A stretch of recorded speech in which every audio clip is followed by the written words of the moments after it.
Orthodoxy, Roman Papism. Two voices rise. Soren and Yassi. One council scrutinized. Vatican I on trial.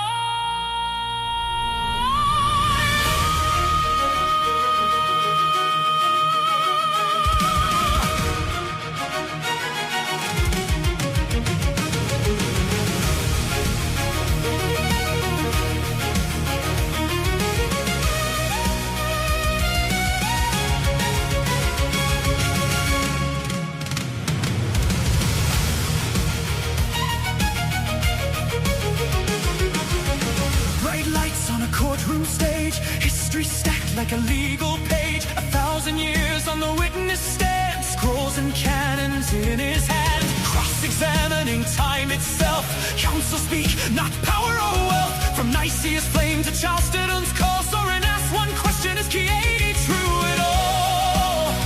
It was a faith once kept, synodal and whole, not bishop turned monarch beyond his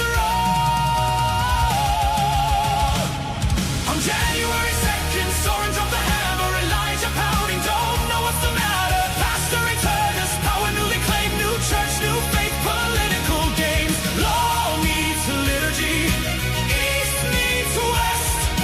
Alex Soren cruised through the test.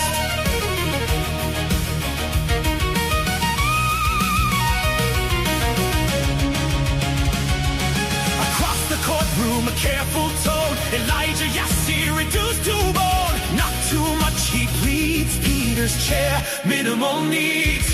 The Pope is minimal, yeah. Write your beat, trim down the claims. Retreat, retreat. History whispers through every line. A patriarch then, but a king with time. Elijah pleads, Rome must take the lead. Soren claims only Christ is king.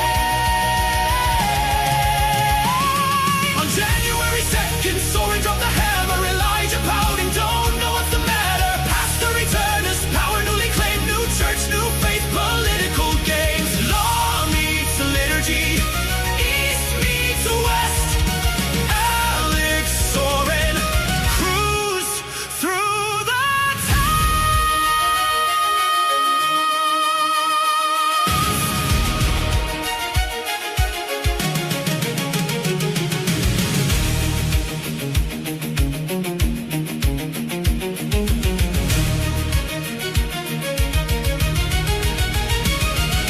False decretals stand front and center. Gregorian reforms, ultramontanes enter. Bishop to king, unheard of before. Unlimited power, but still once more. Less pride, an army of fights. This is history read in its proper light. There's only one head, the eternal Son, to a living body, many members, yet one. On January 2nd, Soren dropped the hammer, Elijah pouting, don't know what's the matter. Pastor Eternus, power newly claimed, new church, new faith, political games. Law meets liturgy, east meets west. Alex Soren cruised through the town. Holy Orthodoxy, remember that name. 1,000 years will testify. From the courtroom to the altars, from canons to holy fathers, ancient faith, original creed, no innovation, just what they believe. Innocence fades and the echoes run. Soren beats Yassi. His time has come. Papal minimalism. Rest in pieces. Holy Orthodoxy.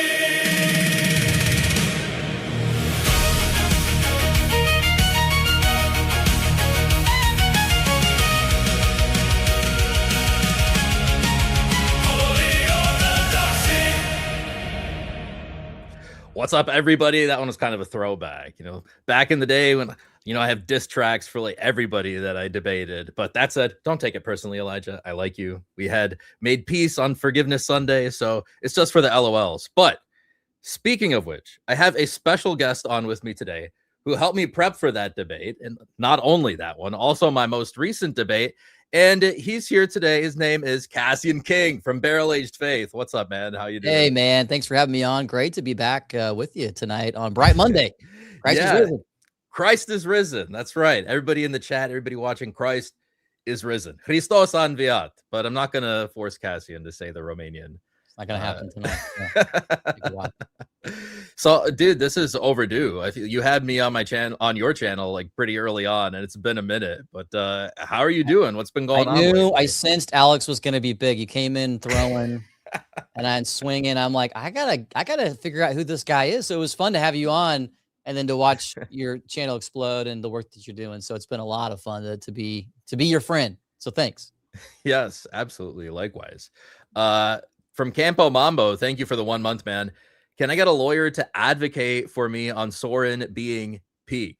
Well, I appreciate that, man. Thank you very much. Well, speaking of advocating and apologetics in advocacy, there's a video going around that Ruslan posted today that is getting quite a bit of attention and some controversy in the comments section. So I thought we'd start off by reacting to that video a little bit here today.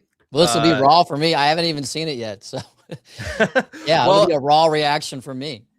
Yeah, let me be clear from the outset. I'm not knocking on Joshua for anything. From what I understand, now, I don't have this on like very reliable evidence. I've just been combing through comments, and this is what I gathered from the comments section, is that he's no slouch.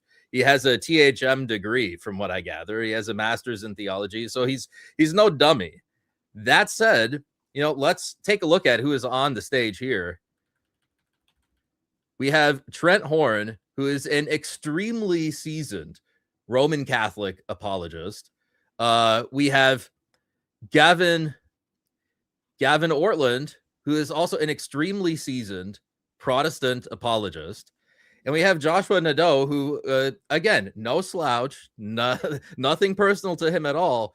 But we have like our top guy, I would assume everybody would agree on, is probably Jay, who is the most seasoned. And then after that, we have many folks like Seraphim Hamilton, who, although I understand he's in seminary now, he may not always have the opportunity to jump on to things like this, but numerous clergy who have involved themselves in apologetics. And again, not a knock on Joshua or anything, but when I think of seasoned Orthodox apologists, he's not the first person that comes to mind.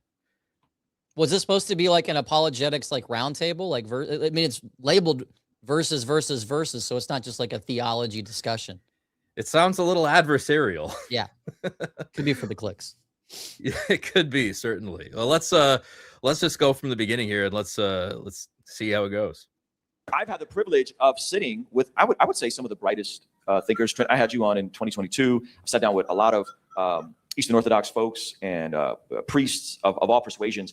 And I think there are commonalities, like you said, that we could agree on, and there are differences. And I want to jump into, I would say, the most significant one, which is, how is one saved from their sin to go to heaven? When I take a plain reading of the text, I think of passages like... So already I feel like the prompt is a little loaded. Like, how is one saved from their sin to go to heaven, right? Like, in the Orthodox view, this is, I don't want to say complicated, but it's very different than from especially a Calvinist view, right?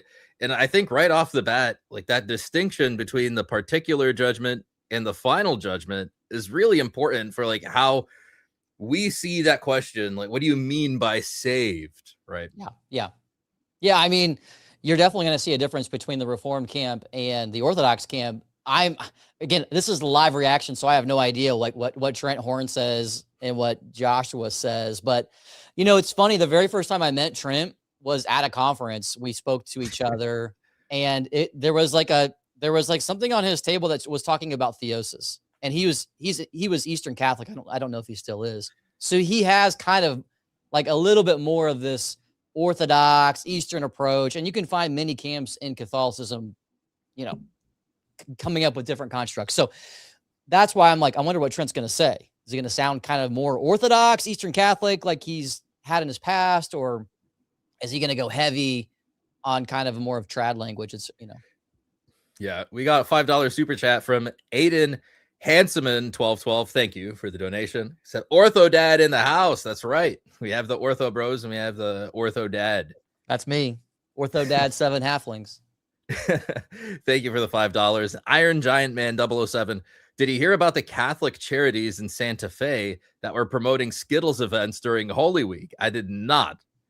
That sounds pretty sacrilegious, if true. That's pretty crazy, man. I mean, it's been happening in like San Diego for a long time in the Catholic Archdiocese there. I don't know anything about Santa Fe. Yeah, I think we're going to get into some Roman Catholic stuff towards the end of the stream here. But thank you for the donations. Righteousness has been filthy rags before God, Daddy. That's going to send you straight to hell, amen. Thanks for the donations, guys. Hey, we got Justin here. Transfigured Life. The Broskies are streaming. That's right. Hi, man. Justin. This is great. You got all the wholesome bros here tonight. The wholesome bros. The wholesome bros. We have Second Actuality in the chat. Bro, everybody's here. Got another super chat from Compendium $2. So do we call him Big Daddy Cass? Amen, Daddy. That sounds too much like Big Daddy Weave. I don't know. Big Daddy Cass. I mean, my kids would probably be laughing at that. They'll love it. Ephesians 2, for it is by grace you have been saved, verse 8, through faith. And this is not from yourselves, it is the gift of God, not by works, so that no one can boast. For we are God's handiwork, created in Christ Jesus to do good works, which God prepared in advance for us to do.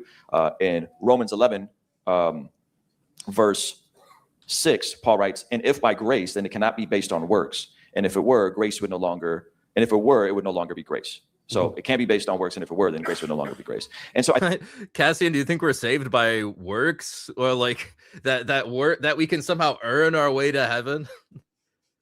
Right. I mean, this is where Orthodoxy is able to cut through a lot of this kind of Reformation debate stuff, because we talk about the energies of God and our participation in them, and we don't think of the sacraments as, I mean, you know, people like in the Reformed camp will be like, well, baptism's a work, or anything's a work unless like the Holy Spirit's possessing you, just like taking over this dead corpse, possessing you and making you do stuff. So no, we don't think of it in exactly the way that these Protestant reformers are going to pitch it. I was just thinking, like, why am I praying Lord have mercy a billion times if I can just earn my way to heaven anyway through works? I heard a good argument one time from a Church of Christ guy who's arguing for that baptism is not a work. And I thought it was a pretty good little soundbite to think about, where he said, look, Naaman the Syrian, who was a leper, who had to dip himself in the water 7 times to be cured of his leprosy. The question is, did Naaman heal himself? Obviously not. Like, dipping yourself in water, that's not the kind of work, you know, that we're talking about here. So yes, you have to do things. Duh. Well, yeah, I mean, if we're receiving the Holy Spirit and we're participating in his energies, it activates the life. It activates. So we, you know, when we try to put faith versus faithfulness, or like God, you know, we becoming God's workmanship, as Ephesians chapter 2 literally says, and putting that against works, it really kind of destroys your whole reading of Scripture. So it's very problematic the way that a lot of Protestant apologists go at it today. Yeah. Not all of them, but some of them. We got $5 super chat from the Sacred Life. Thank you for the donation. Good to see my friend Cassian on the show. Alex, it's me, Baller. I mispronounced his name pretty horribly. Yeah, this is my buddy David, former Mennonite and iconographer, and yeah, really, really dear friend. And Christ is risen to you, David. Great to see you. I have learned since that it's properly pronounced closer to Baylor. Yeah. But I saw the H and I was like, is it like Bala? Yeah. Like, David Big Baller. Yeah. That's right. At least it was a cool mispronunciation, right? I'm like thinking of like Ludacris or Exhibit back in the 2000s or something. Like Baller or something. Got $10 from Colton Beltran. Thanks for the $10, man. Father Stephen, DeYoung would have ended this before it even started. Well, and that's probably why he wasn't invited. That said, he's a very busy person. My stream with him, we talk about this topic. I mean, we're literally St. John Cassian, like he's in the debate about synergy and like our participation, and that's what our whole stream was about. And that, you know, he's not a Pelagian. Like, he doesn't believe we're earning it. He literally writes a whole letter against Nestorius and Pelagius. And then somehow by the Reformation, he gets called semi-Pelagian. So it's like, how bad is it to get associated with the guy you're condemning? That's right? Pretty crazy. Like in history. Thanks for the super chats, guys. The complete, inspired, inerrant, infallible, indestructible Word of God, the 66th book, King James Bible, amen. Right. The zeal. Cool Dude says some random named Josh was on the panel. No offense to him. Okay. I don't think you can say he's totally random, because as Cassian pointed out to me before the stream, he has something like 144,000 followers on Instagram or something. He's in the 100,000s followers. So he's not a nobody. And like I said at the beginning, he does have a background in theology, I gather. But again, like, he's new to Orthodoxy. I think if we could just jump into the justification conversation. How is one justified before God? Is it the Protestant position where you're saved by grace? It's a gift. It's outside of myself. I didn't do anything to earn it. And through faith, I place my confidence in Jesus. I don't have all the answers. I can't make sense of. I don't know why there's suffering in the world. I don't have all those answers, but I'm placing my confidence in Jesus. And then I'm being saved to good works. That we should be producing good works. We should be fruitful. We should obey God's commands. We should get baptized, right? We should do these things. Or is it grace and works? Or is there a more nuanced position? And so I just want to open it up to you guys. Feel free to jump in, because I think this is, in my opinion, the central question is, how is one justified, and how is their sin wiped away so they can go and be with Jesus in paradise? Yeah, I mean, so what we said earlier is a great starting point of just that relentless carefulness to distinguish between where we agree and where we disagree. I think this area gets really nuanced, and a lot of it has to do with how we define the terms. So I guess maybe a helpful starting point is to distinguish between kind of the technical theology, where we can, with charity, stretch toward one another and see overlap, but then also just the street level experience of people. And I would say one of the reasons, I'll talk more about this in my talk later today, I'll keep my opening comments here kind of on the briefer side and hear what they have to say. One of the reasons I love Protestantism and I value Protestantism is I believe it led to a greater clarity in the experience of justification. So you think of Luther, before he comes to understand the phrase, the righteousness of God, in Romans 1:17, and he's spilling the wine during Mass because he's so in dread fear of God. By the way, I think a lot of people today, the anxiety that is epidemic in our culture, that's related to spirituality.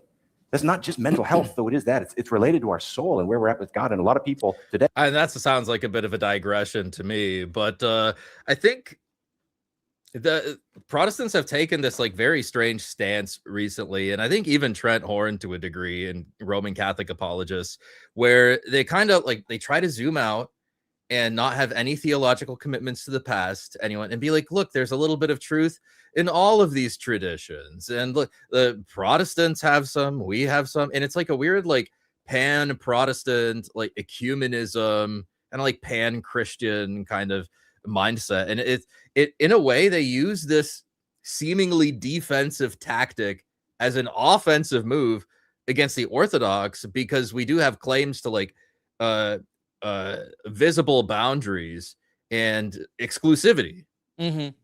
Yeah, I mean, just to go back to like Gavin's point, he's starting with Luther being like this anxious, terrified little guy who's spilling the wine, and then he's going to be like your superhero to save the day.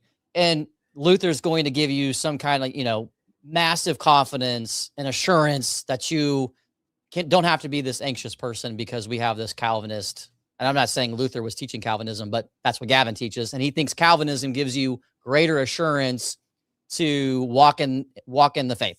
And that to me is just like a ridiculous claim, because I mean, I grew up Southern Baptist, which was once saved, always saved. You're always supposed to be like completely confident that you're always saved. But then you kind of wonder like, well, why are people leaving the faith after they've already been saved? And then the line was, well, they weren't really saved anyways. Well, it's like, well, if they weren't saved, how do I know that I'm saved? Right? I know that I won't walk away at the last second. Right. And because so if I drop out of the faith, you're just going to say, well, he never had it to begin with. And so even that kind of like, I grew up in that world where people who came up to the altar did it multiple times, even though we didn't think you could lose your salvation. Why? Because those Baptist revivalist preachers would come in and say, without a shadow of a doubt, if you're not 100%, if you're 99.9% sure, that's not enough. Therefore, come up and get saved again. I mean, I grew up in that kind of atmosphere. That does not make you like, that made me into a very anxious kid, like a Luther. So just because you have this kind of Calvinist confidence framework, there are some Calvinists that are much more honest about this kind of thing, like a John Piper. He'll say, you've got to confirm that you're really in the faith by looking at your fruits. So that's literally saying, well, my criteria is seeing if I'm active in the Christian life. Yeah, but if you try to get fruits, then that's not good either. Right. It should just come as a byproduct naturally of your faith, right? Right. I mean, I like these organic images.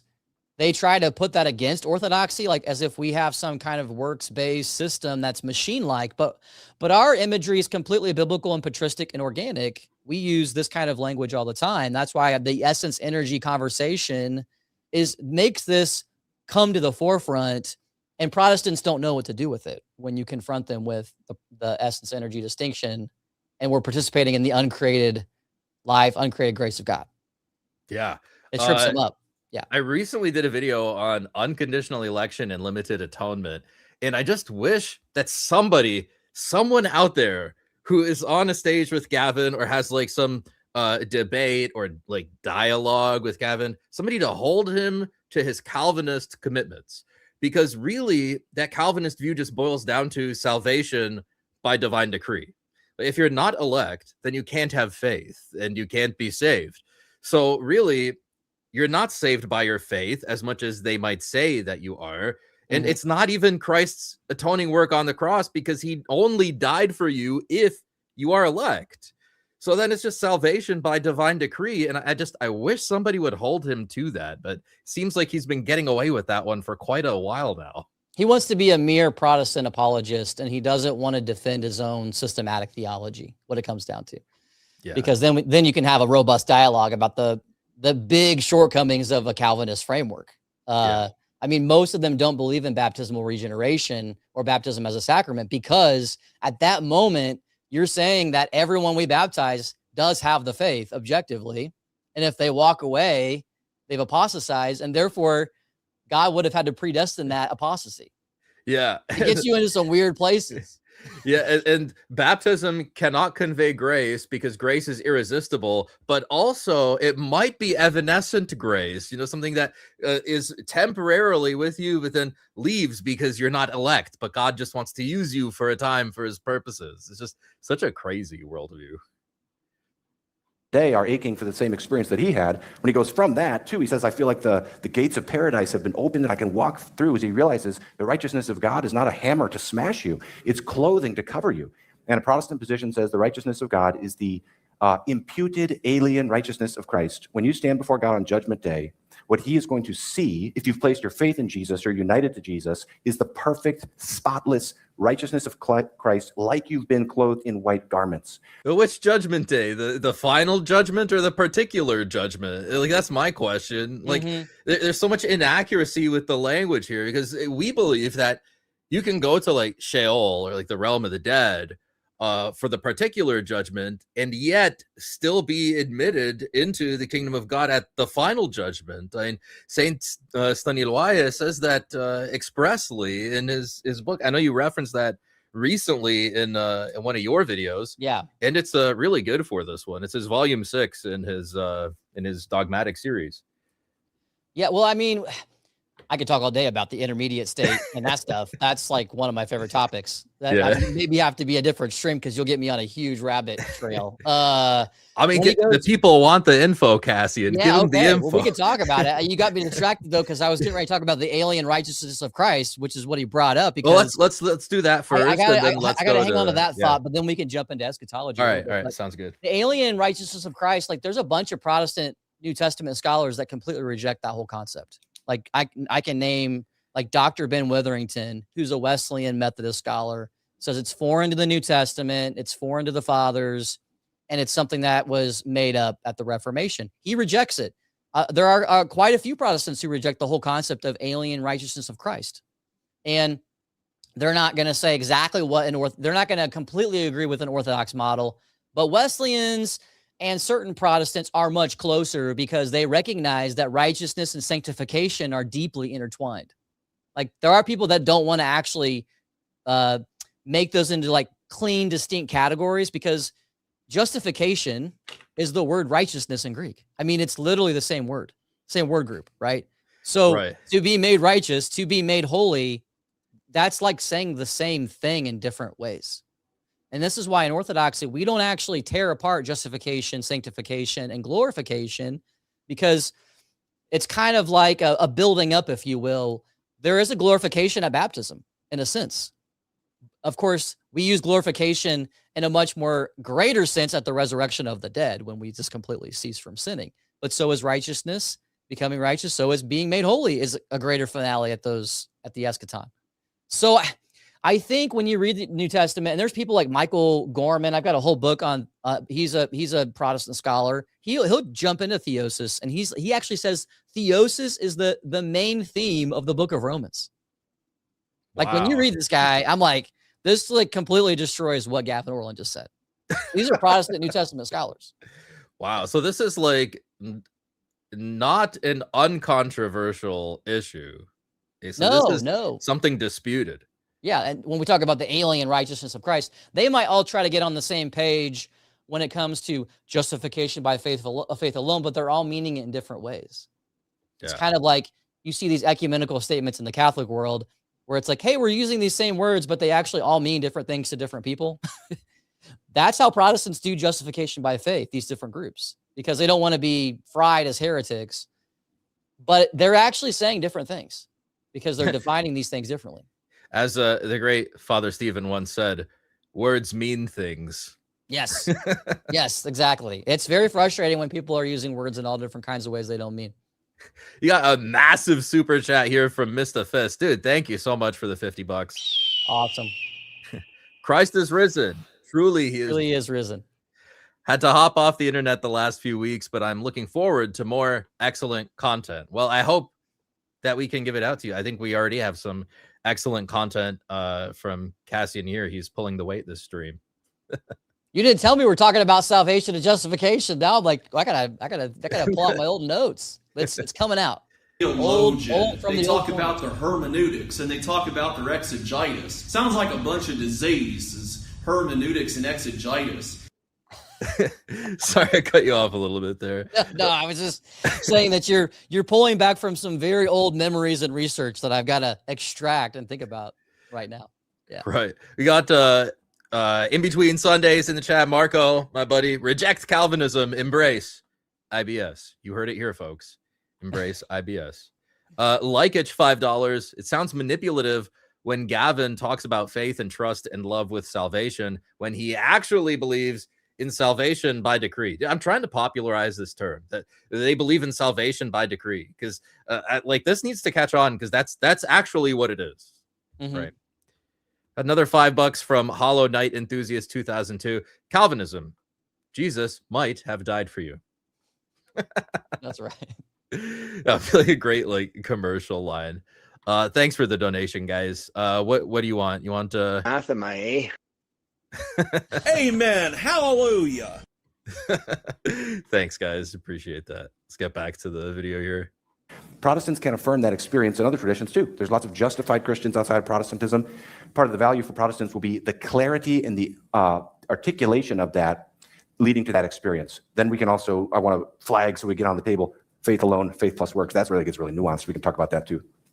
Yeah, I'll offer the other side, and then Orthodoxy will be a mysterious path in the middle. Yeah. Yes. You see how it's set up? Yeah. You see how the stage is set up? That's well how the. I think good use of humor there by Trent. I think that was actually funny, but I am looking at how the stage is set up, and like I said earlier, I see two very seasoned apologists for their faith, and somebody who not a dummy by any means, smart person for sure, but nonetheless somebody that's new to Orthodoxy, not a seasoned apologist. And like even myself, like I'm a green apologist. I haven't even been doing this for a year yet, right? Like we mentioned earlier, there are guys that have been doing this for a while. Yourself, Cassian, Seraphim Hamilton, David Erhan, I think, is in Greece, but well, Perry Robinson's been somebody doing it for like a very long time. And he wouldn't be far from Ruslan either, I don't think. So he would have been a really good pick for that. But there's a number of different people that could just hop on in there and do it. You know, that would also be though like a nuke versus a ladybug. Perry being the nuke. Yeah, I mean, he can reference like the Middle Ages, and he can reference all sorts of different, historical debates, just like this. He's just popping it all out. And that's kind of what you need when you're talking about this stage where you're talking about contrast ultimately, not like, hey, this is how we all get along. You want contrast to see the differences. So that's right. But I haven't seen this conversation ends up. Sorry, go ahead. No, I was just saying I have not seen this video yet, so I can't say too much. Going through. The Catholic Church would say that we are saved by faith working through love, as Paul says in Galatians 5:6. In paragraph 2010 of the Catechism of the Catholic Church, it says that no one can merit, either by faith or works, the initial grace of justification. So what saves us is that Christ died on the cross for our sins, and he died, as John says, not just for our sins, but the sins of the whole world. So Christ's sacrifice was super abundant. And so the question is, how do we apply the graces that Christ merited for everyone on the cross? How is that applied to an individual soul? And so what the church teaches is that the church has given sacraments, ways of communicating God's grace to the faithful through faith. So when we think about being saved without any works you can boast of, I think the Catholic position on infant baptism, which is shared also by Lutherans and Anglicans, and this will get into also, we have to be very clear, we really can't say the Protestant view of salvation, because there are many denominations that are very similar to the Catholic view, which is say, for example, that as we agree with Lutherans and Anglicans, when a baby is baptized, they go from being a child of Adam in original sin to being free from all stain of sin, and nothing would hinder their entrance into heaven. And to think, for that little baby who's baptized, they cannot boast of anything. Like, I mean, even if you were an adult and say like, oh, I made an act of faith in Christ, you could possibly boast of that. But that baby can't boast of anything. And yet he's saved through the waters of baptism, because baptism saves, as 1 Peter 3:21 says. So the Catholic view of salvation would be that through baptism, we experience initial justification, and that's something you do not merit either by faith or by works. It's something you receive. And then the only thing you have to do after that point is that you have to recognize that it's possible for you to freely reject God's gift of salvation. People will say, well, if you did nothing to earn it, you couldn't possibly lose it. Well, Adam and Eve did nothing to earn friendship with God, but they were still able to lose it. So the Catholic Church would say that salvation, there's initial salvation we receive through baptism, and final salvation is when we arrive in heaven. Romans 13:11 says salvation is nearer to us now than when we first believed. So since you can forsake salvation, the only thing you must do in order to enter heaven is to not permanently forsake your salvation through an act of grave sin that is unrepentant. And so and I think a lot of times when we talk about what to do to be saved, when you look at the life of a faithful Protestant, the life of a faithful Catholic, I think they will look very, very, very similar. We're just going to describe their similar actions through different kinds of rationale. But I do think the Catholic view is firmly rooted in what the Bible teaches about what we are to do with the great gift of salvation God gave us. I think overall that was a good presentation from Trent. There was like a little bit of a sandwich in there where he was like, this is what the Catholic view is. This is why it's right. Look at Galatians. And then there was a little bit of, by the way, you can't actually say that there's one Protestant view, because there are a lot of Protestants that agree with us. And then and then you see the Catholic view in the Bible. So like very good rhetoric, I think, by sticking on like the positive there, like getting in a little rhetorical punch and then going back to like the positive for his view. Mm-hmm. I just want to acknowledge FDA in the chat, Father Deacon Ananias in the chat. What's up, Father Deacon? Christ is risen. He is risen indeed. Truly, he is risen. Adeverata anviat. And we got $5 from Faithful and Foolish. It is a major gaslight in Protestant pedagogy that faithfulness or fidelity was simply translated and understood as faith or belief in the New Testament.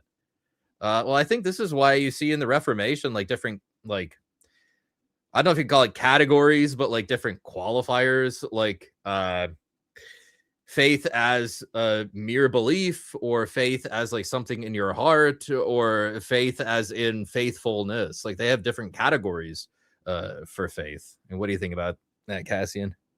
Yeah, I mean, there's different frameworks in the Protestant world. So we're really talking about Calvin, Luther, or like Wesley, which I actually think Wesley disagrees with Calvin and Luther on many points, not all, but many. So it really depends on the framework we're talking about. But I mean, here's just like one little example. Protestants will say, oh, you cannot grow in justification. It's like a one-time event. Like that's how most Protestants will depict it. It's a one-time event, justified, and you can't, and then it's over, right? One-time event. But they'll agree that you can grow in righteousness.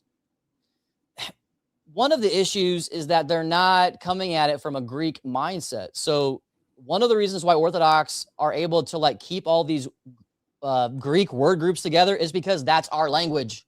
It's Greek. So when our fathers would read the New Testament, it's their native language.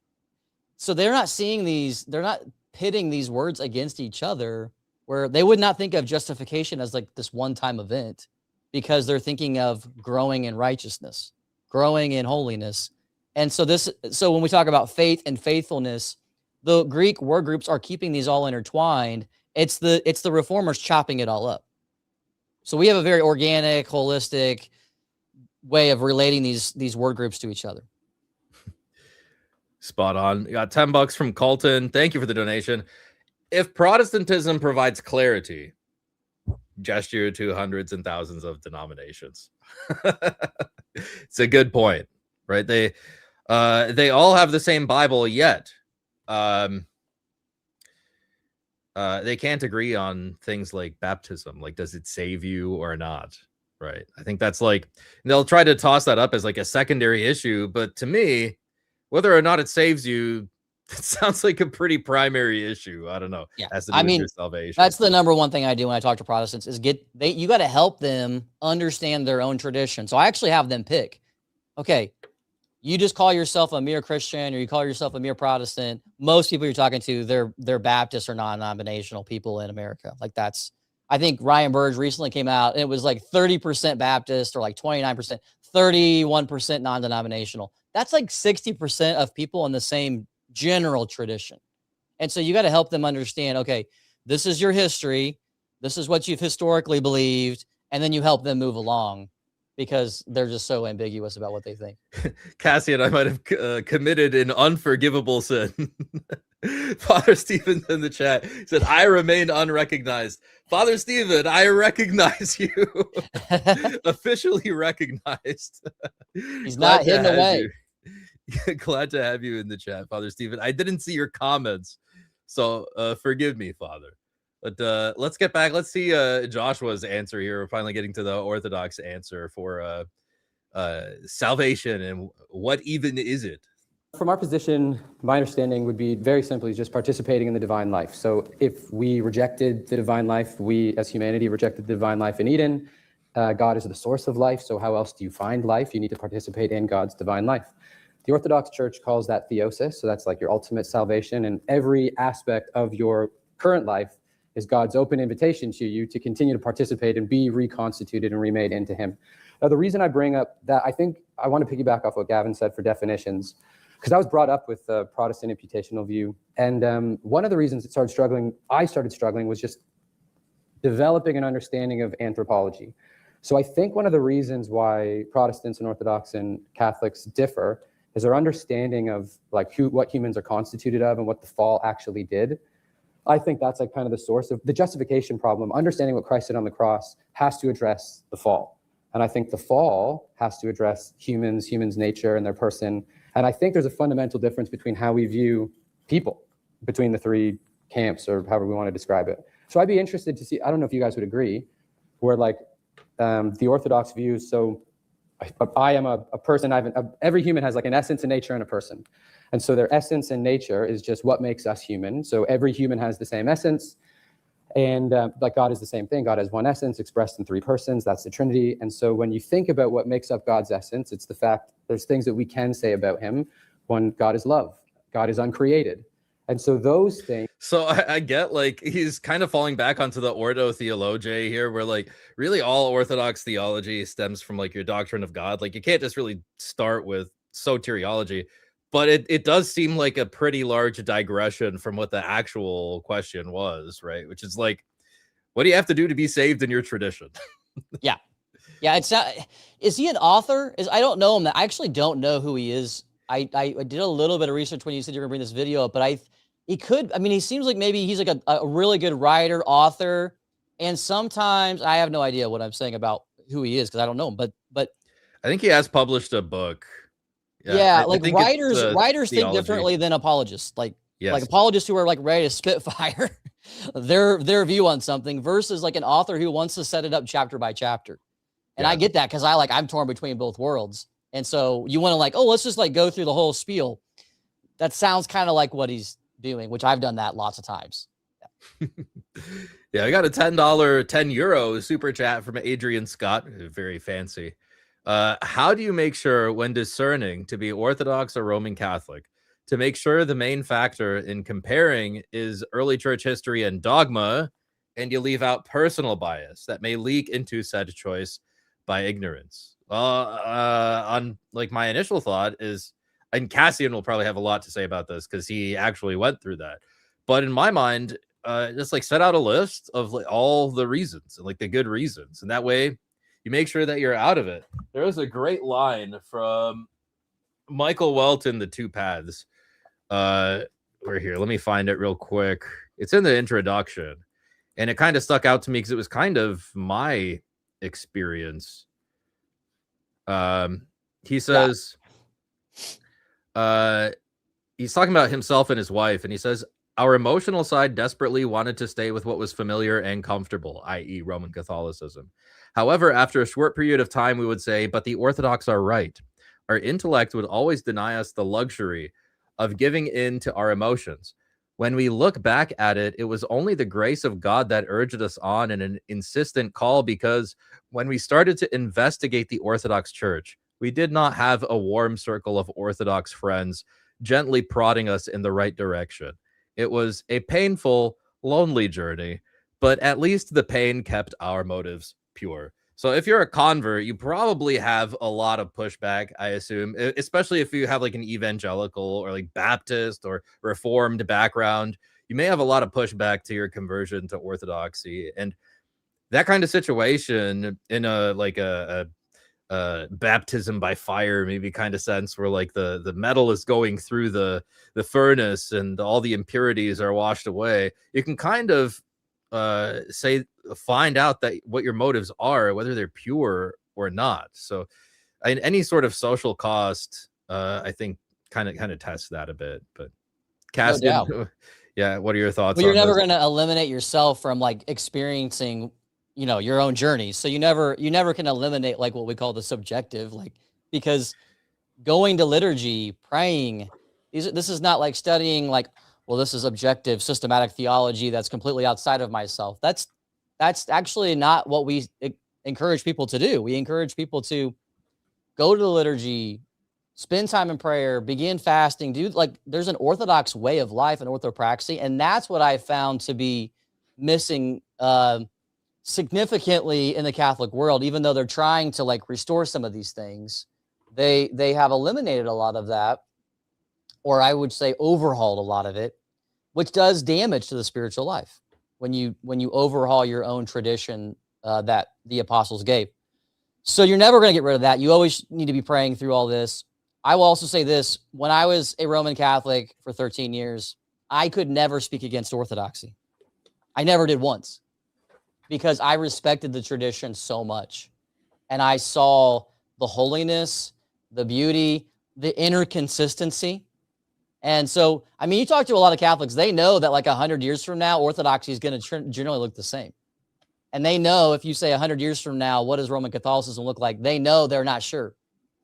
And so there's a general recognition that there's this inner stability and consistency within Orthodoxy, even if they have qualms, like where they might think, well, there's just so much evidence for the papacy, blah, blah, blah. But in the end, of course, we have our own framework for ecclesiology, which that's where I think we have a lot of work to do to get the word out on ecclesiology. I got an interview coming out with Father Joseph Lucas on this. A lot of people, they do not understand Orthodox church governance. They don't understand how primacy even works in the Orthodox world. So we got a lot of work to do to get that out. So that's part of it is people to see this pile up of the papacy quotes, and then they have no clue what Orthodoxy teaches. Yeah, and they think that patriarchs are like mini popes or something. And he's Yeah. like, they have the strongest, most powerful pope or something, so they must win. Right? That's a good point on ecclesiology. There's also another book recommendation, The Truth by Clark Carlton. He has like 20 pages at the end of this specifically for, hey, look at that. Specifically for like if you're evangelical trying to determine between Roman Catholicism and Holy Orthodoxy.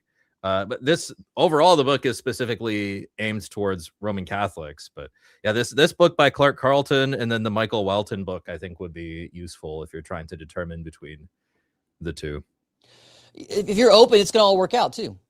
Like it's going to work out. I mean, you know, people tear themselves up on like, I know people that are like looking at like non-Chalcedonian Orthodoxy, right? Which I don't even use the word Orthodoxy, but they're trying to figure out the two wills and the two natures, and they're just getting started with even reading the councils. So it's very difficult for people to jump into that. Be patient with yourself. Like be patient with yourself. That's one thing I tell people. That's a good point. It's so easy to get bogged down in dogmatics, but it's like, it's just math, right? Like living the Orthodox life, I think you're right, is just so much more central to Orthodoxy than, you know, dogmatics. Like dogmatics are important, but you know, you can be a great Orthodox Christian and not know all the intricacies of diophysitism versus miaphysitism or monothelitism and the implications of that. Right. $5 from Joseph. He says Luther's treatise on justification is an attempt to clarify, but greatly obscures it. Well, I haven't read that treatise, but I have read what's his book? Bondage of the Will? Or yes, Bondage of the Will. I got it over there somewhere. And I got turned off a little bit because the first 20 pages is just him smack talking Erasmus, just like talking mad smack the whole, like it takes him so long to actually get to the substance of his argument. And I guess that would be in character, Joseph, if that's true. $10 from Alter Void says, I see Alex is trying to booksmax again. Well, I mean, reading is a lost art, and I think physical books are important because they're starting to change them without telling you in your ebooks, and they're trying to go back and change the old movies too. So now for the conspiracy maxing bros, I think it's important to have physical copies and to recommend them to people. And I'll tell you a story too. Like my dad's bookshelf saved my life. He collected a lot of Christian theological books. He was a truck driver. He didn't have time to read a lot of them. And I was struggling with atheism, agnosticism, world religions. And then I just started reading my dad's bookshelf and it saved my life. You know, I mean, Christ saved my life, but like that was a great gift. And if they weren't in hard copy, what am I going to do? Like stumble upon them in my dad's cloud? There's something about the physical world that's very important for like your kids. Like they stumble upon real photos that are not just in some cloud they can't find. So print off photos, buy books, of course, prayer books too, is great for your house. Icons, they're going to like, it's a sacramental experience that you're creating at home. So that we can't make everything digital. Ortho dad maxing. That's right. I'm always a father.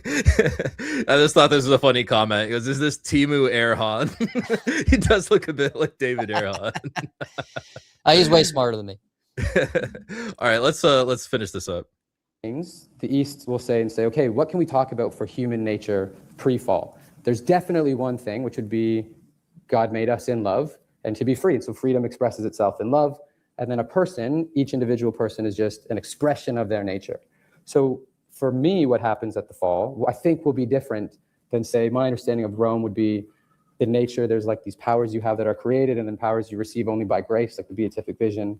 Does that make sense? Well, beatific vision is something you would receive when you enter into heaven. Right, a grace at the end. Yes. But there are means of grace that you receive that you could never acquire of your own human nature. There's just what I'm trying to say is I love how Trent is just kind of like, don't get me involved in this, dude.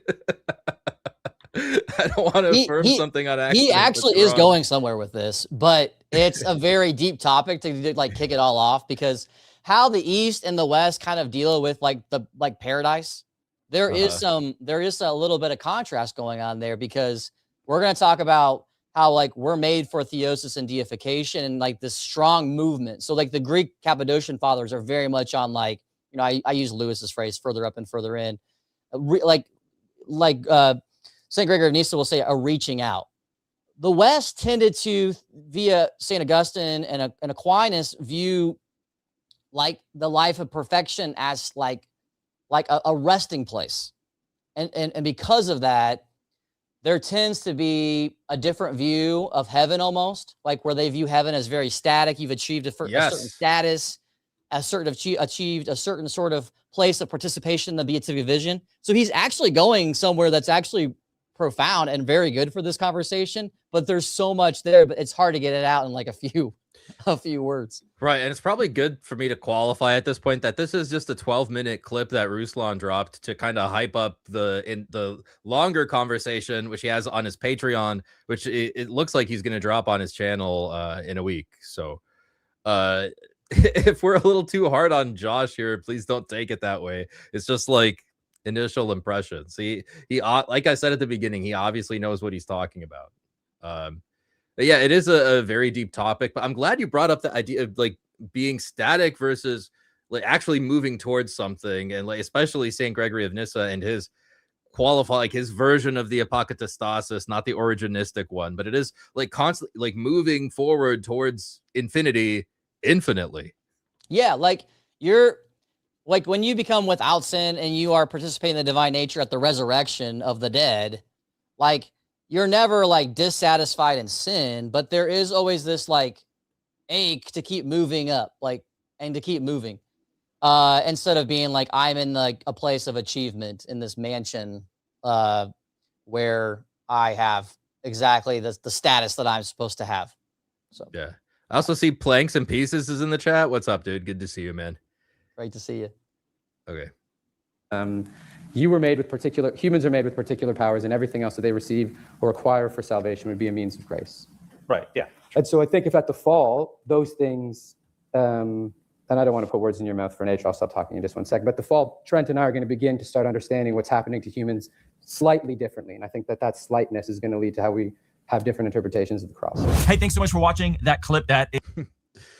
Yeah, that's true. It's true. How you view paradise is going to affect your view of theosis and salvation and justification. Yeah. So I see he's like trying to set up a bunch of scaffolding, and like hopefully when the longer conversation drops, we can see that he actually gets to all those points, because it is a deep view, and I think he is hitting on something there. But in the context of this clip, it seems like a little bit of a digression, but otherwise, like not bad from Joshua. That's what I will say. Not bad. I'm looking forward to his work in the Orthodox world. Sounds like he's been gifted with a lot of like opportunities, and it'll be fun to see like where he ends up. So absolutely.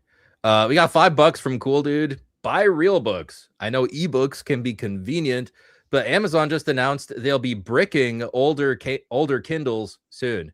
You cannot trust these tech overlords. I agree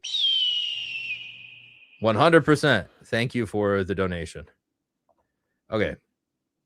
So next thing was recently I did a debate with the other Paul, and I guess actually concluding thoughts on overall on this clip here, Cassian.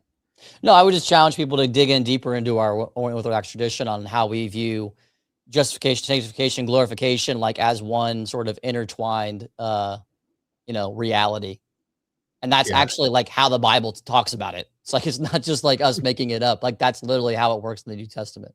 Yeah. And buy Father Stephen's books, because that'll help you understand the Orthodox tradition. Yes. He's a man of many talents, but I think he's like very schooled in philosophy and history. But I think he's like very firmly established as like the Bible guy. Very good understanding of the text. So. Yeah. I guess I would say one last thing, but I don't want it to be like super long. Yeah, go ahead, please. Where Orthodox and Catholics would begin having a debate is going to relate to like the treasury of merits and indulgences and transferring things. And that's actually where Luther goes with a lot of his critiques. Luther isn't wrong to do that. Like he's lining up with someone like a St. Mark of Ephesus at Florence. The problem is Luther goes crazy. Like we don't agree with like where he went.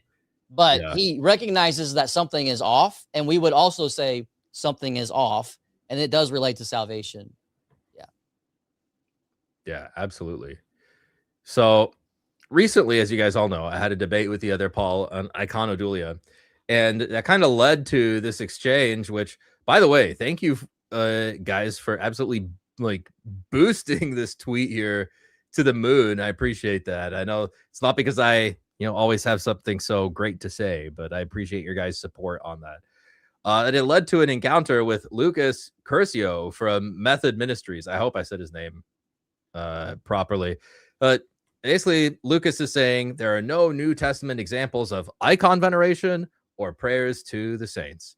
And I think I probably hit both of them with one stone here, just like this image. And I like the use of visual aids, because a lot of folks can't really put themselves in the shoes of like an ancient Israelite and realize that worship in the tabernacle, like pictured here, or in the temple, that really only the priests were allowed to go into the holy place during their time of the year when they were serving, and everybody else was kind of limited to the courtyard or even like outside the gate. And the women weren't even allowed. I don't think they were allowed in the courtyard even. I think in the second time in Herod's temple, they had a designated place called like the courtyard of women or something like that.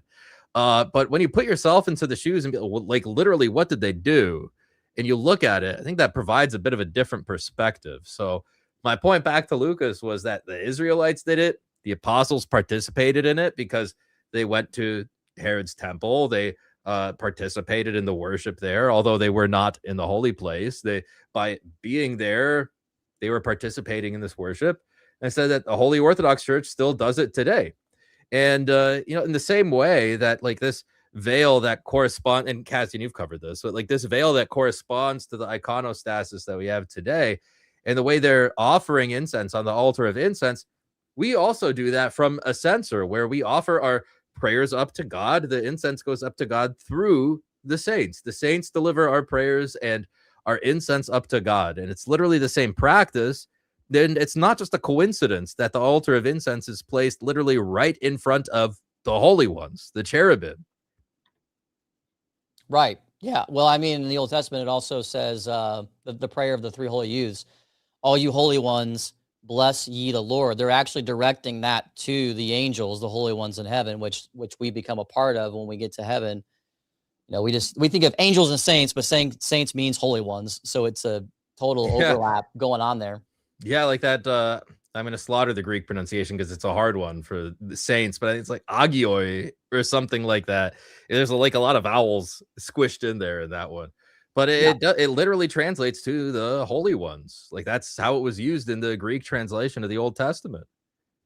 Right. And I mean, when Jesus is saying, when the Pharisees or the Sadducees are seeing Jesus dying on the cross and they think that he's crying out to Elijah, they ask this question: is he crying out to Elijah? Why do they even have that thought to begin with? Like that he is petitioning the saints? Is it because they thought he was like a crazy heretic? Did they think it was permissible? Well, one of the ironies is that he had already talked to Elijah right before that, right? Like the Mount of Transfiguration. He just talked to Elijah. Yeah. Then they're saying, is he crying out to Elijah? Like as the reader, we already know that he's talked to him, and he's not like crying for Elijah to like take him off the cross. Elijah actually helped encourage him. Like he's part of the cloud of witnesses. He's what part of the cloud of witnesses, which by the way, when you're on the Mount of Transfiguration, it's a cloud. There's a connection there, right? Angels are in a cloud. God's in a cloud. Jesus is in this cloud of transfiguration. The book of Hebrews says cloud of witnesses. Moses on Mount Sinai goes into the glory cloud. Yeah. So a lot of times people will read Hebrews chapter 11 as if, cloud is just a metaphor and it has nothing to do with being in God's cloud of glory. The problem is the author of Hebrews really could have been thinking about Moses and Elijah in the transfiguration. That's a good point. In the cloud. Yeah. Well, I mean, I don't think it's just a coincidence that in Hebrews 8, he talks about, how like Moses went up on the mountain and he designed the tabernacle based off of what he saw on the mountain, right? Like he has all these things in mind. You're right. That's a very, very good point. Got a $5 donation from Kirk G. Ortho Bro. This was my first Pascha, and I wish my buddies would join the church as well. Well, I do too. But I don't think it, excuse me, but I don't think it will be possible. This is the only church. True. What are your thoughts, Cassian? I don't think it will be possible that his friends will join. Is that what he's saying? Are you putting limits on God, Kirk, G, Ortho Bro? You will be surprised with people. Yeah, there are people that will never happen, but you don't know who that is. There are people that will go for it, and you don't know who that is. So, I mean, what I advise people to do, I mean, well, talk to your spiritual father about the best way to speak to your own family and friends, but just be a person of holiness and prayer. And that pays off a lot of dividends when they realize, you know, well, this person's less of a jerk now, you know, or this person, I really want to be around them. Like that, if we're like magnetic, you know, if we really are participating in the divine nature, people are either going to want to be around that or they're going to be like repelled by that. It very much cuts both ways. So that's the advice. Like when you've got a wife who doesn't want to jump in, that's the hardest, I think, for a lot of people. It's like very heart-wrenching versus just friends. But like when your own wife or your own husband are not interested or even hardened like to it, that can be a very difficult thing that you've got to really spend time in prayer. Yeah, that's when it's like, in my mind, it's almost more, it's easy to say from where I'm standing, right? But it's almost more important to be faithful to Holy Orthodoxy, right? Because there are numerous scriptures, and my spiritual father pointed it out to me too. He said, like, well, the faithfulness of one, and St. Paul says it in the First Corinthians, I want to say like 8 or something, somewhere 7 or 8. I think 7. Yeah, maybe, it's like it's talks 1 Corinthians 7 celibacy. when he says you can sanctify basically your spouse. Yeah.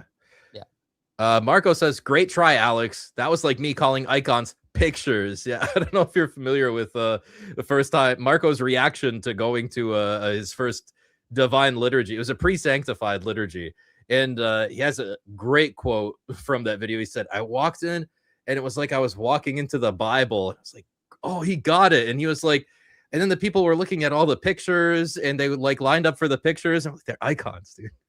Nice. But pictures is fine. We will permit this for an inquirer. The felt board. I'm old enough where I had a felt board in Sunday school in my Baptist upbringing, but people don't know what that is. I'm sure the younger people, they just like were thrown a screen by their Protestant people. Do they even do Sunday school anymore in the mega church? I don't even know. It's more like a hangout, like dodgeball in the gym, I imagine. Yeah. Avriel, $10. Thank you very much for the donation. Ecclesiastes 5:6 says that after you make a rash vow and go back on it, do not tell the angel. It was a mistake.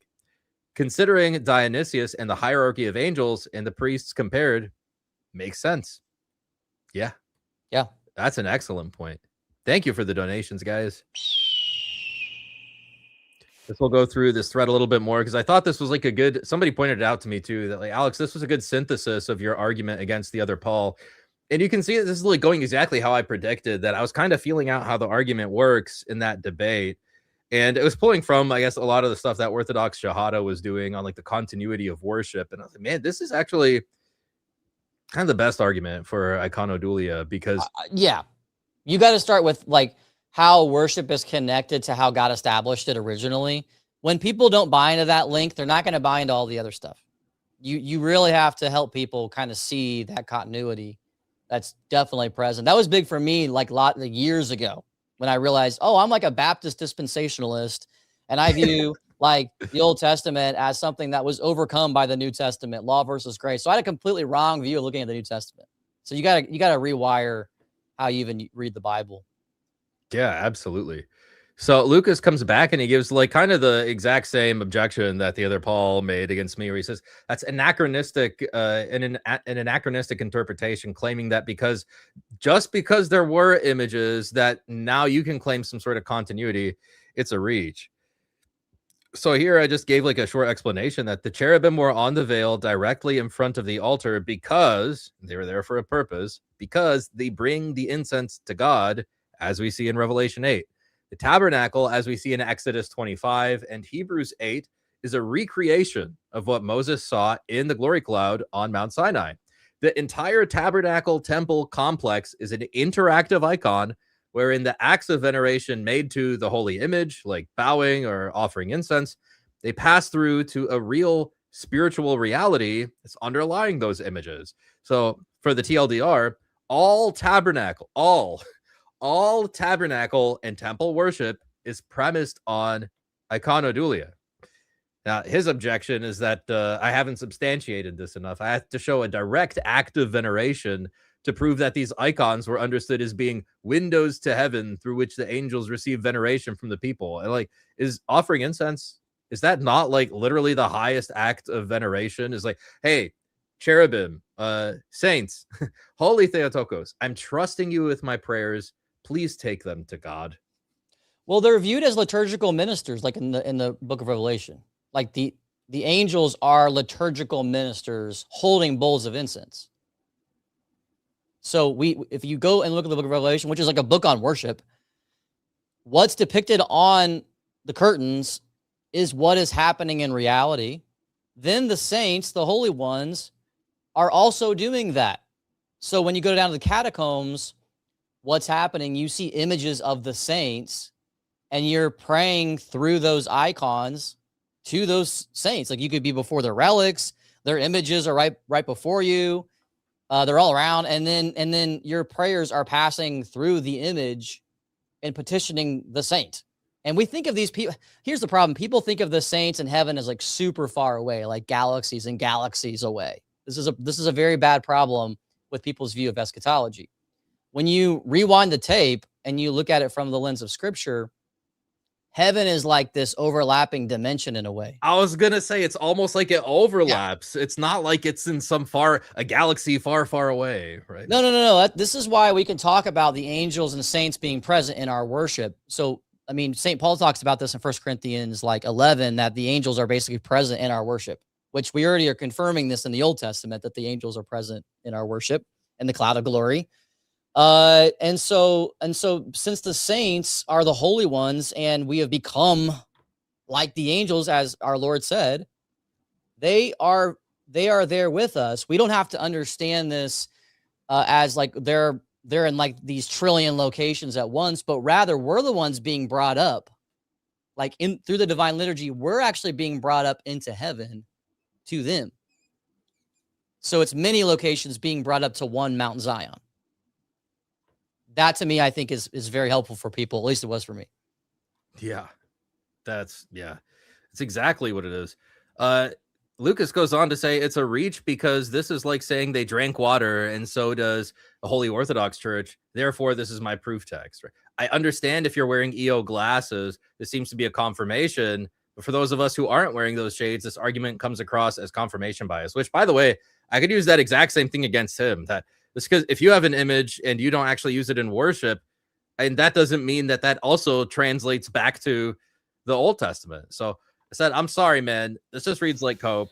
You're my friend, but I didn't say anything about orthodoxy yet, just the Bible. It expressly says in Psalm 138 that you participate, like you're saying, Cassian, that you participate in the heavenly assembly, like you go up to heaven by these venerative acts towards the images, by bowing to the temple. So I will give you thanks with all my heart before the heavenly assembly. I will sing praises to you. I will bow. And how do you do that? I will bow down toward your holy temple. And what is this? This is the iconic principle. This is the bowing down to the image, to the temple, passes through to the heavenly assembly. Yeah, they venerated the temple in the Old Testament, and the temple is an icon. Yeah, and like, well, Alex, filled with icons. They didn't go into the holy place and bow down to the images. That they weren't allowed, dude. All they could do was to bow down to the temple. They weren't allowed in the holy place. Right. As I've already said, per Exodus 25 and Hebrews 8, we know the tabernacle, the temple is a sketch or copy of the heavenly assembly. It's just the Bible, man. Right? He's accusing me of reading my orthodoxy back into it. Like, you can just look at the plain text of the Bible. And I think it's probably even more clear here where I try to lay it out in like certain syllogism, like a clearer format.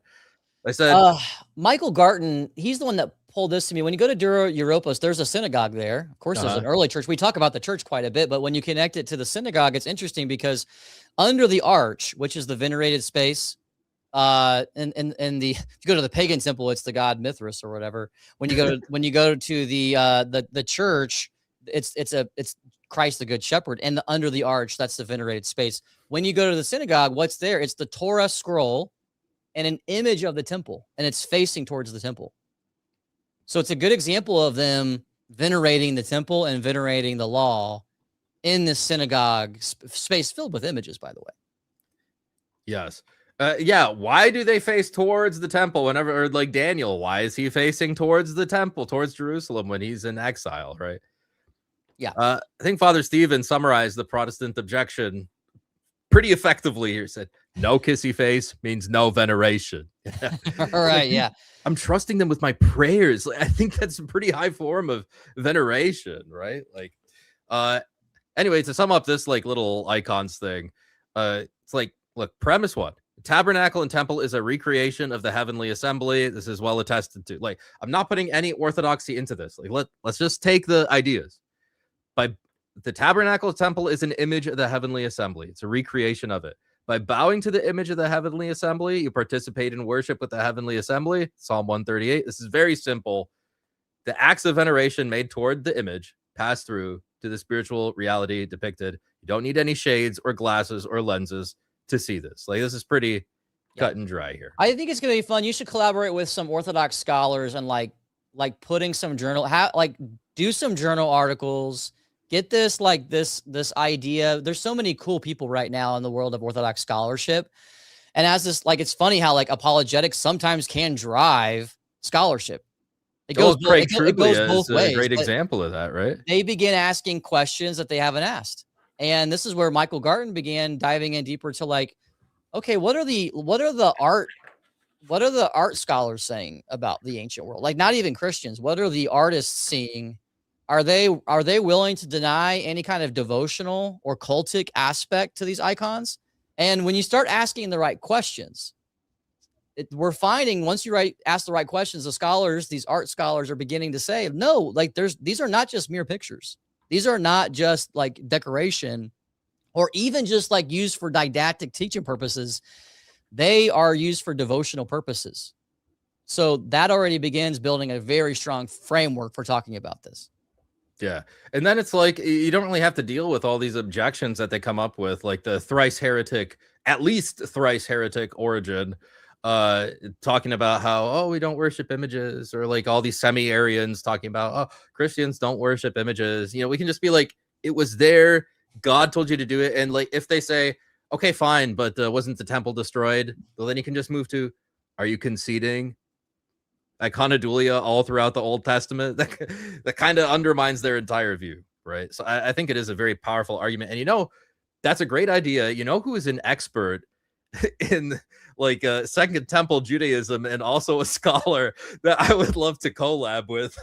There you go. Father Stephen. I'll do all the writing. There you go. I'll do all the research. If you're open to it, that seems like a really cool project that I would be interested in. That's the fun stuff that is really moving things. It's fun to see these kind of collabs. Yeah, absolutely. So next thing I wanted to touch on was you recently did a video reacting to Matt Slick and some interaction he had on the radio about invoking the saints in prayer, right? Yeah. Yeah, and then JP Uncut responds to that video. Yes. One of the things that he misses is one thing that should be mentioned is in that I've done other videos where I'm presenting a lot of the historical research.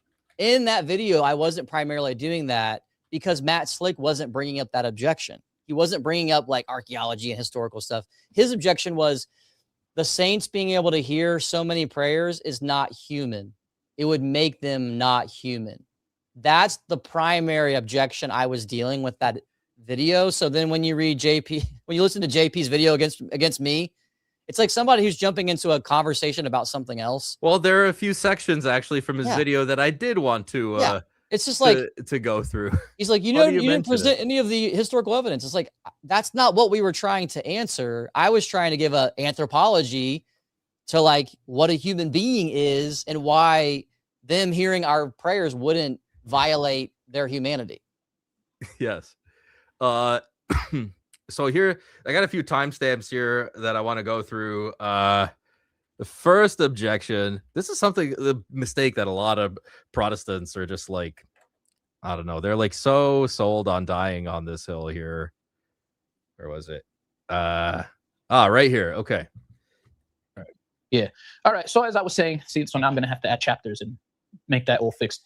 So as I was saying, I'm no longer going to say that the saints are alive. Yes, you can say it by a technicality, but I could also say the saints are dead.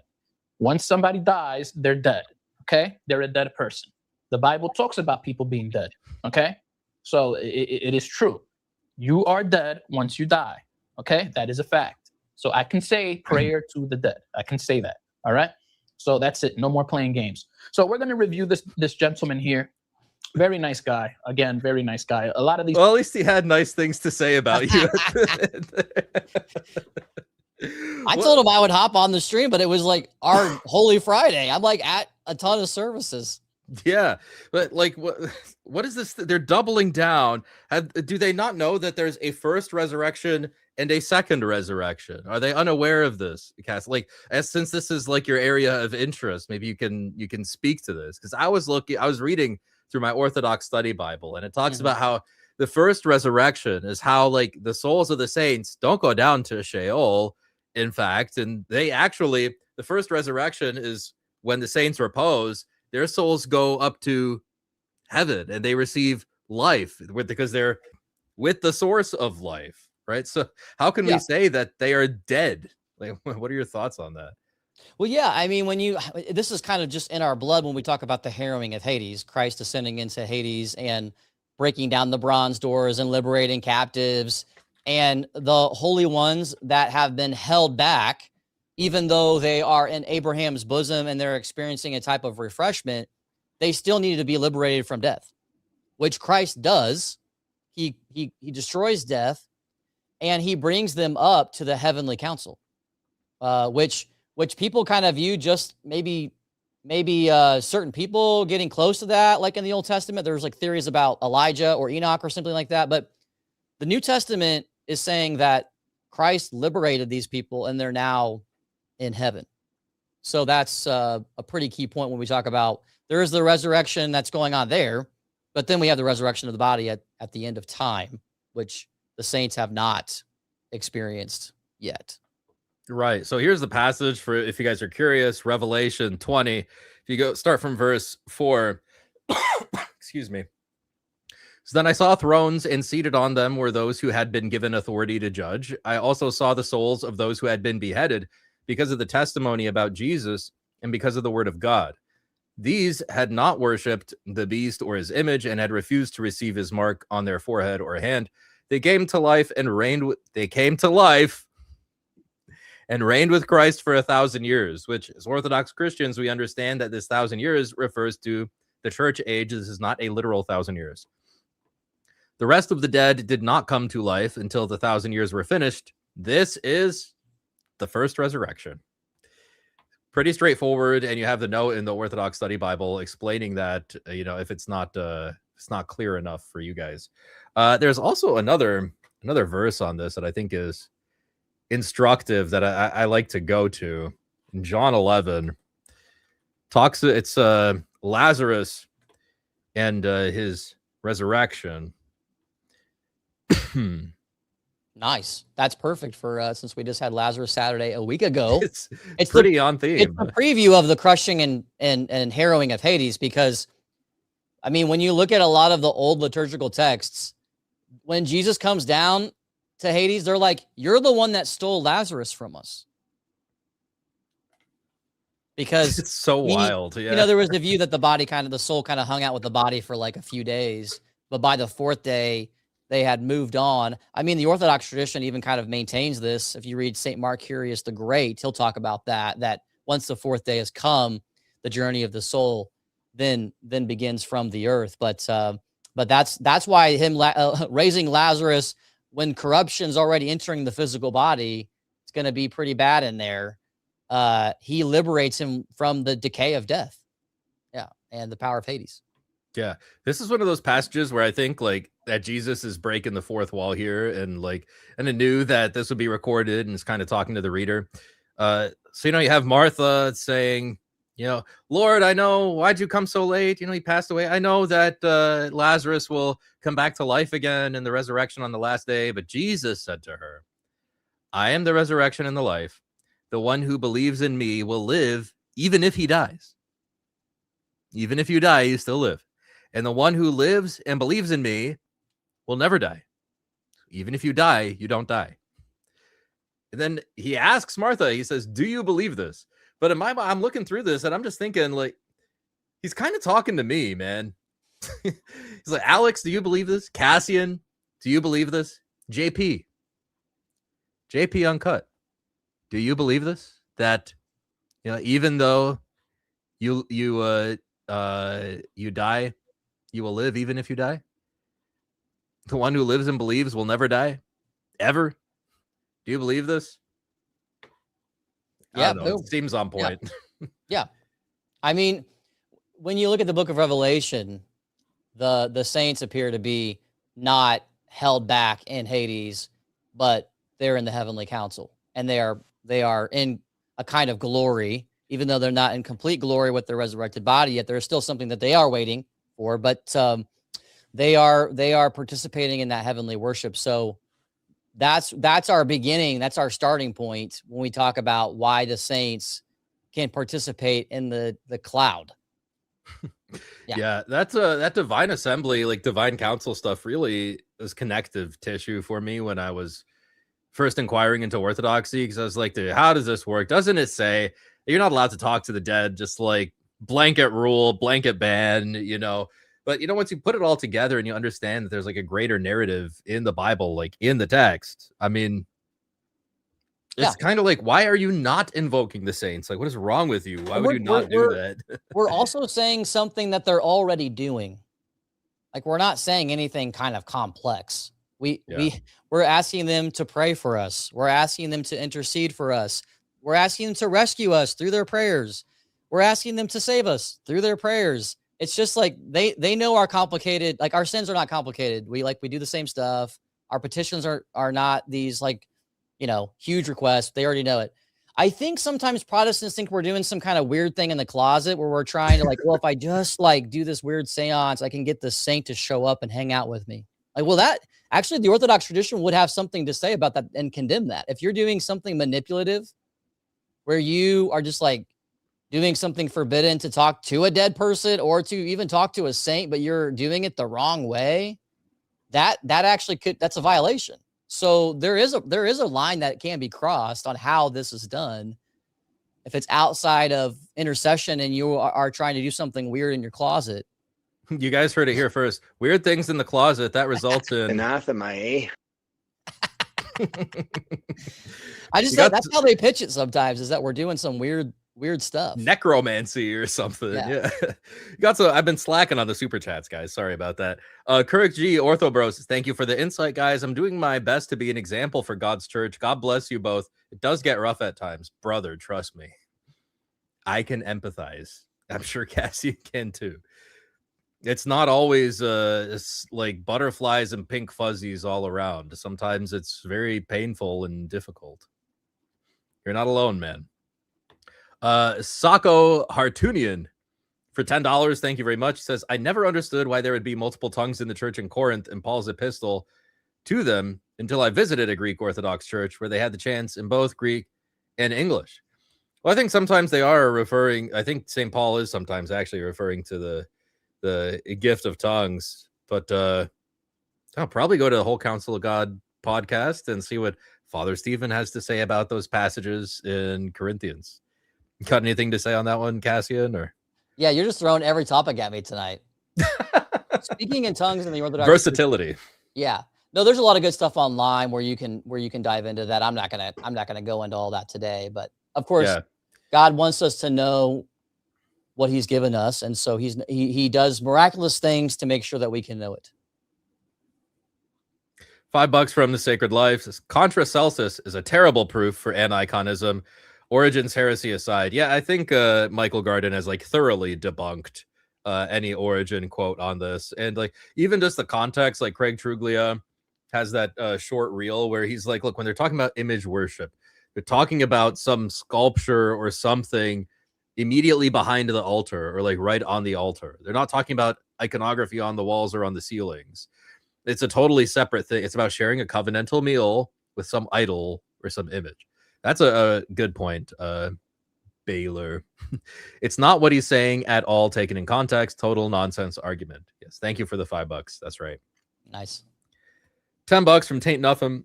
The Jewish bystanders thought Jesus was calling out to Elijah when on the cross. Elijah or Enoch, for example, being a few of the Old Testament prophets that are alive with God. Yes, they were bodily assumed. Good points, guys. Thank you very much for the donations. I'll give you a Nathan Rager, too. I'll give you a Nathan Rager. How about... Righteousness is but filthy rags before God, Daddy. That's going to send you straight to hell, amen. That's right. All right, there's another clip I wanted to get to from this interview, and it's right... I think it's right here. They're actually talking about a different topic. I think works. I think he considers baptism or regeneration or work. We're not talking about that in today's episode. He calls Mary a functioning goddess, which is an interesting topic because, you know, we would want to say yes and no to that, right? We would never want to say the word goddess, but we're okay. The scripture's okay using Elohim in plural and referring to angels, humans. Wow, make the Unitarian argument. Wow. We are gods, bro. That's crazy. It's crazy stuff. St. Athanasius. I know, or I guess Saint Athan. I guess all the church fathers were Unitarian, right? Like craziness. Amen, brother. Amen. Amen. Prayer. Using the word Elohim or gods in the lowercase g. That's how we think of it, right? So God is the Most High God. Controversial.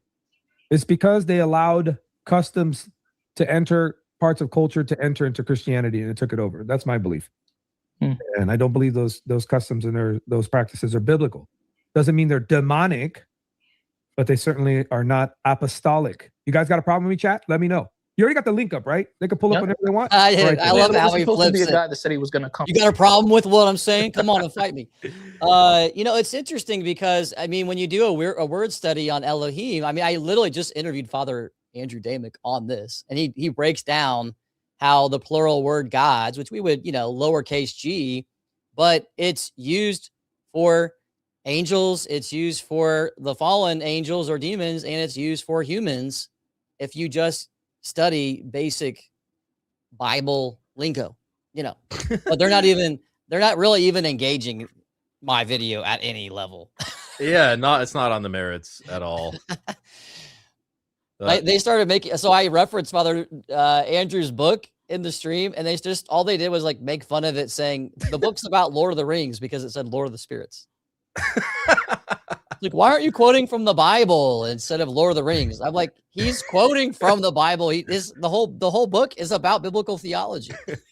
I think they dig themselves into a little bit more of a hole here, so I'm gonna give them a little more time on this. Come up and debate us debate me at 9 o'clock, where he said that this is a doctrine that was in the early church. Now, this man just said he doesn't have an issue with Mary being called a goddess. He said you got to be careful, but he doesn't have an issue because of the word Elohim. I would never in a million years call Mary a goddess. I also said I would not call her a goddess.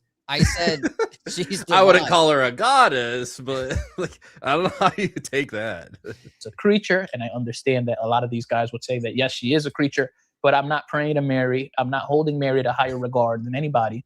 The only person I'm holding to high regard is Jesus Christ, my Lord and Savior.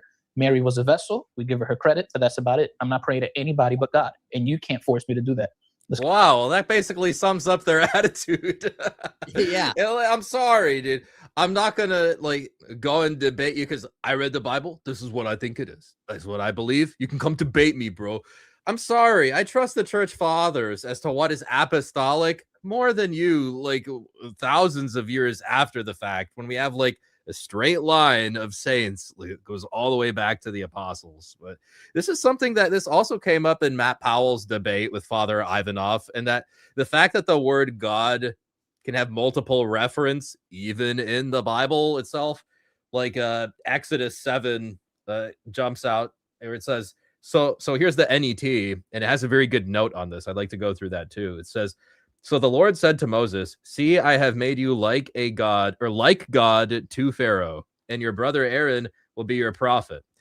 So the Lord said to Moses, see, I have made you like God to Pharaoh, and your brother Aaron will be your prophet. And the note says, The word like is added for clarity, making explicit the implied comparison in the statement, I have made you God to Pharaoh with a big G.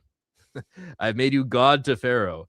And of course, there's the famous Psalm 82. You know, everybody knows that God stands in the assembly of gods. In the midst of the gods, he renders judgment. Like this, people need to get over this. This is not like some taboo term. It's in the Bible. The Bible uses this term this way. That's why we can use it that way. Like it's not a very complicated argument there.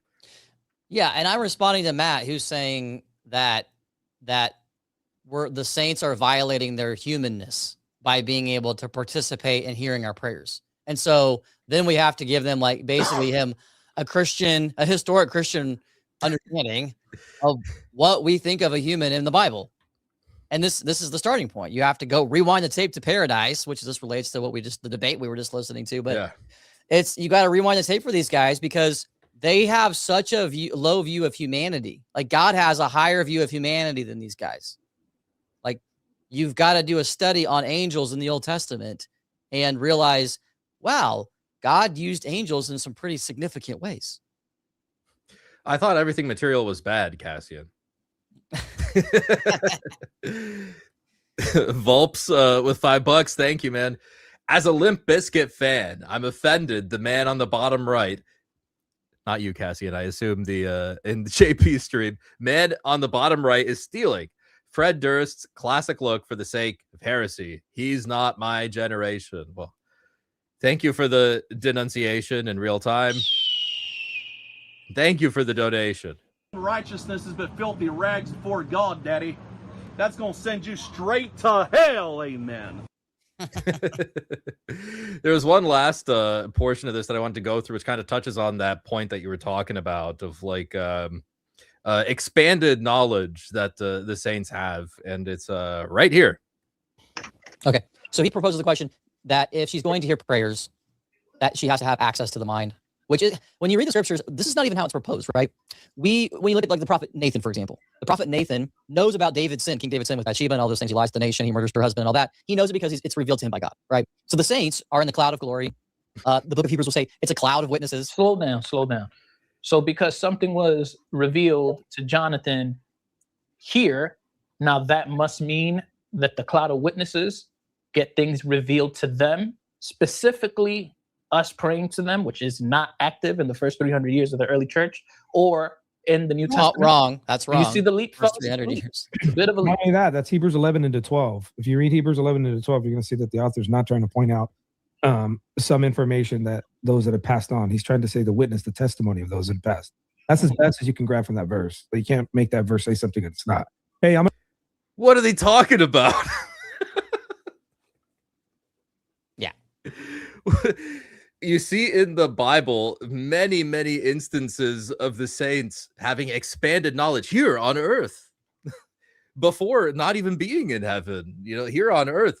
And I'll go through a few instances of that in a moment here, but Father Stephen just this utterly eviscerates. He's, what is it, 2 Corinthians? I think it's 2 Corinthians where St. Paul says that, well, we destroy every argument raised up against the knowledge of God. It's not even like we ironically disagree with, or we do theological triage and we decide which ones we engage with. No, we destroy. Right? That's like, I think of Father Stephen when I think of that verse. It was when God made Moses God to Pharaoh. That was God doing an idolatry. That's, if you bring this thinking from our Protestant friends to its logical conclusion, that seems to be it. You make God an idolater by these standards. But yeah, what are your thoughts on this, Cassian? I just want to throw a response to him saying, and he says this a lot in the video response, that there is no evidence for petitions to the saints in the first 300 years. I mean, I can just name two off the top of my head real fast. One is we have Saint Hippolytus of Rome in the year 200, who basically entreats the three holy youths. And there's, by the way, icons of them in the catacombs at this time. There's tons of petitions to the three holy youths later on the liturgy of Jerusalem. But anyways, this is what he writes. Tell me, you three boys, remember me. That's the key line. He says, remember me, St. Hippolytus. I entreat you that I also may obtain the same lot of martyrdom with you, who was the fourth person with you, who was walking in the midst of the furnace, and who was hymning to God with you as from one mouth. Describe to us his form and beauty, so that we also, seeing him in the flesh, may recognize him. And that comes from his commentary on Daniel. So that's already 100 years before the year 300 AD, where he says to the three holy youths, remember me. And he's petitioning them. And then in the catacombs, all over the place, not just one instance, but all over the place, if you go to like the catacombs of St. Sebastian, we see St. Peter and St. Paul being invoked throughout that catacomb. And this dates to the year 250 AD. St. Peter and Paul pray for us. St. Peter and Paul save. St. Peter and Paul rescue us. So he's just flat out wrong when he says there's no evidence before the year 300. Yeah. One of the passages that I like to go to on this like expanded knowledge argument. Yeah. By the way, I actually used that that quote from Hippolytus. I got it from you. I used it in my debate from the other Paul when I was talking about the icons of Shadrach, Meshach, and Abednego. It's a really good one and an early one at that. And I got it from Michael Garton and Perry Robinson. Yeah, they're awesome. You don't need to reinvent the wheel, right? The information is out there, guys. You just got he's got it. Michael Garton put that in his book because it's a very popular. It's like it's an icon in the catacombs that of the three holy youths. So yeah, on expanded knowledge, I think this is one of the most overlooked passages where it's about Elisha and the Syrian army. This is 2 Kings chapter 6, starting from verse 8. It says, now the king of Syria was at war with Israel. He consulted his advisors who said, invade at such and such place. But the prophet, talking about Elisha, sent this message to the king of Israel. Make sure you don't pass through this place because Syria is invading there. So the king of Israel sent a message to the place the prophet had pointed out, warning it to be on its guard. This happened on several occasions. This made the king of Syria upset. Basically, the king of Syria is making these war plans to invade these places like in and around Israel. And somehow Elisha knows about them. And he tells the king of Israel, hey, they're going to go attack here. Like, go be ready. This, as you see in verse 11, it says, this made the king of Syria upset. Understandably so. So he summoned his advisors and said to them, one of us must be helping the king of Israel. But one of his advisors said, no, my master, O king. The prophet Elisha, who lives in Israel, keeps telling the king of Israel the things you say in your bedroom. The king ordered, go find out where he is so I can send some men to capture him.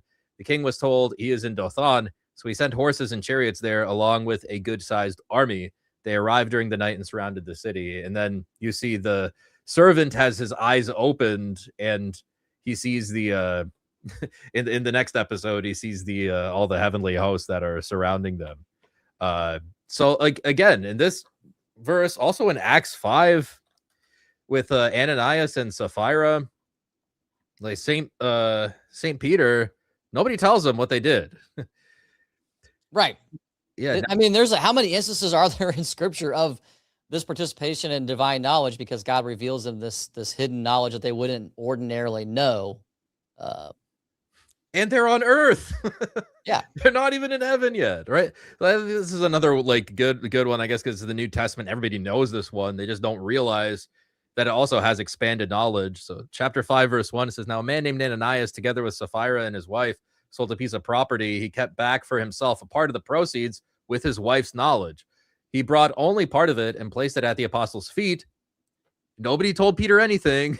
But Peter said, Ananias, why has Satan filled your heart to lie to the Holy Spirit and keep back for yourself part of the proceeds from the sale of the land? Before it was sold, did it not belong to you? And when it was sold, was the money not at your disposal? How have you thought up this deed in your heart? You have not lied to people, but to God. How did Peter know that he was lying? Expanded knowledge. These are the saints on earth, let alone the saints in heaven that are constantly soaking in the energies of God. Father Stephen says that's not eviscerating. That was nice. This is destroying. Refusing to venerate a man and only being willing to bow before God is literally how the devil fell. Oh, that is pretty. It's literally how the devil fell way to be a Satanist, proc guy. That it cuts right to the heart of the issue. Yeah, I mean, that's Wow. how Saint Ephraim of Syria describes the fall of Satan, and that he doesn't want to venerate Adam. Wow.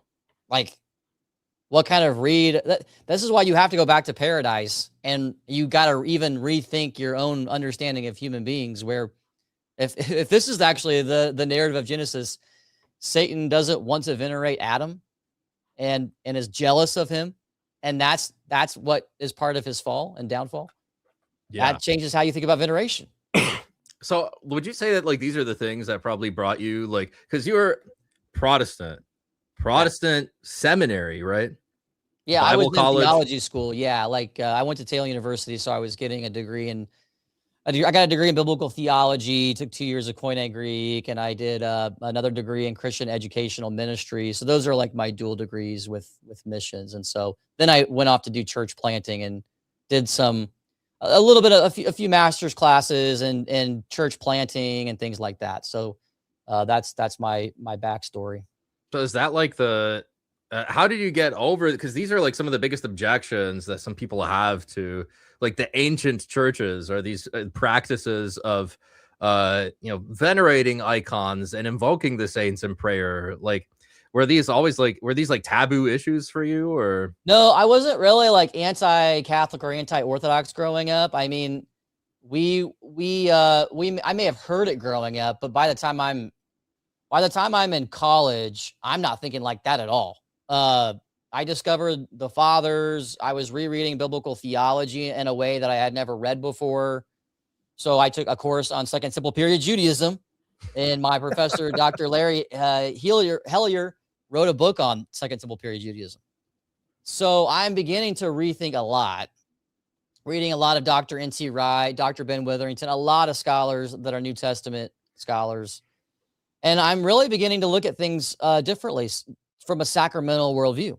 Then I went to a conference at Wheaton College. They had a conference on the church fathers. It was the very first one at an evangelical college. They're going to have a conference on the church fathers, Ancient Future Faith by Robert Weber. That was a huge game changer for me. So I realized I had a lot to learn. I was not learning it from my professors. I have to go learn it by myself. So that's when I just started reading the fathers like crazy back in 2006 and 7. Yeah. Now, once you get to the fathers, it's over. But I didn't become Orthodox. Yeah. I was gonna say about Orthodoxy, it sounds like from just like our talks, like you never kind of eliminated it as an option. It was kind of like always in the back of your mind. What caused you to go to Catholicism first? Yeah, I can almost guarantee if there had been an Orthodox church where I live, there's a significantly like good chance. I can't guarantee it, but because I had a lot of good Catholic friends too. But I could almost guarantee I would have become Orthodox back then. But it was far away, so that was one challenge. Secondly, I just knew I was done with the Protestant world, and I didn't have it all figured out. This was, when you go back to 2008, 9, 10, it's not like how it is online right now. Like where people are like watching endless videos, Catholic versus Orthodox. That just didn't exist, really. You had to go find, rare books. And a lot of the Orthodox material was very like ecumenical, like a lot of efforts to try to overcome the divisions. So you would read a lot of it, and it gave you this impression like, oh, we're all like the band's about to get back together. I was just talking to somebody about this. I think he's a priest in the Western Rite, and he was saying that this was generally the Orthodox apologetic was this like very like kind of milquetoast, like really soft, kind of like let's just engage in like cross Christian dialogue. That was kind of the dynamic until really about 2016, 2017. Definitely online. There's this. I remember when the switch happened, and the switch happened because you began hearing more podcasts, more YouTube channels, and then Google Maps. Google Maps was a game changer. How did you even know where an Orthodox church was? You know what I mean? You now got a phone, Google Maps. I got a whole list of where the Orthodox churches are. I can like get their phone number and call the priest. Yeah, I mean, Jay, I if you want to know the truth, Jay and Seraphim Hamilton were two people that you ran into very early on. So I was Yeah. definitely listening to their arguments for sure. For me, I was reading a lot of academic literature that was like ecumenical. And that's where I began realizing, oh, like this, we're not getting back together. Like this is an illusion. It's too much. Like everybody agreed, like everybody, even when they were trying their hardest, realized Vatican I is an impossible knot. Yeah. Like If you're anathema if you don't affirm it. yeah, and if they get rid of it, then the Roman Catholic narrative crumbles. You're Yeah. literally saying almost that the Orthodox narrative is right the moment that you say our dogmas are no longer dogmas. Yeah. That's just not going to happen because Roman Catholicism's too big. It has this clean-cut narrative that it thinks that it has. And so it's just not going to happen. So there is this moment that you realize, oh, it's not getting back together. I have to make a choice. And by 2018, 19, I had already crossed the Orthodox line in my heart and mind. Yeah. And so I just kind of viewed myself as Eastern Catholic. Asked my wife if she would consider becoming Orthodox, but we have a large family. I worked at a Catholic church. Like I worked for a Catholic parish, taught at a Catholic high school. And those are hard transitions when you got to find employment and you are got to move people along. And you're not just talking about the communion of saints anymore. You have to actually talk about what are the errors of Rome. That's not always the easiest conversation for those who are not up to speed on it. So anyways, that's the short story. Yeah. Yeah. Before we get too far into the papacy, I think this was meant for like the last section, this super chat from FPV, $10. He says, if we are not meant to pray to the dead, to ask of the dead, wouldn't it be sin if Jesus calls freaking Lazarus from the grave? That is Christ doing it. Red letter readers, wake up, people, join Orthodoxy. I have a cousin who made a funny observation about this recently. He was like, hold on a minute. Charismatics are like generally against, praying for the dead or something. Yet, nonetheless, when somebody passes away, they are the first ones there to pray for this person and say, God, please bring them back to life. Please put their soul back in their body. Please, God. And like, what are you doing? You're praying for the dead. Like, it is true. That is a prayer on behalf of the dead. Yeah. That's funny. There are some charismatics that I think, even though I have huge disagreements with so much Pentecostal theology, it's funny when you talk to different Protestant traditions, there is some like great progress you can make with Pentecostals because they're like totally open to wild stuff. You know what I mean? Like, well, yeah, the Holy Spirit could do that. So when we talk about, well, the Holy Spirit is doing this with the saints, you're like, okay. So it's fun when you talk I'm there, dude. Yeah. There's like, especially me when I was going back and forth, like on one hand, it was like, you have the Pentecostals and the charismatics that like they crave this like deep spirituality and like real experiences with God, yet they have absolutely no guardrails on themselves. Like they're like on the extreme end, you have like what the grave soaking that the Bethel people were doing, where they'd like lie on top of like the graves of people they thought were like close to God and like, try to soak up what it. And I'm like, I mean, that's not how you're supposed to do it, but I mean, there's like a small strain of something in there. But then on the other hand, you have my experience in like the Tulip Baptisty Calvinisty, like the John MacArthur type independent Bible church, and there's so much intellectualism, I guess, but so much emphasis on Calvinism. So much emphasis on studying the text that you don't have any emphasis at all on like deep spirituality and experiences. There's something so beautiful about Orthodoxy that like brings the two together, the deep spirituality on one hand, and if you want, dogmatics in abundance are there as well. Yeah, we've always had this emphasis of the Holy Spirit when you study the East, and they have but there's guardrails, right? I mean, this is why you have a spiritual father. This is why we talk about, there's prelest, there's you can become disillusioned. You can have a wrong sense, like a very emotional experience that isn't real. It's not true. So So in our tradition, there's a lot of guardrails. I actually had the robust conversation with some of my Pentecostal family members and about Orthodoxy, and they found it very valuable. So it's fun. Yeah, it was. I'm so grateful that I stumbled upon Losky's work like semi early on. Like, some people might say that's an advanced read for it, but I've been to graduate school. I've read things that are hard. I can put myself in these people's shoes. But his whole introduction is about like, what does mystical theology mean? He's like, well, mystical means like an actual experience. Theology is like the guardrails on that. Like, you want to experience God, but there's like great dangers in exposing yourself to the spiritual realm, like you mentioned, Cassian, like prelest, and like who knows what spiritual influences you're exposing yourself to there. Yeah, for sure. Yeah. So today, because I was trying to get to how you became Protestant to Catholic, then Catholic to Orthodox, and it seems like you dodged a bullet. What's that? Do this quote. Yeah, it seems like you dodged a bullet here, my friend, because today you have Pope Leo the 14th saying communion between Christians and Muslims takes shape under the mantle of Our Lady of Africa. Here in Algeria, the maternal love of Lala Miriam gathers everyone as children within our rich diversity in our shared aspiration for dignity, love, justice, and peace. In a world where division and wars sow pain and death, living in unity and peace is a compelling sign. Unity and peace with whom? Christians and Muslims in unity. Interesting. And you have, of course, that's a bad take. Yeah. The comments absolutely eviscerating Pope Leo. He says, you have Jim Bob here saying the best advert for Eastern Orthodoxy ever. Then Redeem Zoomer says, are you serious?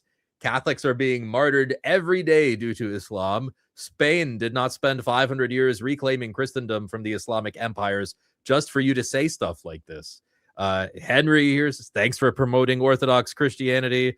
Orthodoxy above the clouds says there is no communion between the table of demons and the table of Christ. Just like absolutely decimated. And like you mentioned earlier, so as if you don't know, Cassian helped me prep for my debate against Yossi, which is why that's the theme song I used for today's episode, season 1. But he put me on this book, Vatican I, The Council and the Making of the Ultramontane Church by John O'Malley, who has reposed now, but you can go see, he has talks on YouTube, he has presentations, and he has a few other books on the Council of Trent and Vatican II as well. He does excellent work, and he's by no means like some liberal Roman Catholic scholar. Like, he's just going through the history, explaining the cultural context, like what social factors were at play here, especially like the Enlightenment and the French Revolution leading up to Vatican I. It was such an excellent work, and I owe a lot of my debate performance there to Cassian for putting me onto this work like really early on.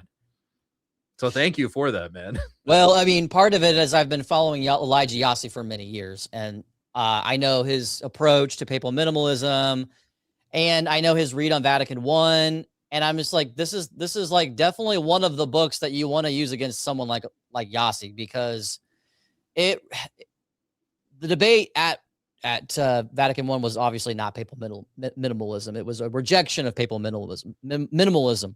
Yeah. Now he wants to say he's taking the minimalist option of papal maximalism is the reality. Like, Vatican I is papal maximalism. He's saying I'm taking the minimum version of that. It's like saying supersize me. Can I have the smallest version of the supersize me? Yeah, well, because you have like the Janseans and like John O'Malley goes into like all these other groups that there were many groups within Roman Catholicism at the time that were emphasizing, hey, we got to go back to conciliarism, right? Yeah, and like, yep. Yeah, and the local cultures, the local traditions. Sorry, go ahead. Yeah. No, go ahead. But I was just going to say, like, emphasizing local traditions, local liturgies, local variants of the liturgies, even in their worship, like, especially in France, right? Yeah. I would argue that there were some in the West who had a lower view of primacy than Orthodox. Like, there were some Western groups who had a lower form of that. They may have said, oh, the Pope has some kind of special promise to be the head of the church, but they were not signing up for universal jurisdiction. They were not signing up for papal infallibility. They were just saying, hey, there's this guy in Rome and he helps us out sometimes. But they had they didn't have a robust view of primacy, actually, the way that the Orthodox Church does, some of these groups. So there was a lot of debate going on, because if you go back and you rewind the tape to the debates going on at the Council of Constance, they were saying, it's actually on the record books, even though the big debate in the Catholic world is whether it's infallible or not, in it. But basically that it declares a council, an ecumenical council, is over a pope at the Council of Constance. And they were very fine with the idea of removing a heretical pope. That was not a problem. There's even a canon in the West that the pope cannot be judged unless he's a heretic or for some immoral reason. Right. So this was a dominant thought in the West, and Vatican I was, for the most part, shutting down that narrative. So in the YouTube chat, guys, I put in the call-in link. How much more time do you got left, Cassian, here? Probably about 20. I mean, I could probably go for another 20 minutes, and then if I could take a short break, I can come back. All right, but well, maybe I know you can go 6 hours, but I'm not trying to impose that on everybody else here. I'm tired from all the services. I know Father Stephen was in the chat, and Father Deacon Ananias was also in the chat. If you guys want to jump in, please, and add like another a take, I guess, a summation about what we've been talking here. I mean, we'd really appreciate you guys if you can. If you guys have questions for myself or Cassian, again, please try to keep it respectful here, but if you want to go back and forth with me, that's cool. But Cassian is my guest, so please show a little bit of deference to Cassian. But yes. Hey, I might appear nice, but I have to be very careful, because sometimes there can be another side to me. I got to be careful. Well, you are the ortho dad. You got to lay down the law every now and then. I assume. Right. I might start parenting online. Yeah. But yeah, man, how did you get from, because it seems like you never disqualified Orthodox, but like, what was the straw that broke the camel's back where you were like, I'm Catholic, but you know what, I do have to actually make this move official and actually be received into the Holy Orthodox Church? Like, was there one thing, or was it just kind of like it was a bundle? It was a bundle. I could say it very quickly. A lot of it was coming at it from a parish standpoint. Like, I want to create a healthy Catholic parish, a healthy Christian parish. So it began a lot with orthopraxy, realizing there's a lot that we can learn from the Orthodox and the East about how to have better parish life, just period. Like coffee hour, fasting, feasting, the list can go on. And so that was like, got me very interested to like learn more about Orthodoxy, just like in real life, not just in the books. So I began fasting like the Orthodox, because that's how Catholics used to fast. They used to fast Wednesdays and Fridays. They used to give up meat during Lent, and they don't do any of that stuff anymore. You might find a small movement through Exodus 90 coming back today, but they really weren't doing much of that. So the orthopraxy, which is very important, like it's not some sideshow, like we view it as like what it means to be a Christian, is important. Then I started doing a big deep dive on several topics. Infant communion, which the West did all the way up to the 12th century. And to me, getting rid of that was at bare minimum a sin against God. Because the sacraments of initiation should be together. Now, I know all the responses to that, but I do think in the end, it wasn't a theological error and a sin to do that. I began diving into the purgatory and indulgences debate. I think St. Mark of Ephesus pretty much wins the show at Florence. And I think the Catholic position today has sided with St. Mark at Florence, and they've actually rejected their view of purgatory from the last 500 years. They pretty much. Sorry to interrupt No, here. you got Your it, work on purgatory is great, by the way. If you guys want to learn more, but I think that could be another system level defeater for Catholicism that we're kind of sleeping on a bit. But Father Stephen said, send me a link and I'll pop in a bit. I sent it the link to your email, Father Stephen. So it should be there. Nice. I would like to get a thumb up. Yeah, absolutely. Hop in and I'll stay a lot longer. Yeah. Sounds good. Well, that's there's like a meme about it in the chat where like, oh, Father Stephen's hopping on. Alex, buckle up, man. But yeah, it's good. Orthopraxy, purgatory debates, infant communion, papacy and ecclesiology debates, I mean, the list can go on, but there was a point where I definitely crossed the line. I was like, I am Orthodox, like through and through. Pretty thoroughly. And I'm not going to do the Eastern Catholic experience for the next 50 years. Yeah. You know, Well, I was tempted to do that, but I didn't. Jay was mentioning on his last stream a book. I forgot the name of it, but if you guys can probably find it. You guys are sleuths out there and you're very smart. He was saying there was a professor or something who he only studied, I think it was Paedo communion. Mm-hmm. Okay. Like just that. And that's what converted him from Roman Catholic to Orthodox. He was like just Paedo because the tradition was so strong. I think when you have a worship first approach, which I think Orthodoxy does, I mean, first of all, it shapes your theology. We're not doing like we're not taking the top down. The papacy is the most important topic or an all-consuming issue.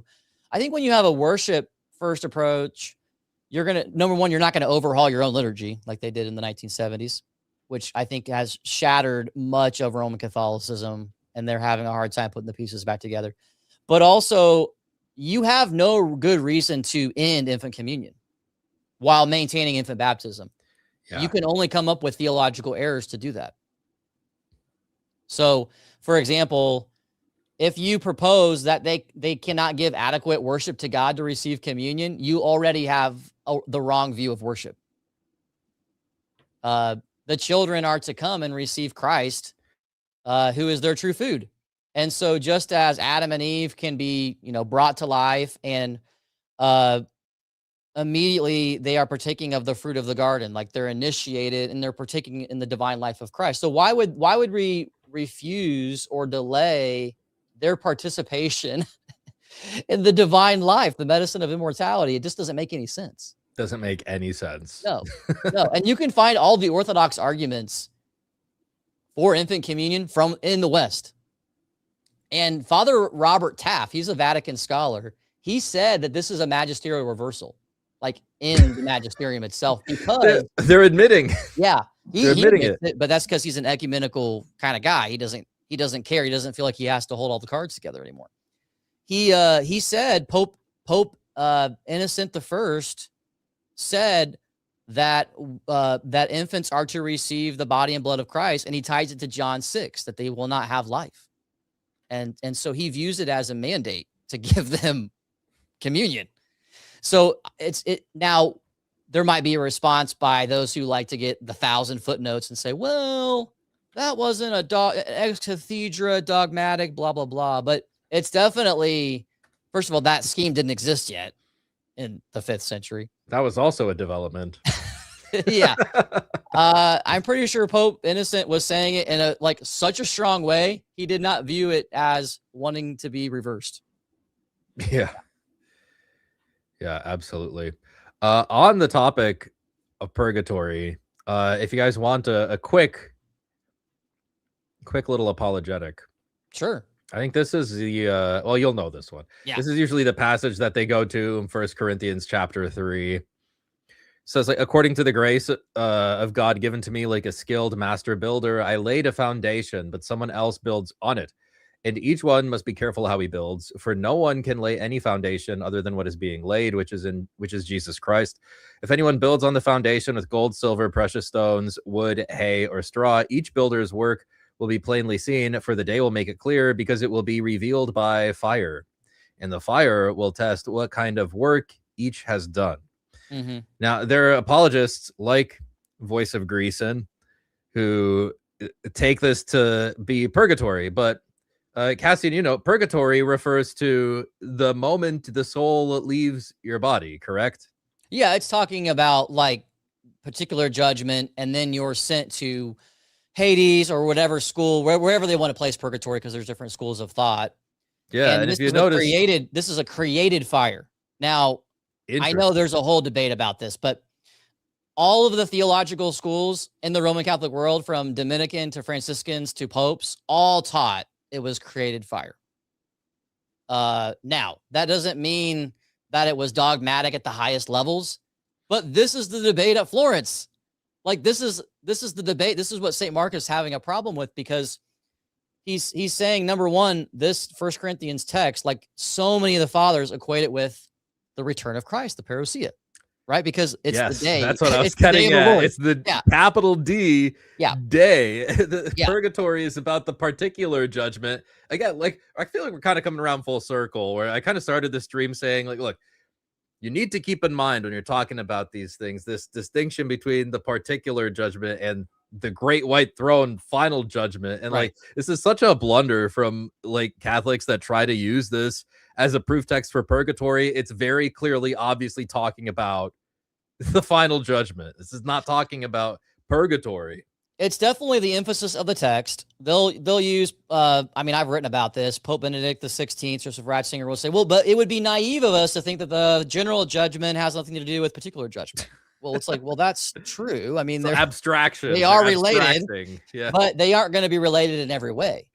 Like, for example, we don't get our resurrected bodies the moment we die. That actually happens at the resurrection of the dead. And the Vatican condemned that move by certain figures, like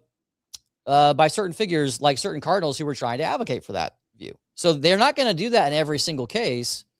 Today they've come much closer to the Orthodox perspective. That's what makes this conversation challenging, because you actually have to teach Catholic apologists what they used to believe first before you can really even have a debate.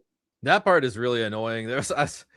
Against my better judgment, I was having a back and forth with somebody on X, and we were talking about meophysitism, whether Christ has one or two natures. I don't know if you saw it, but the guy was like, Christ obviously has one nature. And I was like, okay, how many energies does he have? And he's like, what do you mean energies? And I was like, yeah, I don't think you're informed enough to be having this conversation.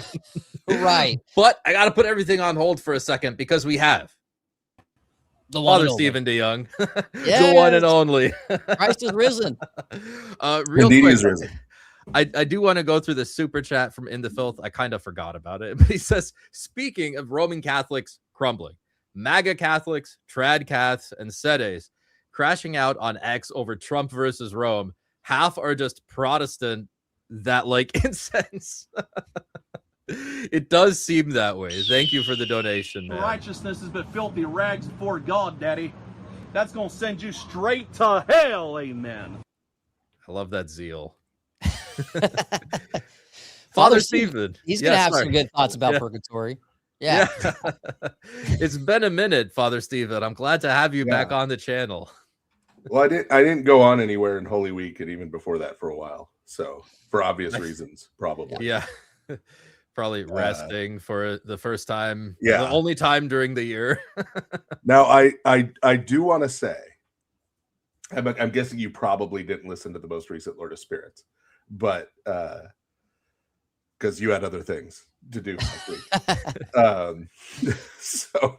But I want to say, particularly to you since you're here, and to other people who will see this, to Alex in particular, but no, this is okay, a good one. All right, please say it loud and clearly for everybody. So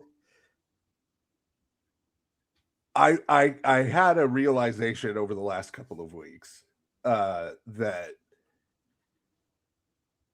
it started with how blessed I am, in that, I mean, first and foremost, I get to be a priest, and I get to stand before the altar and offer the Eucharist and all of that. And I have a parish, like a vibrant, growing parish of people who I love and who love me back. And I have a wonderful wife, and I have, respect in my field. I have people telling me almost every day that something I've written or recorded has helped them. I'm not saying this to brag. I'm saying this because the rest of the realization is that makes it very easy for me, number one, to not care at all what a handful of people on Twitter think of me. Like, I literally could not care less. But what I realized this Lent is that the fact that I don't care led me this Lent to kicking the hornet's nest a lot and looking at them and just saying, stay mad. But the reason I'm addressing this to you in particular is this was the part that was a more difficult realization for me, is that folks like you, Alex, and Nikolai and Ben, I know got kind of swept up in this whole thing that I had in part deliberately instigated. And so honestly, I hope and pray that that did not detract from the spiritual benefits of Lent for you guys. No. Getting wrapped up in that, in the online drama and stuff. Father, And there was a lot of intent on my part as well. Yeah, even with them, I understand, right? This is not to apologize for anything they're doing, right? They are creating factions. They are causing these problems and everything. But I'm still called upon to, by their own admission. Yes, on their own admission.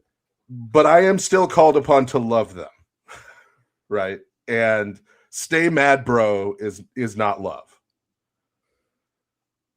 right? They had spiritual benefits to derive from Lent too that might have helped with some of these problems. And so if me doing that detracted from that, that wasn't a good thing either. Right. So I just wanted to say that publicly, right? That right. I don't take back a word that I said in terms of right, being true. Substantive critique. Right. Yeah. But I don't know. I think if I had it to do over again, I probably would have kind of put that on pause for Lent and then like come back this week and let them have it. Right. Like, to be honest now, looking back on it. That said, I am trying to balance things over here. And on one end, I saw an opportunity because they overextended a bit, and my strategic litigation brain was like, oh, yeah, this is something that I can use as bait. And I think we got a lot of good material out of that because you could see how frantically they were trying to avoid real-time accountability. Yeah. And also outright, well, which we may have already had before, but now we just added to the mountain of evidence that's like outright shameless sectarianism, like shameless by their own admission. And one of their main guys called in and had absolutely no defense for that, nothing to say when I confronted him with that. That said, obviously you're right on this one, Father. Yeah. Our goal can't be to destroy our human enemies, right? We've got to try to make them our friends, right? Yeah. And so I think the one thing going forward is, I think, and this is, I watched a piece of that stream of yours, and I'm not saying you didn't do this, but I'm saying going forward, I think we need to do this. I think we need to allow them an open door to back off from their former positions. Right. I don't think we need to publicly shame them. Like any of them who want to now, who have kind of realized like, oh, yeah, let them retract it. We don't need to keep bringing it up at them. Now, if they keep pushing it, that's a different story. Right. But any of them who want to kind of step back, we need to let them, do so and maintain a little bit of dignity. Right. Yeah. In the filth, he brings up for me what I thought was a very telling portion of that conversation. And again, I'm not trying to like never let them live this down ever for the rest of their lives, right? You can't do that with anybody. That's not fair. Yeah. But I thought this was very telling to me when you accuse someone of being a sectarian and you say, what do you have to say about that? Their response unequivocally should be, no, I'm not. That's what any normal, sane, Orthodox Christian should say, is that I'm not a sectarian. If the first words out of your mouth to that question are, it's more complicated than that, that's not good enough. I'm sorry. That's a F. That's a fail. You have absolutely failed or whatever. That's like, Cassian, I don't know if you have any thoughts on this whole e-drama thing with the laymanizers. I don't do e-drama. The wisest of them, ortho dad wisdom. We also have my good friend, the #1 baller of all time, Mr. Baylor. Hey, David. Hey, it's good to see you guys this evening. Yeah, the funniest Cassian related thing from recently was when you posted that clip from our conversation. Yeah, that guy. And a whole bunch of Calvinists showed up to say I was lying and that they do believe in a real participation in the divine energies. Yeah. Even though they don't accept the essence energies distinction, which is amazing, right? I didn't even post the clip. Eric Ybarra listened to our conversation and he clipped it. Interesting. He's the one that clipped it, and then that's when it went wild. So, yeah, I didn't see that coming, but yeah, that was just hysterical to me. You said that negatively, so it must be false. Baylor, what's on your mind, man? First, I want to say I appreciated what Father Stephen was just saying about the debate going on the internet. I actually left X for like a week and a half, just because I found myself getting too stirred up. I mean, I can't speak for you, Alex, or anybody else, but I was looking at myself, but it was like, I'm getting too emotional about this, and this just isn't the time for that. But here's the thing, sorry to interrupt, but like is that people think that I'm getting like emotionally stirred up or like bothered. No, that's how you control a situation, right? Like people don't understand that like sometimes you have to push, and sometimes that means really conveying that you believe in, like you mean what you're saying, right? And that isn't like politely disagreeing. That is like, how dare you say that, you vile snake? Like sometimes that's what it means, right? It's not like litigators are trained in this. Like I'm not actually like get it like emotional. Like it's part of this. It's part of advocacy, like showing that you actually mean what you're saying, right? So well, it's a very calculated emotion, calculated use. Emotion and killer instinct are two different things. Killer instinct has its own issues, right? In terms of controlling it, right? Yeah. I thought that was hilarious how they're trying to discredit you for saying things like that. And it's like, I've had these guys like literally cuss me out. You remember what they said? I remember a few things we shouldn't, let's let the dead sleep in their graves. Yeah. I mean, it's Pascha, and we should like Father Stephen was saying, I give people I don't know, we do say we do say to embrace those that hate us and even call them brothers in the joy of the resurrection. And that's kind of what I was thinking. Obviously you can get carried away with that too, but we have a few callers in the queue. We're gonna pull up Nathan, and then we're gonna go to Monhaven after that. So Nathan, what's on your mind, man? Yeah, hello. Can you hear me? Yeah, what's up, man? Perfect. Alex, I've been asking this question, but I wanted to see what Father Stephen would say. So when the church talks about sin not having ontology, according to Augustine, but then when we talk about sin leaving an ontological taint or contamination on holy spaces or on the altar, for example, how do we understand this? Yeah. So you have to think of like other things that are a lack, like rot. So if you have a piece of wood or a tree that's rotten, right? The rot itself is not like a thing that's made up of matter. You're like, this wood is rotted out. So you're just pointing to a lack in the wood. You're pointing to the fact that the wood is dead, that the wood is eaten out, that it's right. It's missing. So there is a change to the ontology of the wood produced by the rot, but the rot itself, still a privation, right? Is a privation, right? Or an even more pointed example, think of it like health. Right? Okay, yeah. A lack of health, an unhealthy, right? Or weakness as opposed to strength, right? Deficiency. Yeah.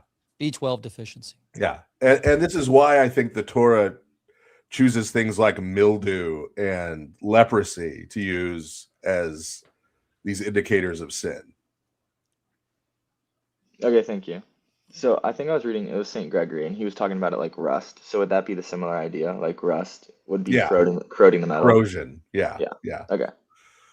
Thank you so much. Yep, that was it. Thanks for calling in, Nathan.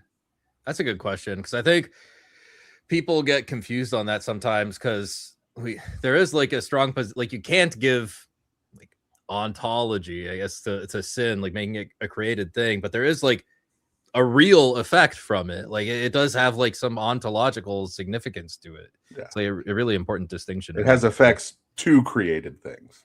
Right? Yes. Effects on created things. Yeah. Wow, great questions and answers. Yes, Nathaniel. Monhaven, what's up? What's on your mind? Hello, Christ is risen. Can y'all hear me? Truly, he's risen. We can hear you very well. Awesome. I want to hear y'all's thoughts on an argument in the faith versus works debate that I haven't really seen or heard anybody use. I mean, I don't really watch a whole lot of debates, but anyway. So in Matthew 6, after Christ gives the disciples of Jesus the Our Father prayer, he says that if you forgive others their trespasses, your heavenly Father will also forgive you. But if you do not forgive others their trespasses, neither will your heavenly Father forgive your trespasses. And so I've used this a couple times. We've asked somebody, is forgiveness a work? And they've said yes. And so I hit them with, well, it's that also would in be the a Lord's work Prayer that is too, right? necessary for your salvation, right? Yeah. Yeah, I mean, I agree with you, of course, but I can tell you they're dodge. Well, I don't remember the first dodge, but the second dodge didn't make a whole lot of sense. So yeah, the way they'll dodge, like if you try to tie that to one of the parables where that's sort of what Christ says is the right. So like the man who's forgiven like the huge debt, and then he finds the fellow servant who owes him money and starts throttling him, and so right. Mm-hmm. Then the debt comes back and he gets thrown in prison pretty much forever, right? And Christ says, so will God do to you if you do not forgive your brother from your heart. Right. You could probably imagine this. The Calvinist dodge is, well, that just shows he was never really forgiven in the first place. Of course. Because if he understood, right, this is the whole guilt, grace, gratitude thing. If he really understood and had received that grace, then he would have, out of gratitude for having been freely forgiven by God, he would have just sort of automatically forgiven the other servant. Great cop out. Which clearly is not what the parable says, right? But that's... Yeah, I just remember the second time this worked on somebody, he just said something about it does like it's about rewards, like the Father forgiving is about like the Bema seat, and so it affects only rewards or something. It didn't make any sense, so I didn't press it on because it seemed pointless, but yeah, that was really strange. Oh yeah, that's I love it when they try to get into that. The judgment seat of Christ.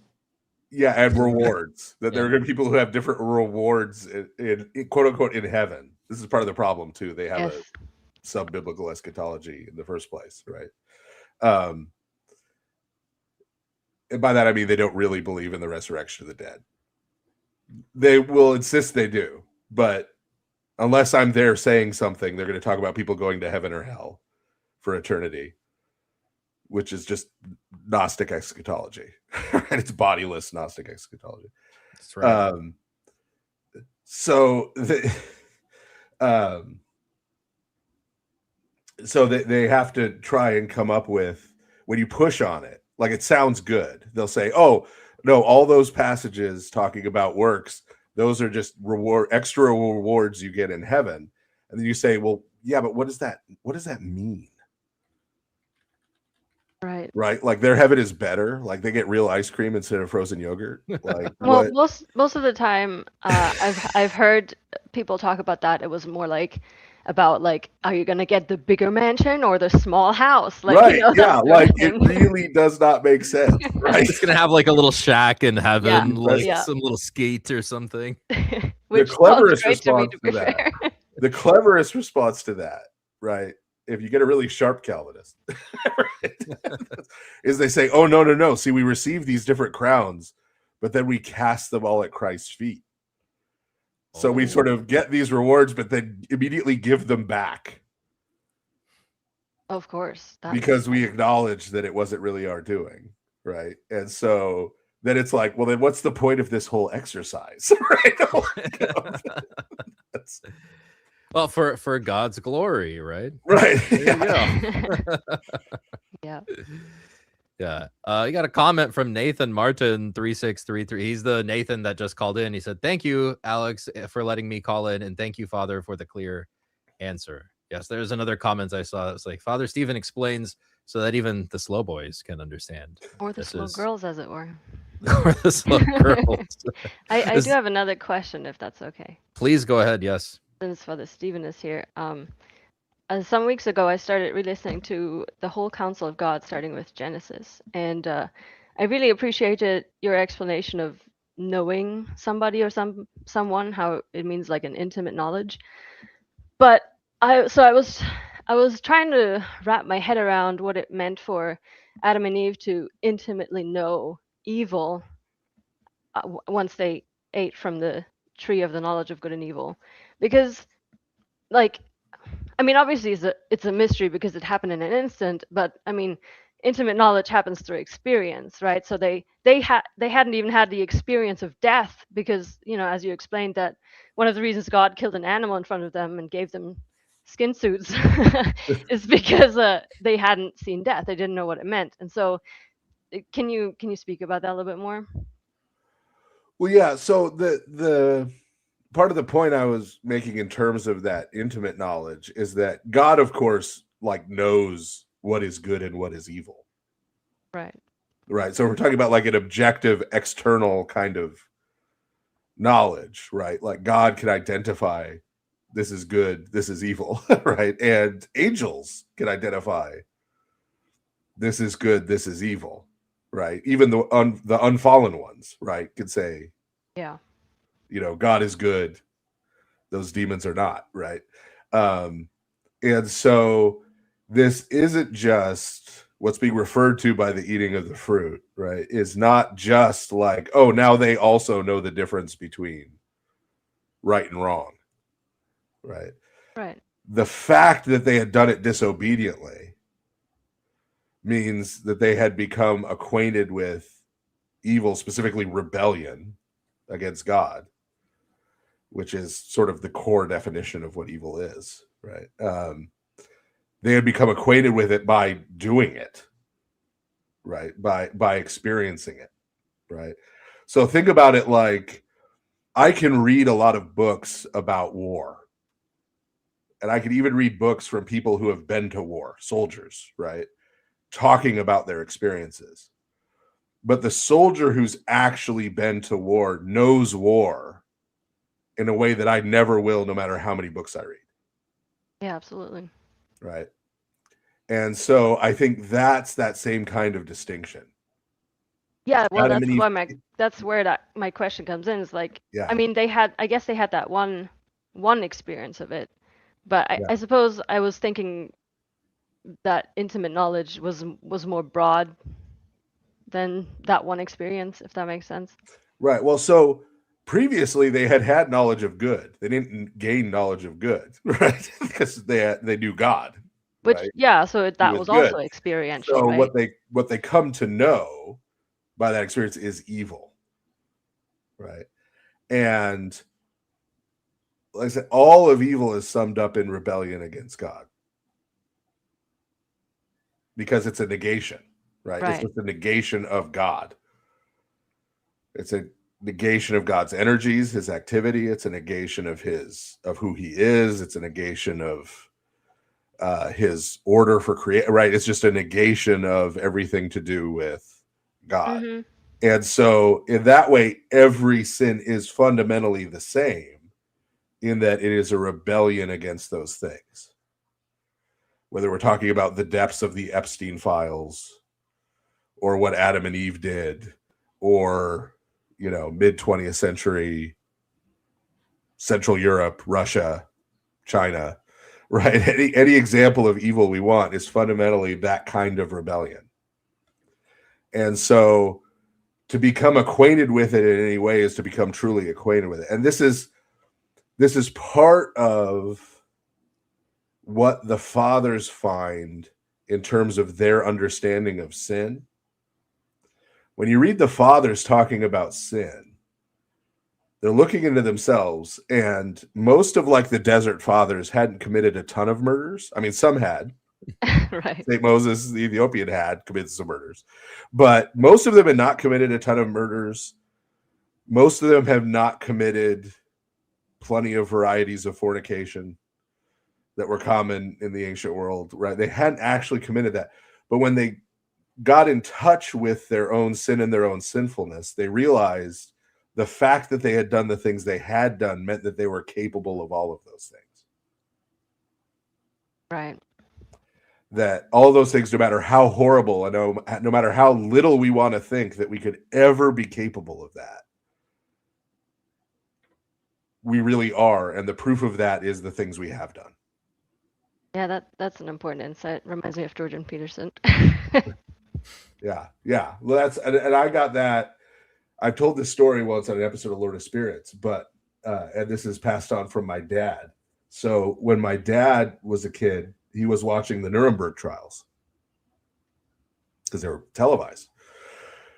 And, so he's hearing about all these things. And he said to my grandfather, what do you think about all this?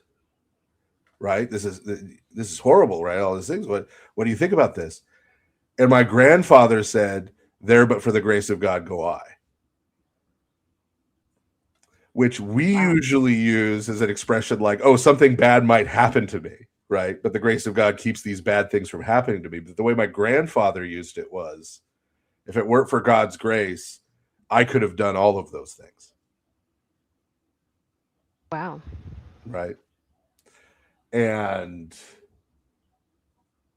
to me, that kind of sums up this insight, right? That makes a lot more sense. Yeah. Thank you. Yeah, Well, good that was question. it. Thank you all. All right. Thanks for calling in, Madhavan. Those are great questions. Catholicism is cool, says Alex Soren. Will you be my spiritual advisor? Check yes or no. Absolutely not, under any circumstances will I do that. I suggest you go on some pilgrimages, probably to some monasteries or something, and you'll find a spiritual father and ask your parish priest. Sometimes you're in a situation that's fortunate enough where your parish priest can be your spiritual father. Yes, guys, do you have any tips on that, on finding a spiritual father? People are always asking me this question. Cassian? Talk to your spiritual advisor about how to find a spiritual advisor. It's a question for your spiritual father. Yeah. Well, I mean, I don't think I have any great wisdom to share. It's just I have my pastor who is my spiritual advisor, but I also have other priests in my life who also speak wisdom, who I confide in.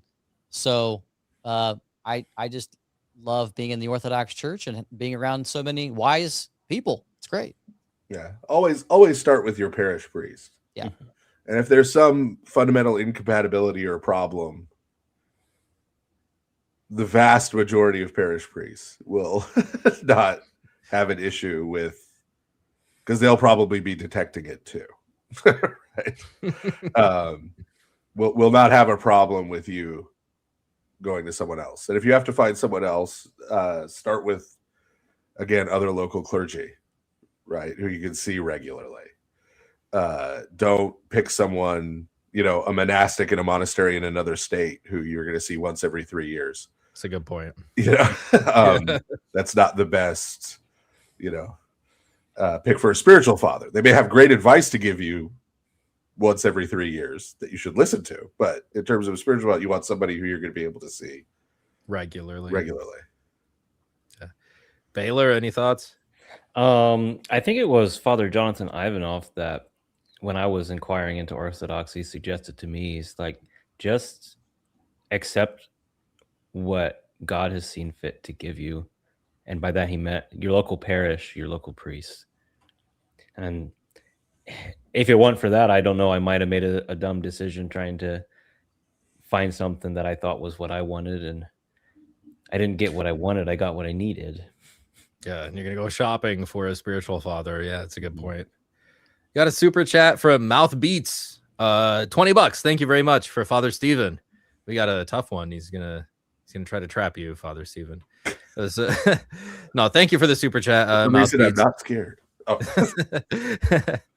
Father Stephen, if sacrifice is about eating a meal with your God, then are we to understand Abel's sacrifice as a whole burnt offering, since it was before humans were allowed to eat meat? Thank you. And thank you for the super chat, Mouthbeats. But yes. Abraham was also going to offer Isaac as a whole burnt offering. He was not planning to cannibalize his son. Although that did happen in pagan circles, obviously. Thank you for the super chat. Paisio Sevilla member, thanks for the 1 month membership. I appreciate that. Hey, Alex, going forward in your debates, there should be a stipulation that the person has to go to a divine liturgy before or after the debate. I like that, actually. Alex, let's have a debate. All right, fine. But I don't know. They might throw it back on you. They might make you. I mean, watch me end up. Father ended up at some Episcopal church thanks to other Paul, Mormon church, or some Unitarian. Thanks for the donation, guys. Next in the queue we have Volpes. How do I pronounce your name, dude? Volpes. Volpes. That's a difficulty Alex has, is pronouncing names. It's true. I wasn't made for that. You're Romanian and that's Latin, man. What are you talking about? I don't know how he wants to pronounce it. Like, is it the Pokemon, like Vulpix, or like Vulpes? Fine. You don't get to choose. You pronounce Latin correctly, and he could lump it if he doesn't like it.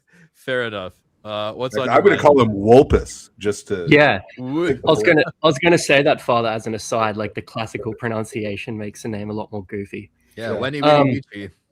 Yes. Look, so this is probably a double-barreled question. Piggybacking off the last caller, who mentioned Moses as a murderer. In my understanding, with the Decalogue, the Ten Commandments, thou shalt not kill is understood to be in reference to unsanctioned killing. So that's how I understand murder is unsanctioned killing. I suppose what trips me off about Moses being described as a murderer is that, like, he was a prince of Egypt, and I know he kills the abusive overseer, and like technically with the way Egyptian society worked and the royal family basically being gods, wouldn't that be within his like governmental remit to be able to just kill someone? Or like, I'm guessing they didn't have, habeas corpus or presumption of innocence and trials and all that stuff. So yeah. So the issue there is, do you know what the word for Egyptian is in Egyptian? No. It's human. Meaning the Hebrew he was protecting was not one. Oh, okay. So that's pretty crazy. Yes. It's the equivalent from the Egyptian perspective at that point in history of if I saw someone kicking their dog and I went over and killed them to protect the dog. Oh, okay. That like makes someone sense. might say, well, yeah, it's horrible he was doing that to the dog.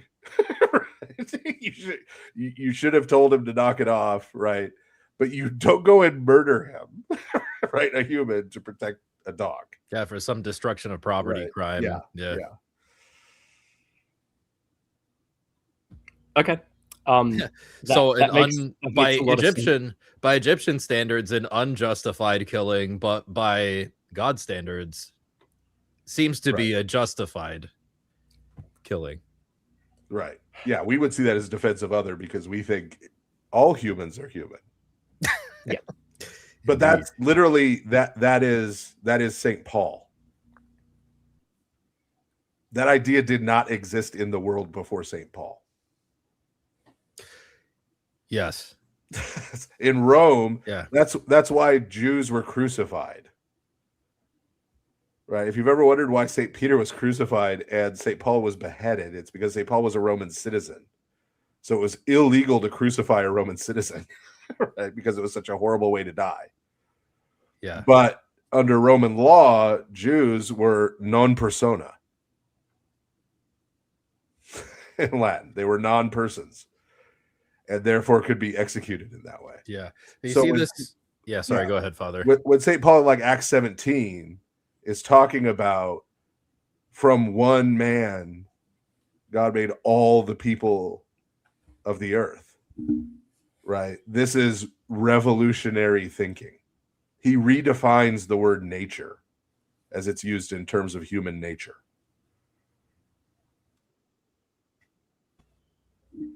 Thank you, Father.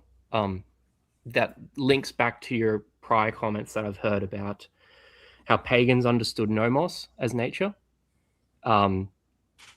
between different people groups, like Athenians having a different nomos to, Spartans or something like that.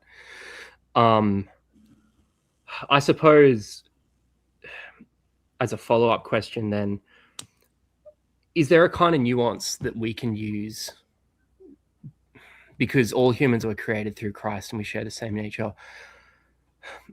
Were pagans kind of using nomos to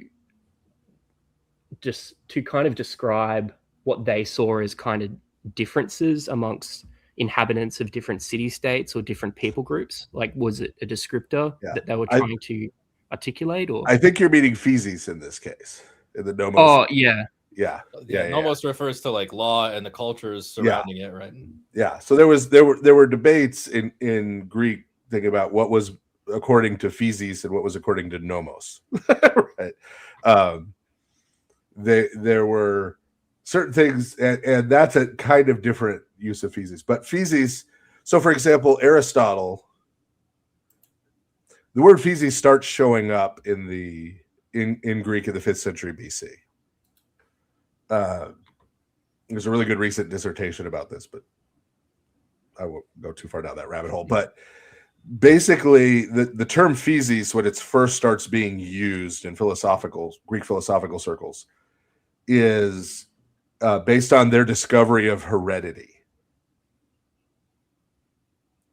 They had discovered the idea that, right? So like when you look at Genesis, we have the story of Jacob where he's like having the sheep look at sticks in order to determine what they will look like. Yes, right? the spotted ones and the right. Yeah. Right. And so there wasn't until a certain period, right? They discovered heredity. Like, no, you could breed, you could take one that looks like this and one that looks like that and breed them together and consciously produce, right? So they kind of discovered heredity. And then, of course, they apply that to humans, right?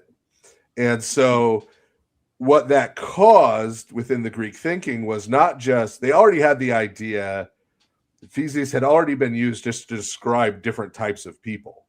Like, this person is a philosopher, this person is a nobleman, this person is a merchant, this person is an athlete, this person is a slave, right? But when you add heredity to that, now not only is it that you're a slave, but it's not that you're a slave through happenstance or you just happen to be the type of person who needed to be enslaved. It's that, well, you're, by, as Aristotle will say, you have the nature of a slave. You will pass that on to your children, right? You will marry another slave. You will pass on your children, and noblemen likewise, philosophers likewise, right? That's why you find some of the stuff you find in the Republic about who's allowed to have children and with whom, right? In Plato's Republic. So that idea is a very different idea of nature. And this is actually what really produces the whole problem with the non-Chalcedonians, is that St. Cyril primarily used physis in that Greek philosophical definition. That's why he says there's one nature of God, the Word incarnate. He's trying to say Christ is one person, right? Because nature corresponded to an individual in that philosophical usage, whereas Chalcedon was using it the way St. Paul uses the word physis, which is physis is what all humans share, every single human. So that Chalcedon can say that Christ is consubstantial with us, homoousios with us, according to our humanity, right? That's a different use of the term nature. And so our non-Chalcedonian friends are unable to bridge that gap between the two usages of the term physis, right? To get at the underlying theological truth.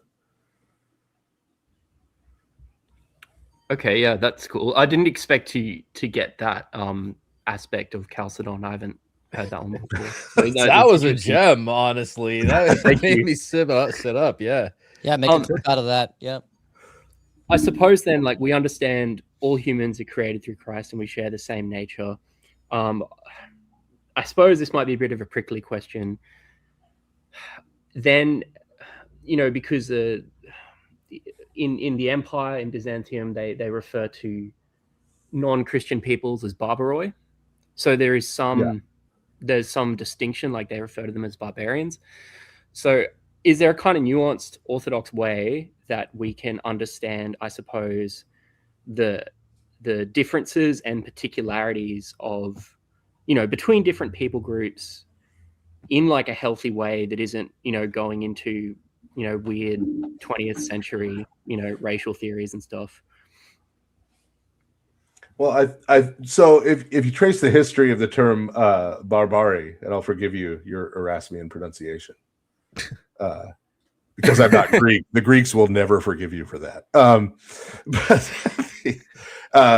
that term actually comes from, that's what the Greeks thought non-Greek speakers sounded like. They sounded like bar when they talked. It's sort of like the adults on Peanuts. Like they thought it sounded like goofy gibberish. So originally that was a term for non-Greek speakers. And so the idea of a Greek nation actually developed after the usage of that word. It was originally a linguistic term more than a nationalist term. It mostly gets applied, I can't say always because I have not read all of Byzantine literature, but it mostly gets applied to Byzantine literature to refer to non-Christians. So that is a subtly different nuance, right? They call the Latins, right? And the Franks and stuff. But when they're talking about barbarians in Western Europe, they're usually talking about like the Aryan Goth tribes. They're talking about like the Northern Germans before they're converted.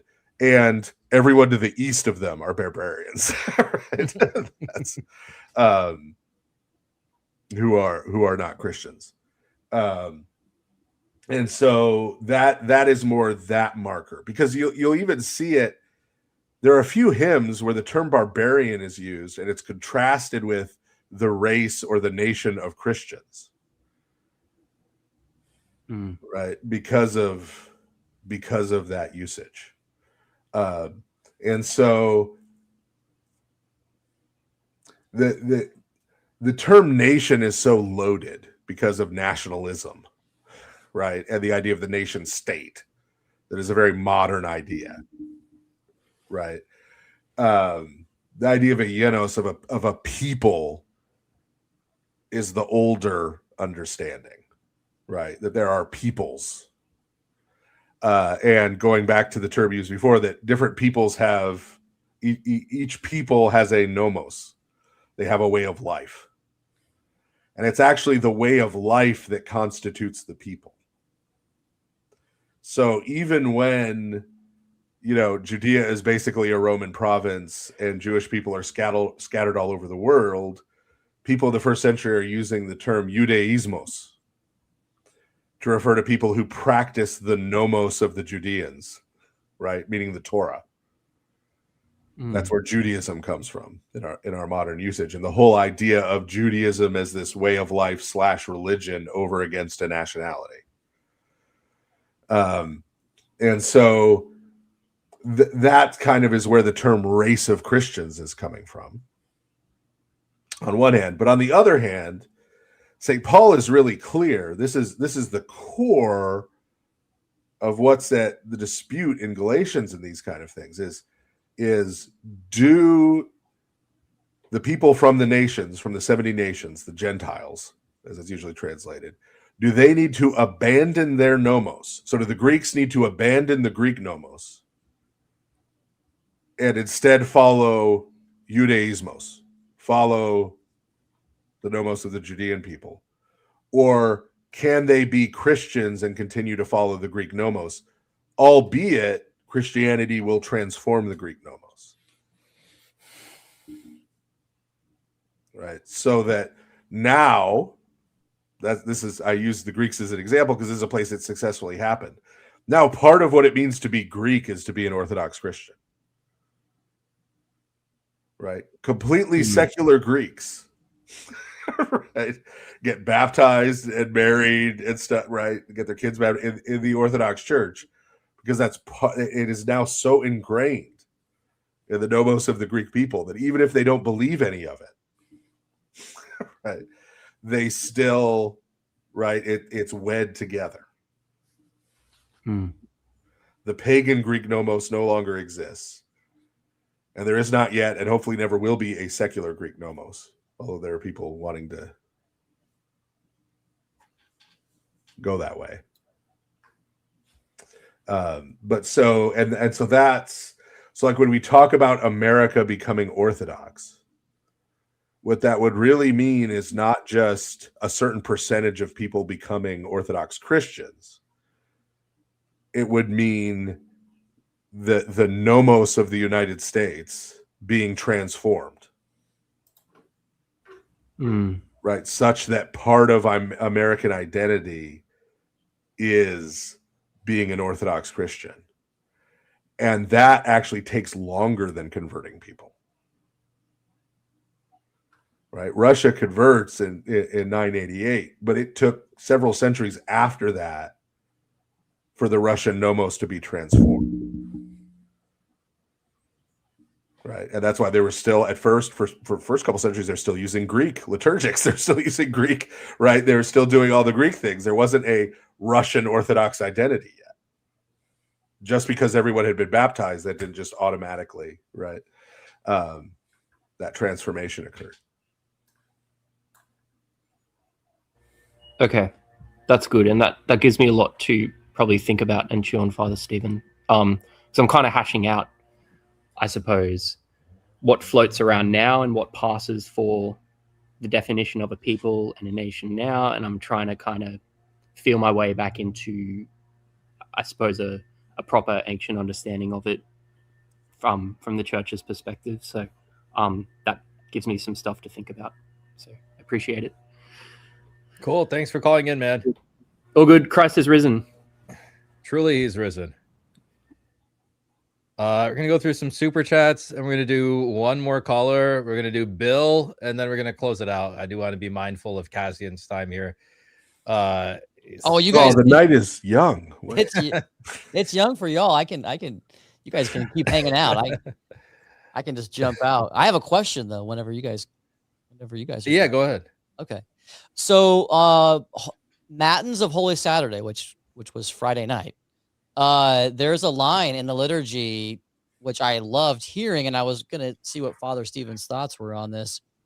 It's talking about there not being a separation between Christ's body, but yet experiencing death. This is the line: in Hades, so it says he's in Hades, in the tomb, and in Eden, and with the Father and the Spirit. The divinity of Christ was one and undivided for the salvation of us who sing, "Blessed are you, O God, our Redeemer." So I love that line. It's talking about how he's in Hades, in the tomb, in Eden, and with the Father and the Spirit all at once. Yeah. There's a prayer that priests pray several times in the process of every liturgy, where we pray in the grave with the body, in Hades with the soul, as God in paradise with the thief, and on the throne with the Father, and the Spirit was thou, O Christ. thyself uncircumscribed. Yeah. Yeah. And this is ultimately, this is the fleshing out of what St. Paul means by he who descended also ascended so that he might fill all things. Yeah. Right. And I think what a lot of people haven't appropriated from that is the incarnational element. In that, if we press pause, why did Christ have to do any of that to fill all things? He's God. He's omnipresent. Wasn't he already everywhere and filling all things as God? Right? And so this is aimed at his humanity, which is also our humanity, filling all things. Right? So this is another pointer to theosis. This is about what Christ accomplishes in and through our shared humanity on our behalf. Right? Yeah. And about the sorry Protestants from earlier, divinization of humanity. But yeah, this is like that clip from our conversation, right? The way that Protestants want to present it, historically minded Protestants want to present it is church history is sort of, areas of theology getting worked out, right? Like we work out the Holy Trinity, we work out the doctrine of God, then we work out Christology, and then they want to say, oh, well, and James White will do this. Oh, there weren't any treatises on the atonement written until whatever. It's like because of his definition of the atonement, right? He says, and then finally in the Reformation, soteriology gets worked out. They don't realize that on the incarnation addresses right, exactly, right, atonement, and they had a soteriology before 1517, right? Like there was a Christian. And that's the point. That's why it's wrong, right? There was a Christian soteriology. It's theosis. The Reformation rejected it. And the chain reaction, that a lot of this other stuff is a chain reaction from that, right? Because yes, Luther, Calvin, they all just accepted the doctrine of God as it stood in the 16th century in Roman Catholicism. They accepted Christology basically, right? At least gave lip service to as it stood in the 16th century in Roman Catholicism and all this. But by rejecting our Christology, think about what's St. Gregory the Theologian's big argument against, say, Apollinarianism. What isn't assumed isn't saved. That's only true if your soteriology is theosis. Right? Because all the incarnation has to accomplish is whatever you think atonement is. That's what Anselm figured out with Cur Deus Homo. Why the God-man? Why did the incarnation happen? Well, this just needs to right accomplish what we need for atonement. So if you're a Calvinist and you accept penal substitutionary atonement, or just you accept penal substitutionary atonement in general, why does Christ have to have a human will? I don't think he doesn't. He doesn't. It's the Under penal substitutionary atonement. It doesn't make a difference. It's just a transaction. Right. It doesn't make a difference. So you can reject the Sixth Ecumenical Council, as they mostly do. Yeah. Right? Because, right? What difference does it make? Does even Nestorianism make a big difference if you accept penal substitutionary atonement? No, it actually helps you make sense of penal substitutionary atonement. That's a good point. Right? It kind of helps. Yeah. Right? So all this stuff becomes unimportant. So even though the reformers themselves just took it over from Roman Catholicism, this is the chain reaction for them abandoning Christian soteriology is what has led down the road to what we have now in Protestantism, where all of that is getting questioned and thrown out. right? At the very least, it's seen as not very important, right? And someone rejecting it. Like, I can't count the number of Protestants who I've tried to explain why William Lane Craig isn't a Christian to, and they just can't fathom it. Well, what do you mean? He loves God? I was at, true story, 25 years ago, I was at Calvin Theological Seminary in a seminar, and I said that if someone does not accept the doctrine of the Trinity as outlined in the Nicene Creed, one is not properly speaking a Christian, and was greeted by the other people in the seminar and the instructor with literal laughter. They thought that was absurd. Not just they disagreed, they thought that was laughable. Like, so, but that's the fruit of the poison tree back in the Reformation, right? That's not just a historical accident that happened. So soteriology is what grounded all of these dogmas in the ecumenical councils. Dogmas are boundary markers.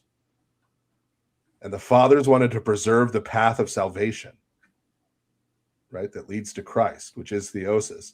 That was their raison d'etre for making these distinctions. And so when you reject that soteriology, the distinctions go out the window, inevitably. Well, that makes a lot of sense, like from my experience with the background that I came from, especially like hearing people make comments about the ecumenical councils and like criticizing them as, you know, from their perspective, squabbling over like details that don't matter or things like that. And then just asking the question, like, why do these things not matter? And and that makes sense to me now with what you're saying.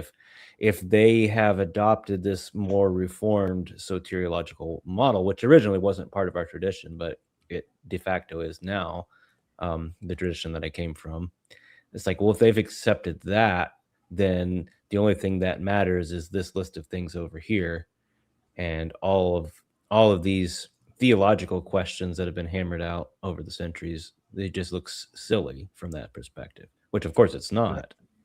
Yeah. You got some super chats. $10 from Dylan's Law. He says, would any of you have a recommendation for a church in Denver? Isn't that Father Paul Trubenbach? Or am I confusing states? I thought he was by Denver. And do you have any advice for taking children to divine liturgy for the first time who are more used to a Baptist setting and probably stand in the back? Oh, they're going to be incredibly well behaved by Orthodox standards. That's a good point, actually, Father. They've been taught to sit quietly for a whole hour. Like, no Orthodox child can do that unless they're like a convert family. Yeah. Any church recommendations in Denver? I always tell people they should go to their closest Orthodox church. Just go to the closest canonical Orthodox church. Don't shop. Yeah, that's the advice, like I mentioned earlier, I was giving, and I'm grateful I listened to that advice because I love my now parish. And I'm an OCA supremacist now as a result. So, well, that's objectively wrong, but still, on a subjective level, I think you did the right thing. Thanks for the $10. Matthias Pendragon, $10. What's going on with Christ telling his disciples to buy swords, both for them at the time and its meaning to us today? Luke 22:35-38. I see it cited in all sorts of strange and contradictory ways. It means you're allowed to own up to 2 guns, but no more than that. Because remember, he says 2 is sufficient. That is something that I've seen the Roman Catholics try to use this in a way to justify temporal supremacy of the Pope or something. Because like Peter was one of the disciples that ended up having a sword like right after this verse was talked about. Chastised for using it. Yeah. Yeah. Cassian. Yeah. It seems like any reference to Peter doing absolutely anything can be used to apply to any geopolitical move. Yeah, so most biblical scholars and I see no reason to disagree with this. Most biblical scholars take Christ's comment that 2 is sufficient to be kind of sarcastic.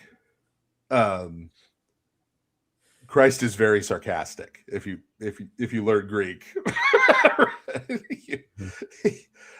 Especially in this part of the narrative, right? Like when St. Peter does the whole, "Oh, I would never deny you. I'll die, with you," and all this, right? Christ literally repeats it back. He's like, "Oh, he says, you'll die with me." Right? Before the cockroach, you're going to deny me, right? Like, I mean, it's right. So that sort of sarcasm, and that Christ meant this metaphorically. He meant this to say to them, "Let he who does not have a sword, sell his," and by what meaning, like, trouble is coming. Mm-hmm. Right now, trouble is coming, and they took that like super literally. They're like, "Oh no, we got 2 right here." Like, and Christ is sort of correcting them. Also, despite what John Woo might tell you about a man having 2 guns making him a god, owning weapons is not a path to theosis. That's a deep cut of Hong Kong cinema, but someone out there got it. So, $5 from Orthodox Bill. Father, what books could you recommend for a firm grasp on basic Orthodox theology, wanting to be able to better articulate my faith for myself? Well, I can say just jump all the way to St. Demetrius Staniloy, or probably St. Dionysius the Areopagite. No, that's a joke. Those are like the hardest people. Don't jump right to that. Religion of the Apostles and the Apocrypha. Also, Father, I think you had a Lord of Spirits episode on this on the the 12 tribes, the leaders. What's the document called? Oh, the Testament of the 12 Patriarchs. Yes, the Testament of the 12 Patriarchs seems like very important for understanding like what not only Paul, also like what John is saying.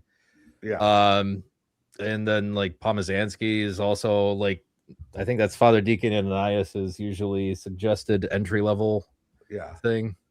Yeah, St. Demetrius Staniloy has beautiful stuff. I think you could get stuff out of it without being super educated. It's just there's like levels to it where like you're reading it and you're like, "Oh wow, he's talking about Heidegger," right? Or like, "Oh, he got that from," like there's levels to it. Yeah. There's deficit, but I don't think it's like just totally unintelligible. Yeah, right. You'll get a lot of good things out of it at any level, I think. But it also depends on which one. Like Volume 1, I that seems like pretty technical and difficult. But I think like which one's the one on the sacraments? I think it's Volume 4. Yeah, that seems like very accessible. That one, like they're not all created equal. They're all equally good, but not equally technical. Well, the first volume he's doing basically prolegomena, like you do at the beginning of a dogmatics, right? And so that makes it more technical and stuff, Yeah. $5 from Jeremiah Garcia. Congratulations, Father Stephen, on being the second coolest priest in America. Second only, of course, to Father Joseph Lucas. I'm definitely not at all biased. Sounds a little biased. Father Joseph is a good friend of mine for a long time, so I could accept this. I could accept this. We have eaten Cuban food together. We've had cigars and scotch together. We have. Oh, that runs deep. Yeah. Yeah. So that's deep. Cassian, do you have anything on the basic Orthodox theology? Yeah, I mean, you mentioned some good books. I was looking around my room at all of them. This one's new. It is a good one. Like, there's so much that's out there, but for like an introduction to like the liturgical life, this is new. But I have found that it's a good recommendation for people that are starting out. The divine services of the Orthodox Church. So it covers like the 12 great feasts and what's Vespers and all these things. If you don't come from a liturgical tradition, you're going to have a hard time kind of understanding what's happening. So this is a good book. Yeah. Baylor. Honestly, I don't read a lot of modern books. Based. I guess present company excluded, I have read a couple of Father Stevens books, but or listened to audiobooks rather, I should say. I actually get a higher percentage from audiobooks, believe it or not. Okay, so well, nice. You heard it, chat. Nice thing about audiobooks is like if you're doing like physical work, you can listen to an audiobook while working. So, but aside from what's already been mentioned there, honestly, two things I recommend to people a lot are both very old, which is to read St. Irenaeus on the apostolic preaching. That's a very good one. And St. Athanasius on the incarnation. Those two things, just because for me personally, those two things like shattered my worldview. And it's like, wait a minute. There's this section from on the apostolic preaching where I was like, hold on a minute. This is just the creed. Like, what on earth? This is so crazy. I was like, literally, it is what they have always believed. It runs so deep. Mm-hmm. And there are like a bunch of sections too, especially in St. Irenaeus and St. Justin Martyr, where I'm like, hold on, this is a Deuteronomy 32 worldview. And I have like Michael Heiser in the back of my head that's like Divine Council worldview, Psalm 82 worldview. It's like definitely an Enochian perspective, I guess. One of the most interesting things to me about on the apostolic preaching is that, we would think, right? If you pick up a book that was written today called On the Apostolic Preaching, it'd be all New Testament stuff, right? It would be like summaries of New Testament. That's a good point. There's not a single quote from the New Testament in On the Apostolic Preaching. It's a lot of Old Testament. It's all Old Testament. Yes. Yeah. Mm-hmm. It's all Old Testament. It's how the apostles interpreted the Old Testament. Yeah. That's what that text is. That's a good point. One thing for me reading it that really struck me is like, wait a minute. Nobody I knew today, if they were going to write a summary of the Christian faith, would write this. It wouldn't be anything like this.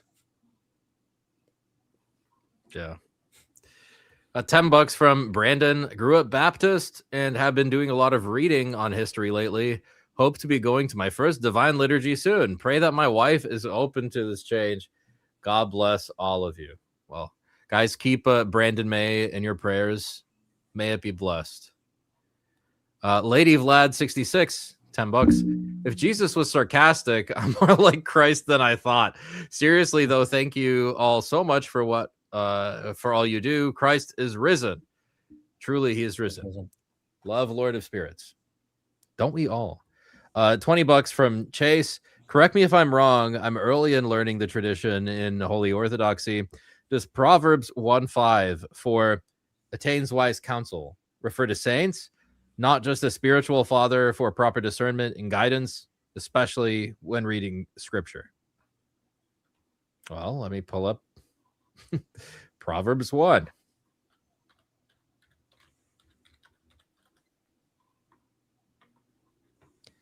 This is what 1:5.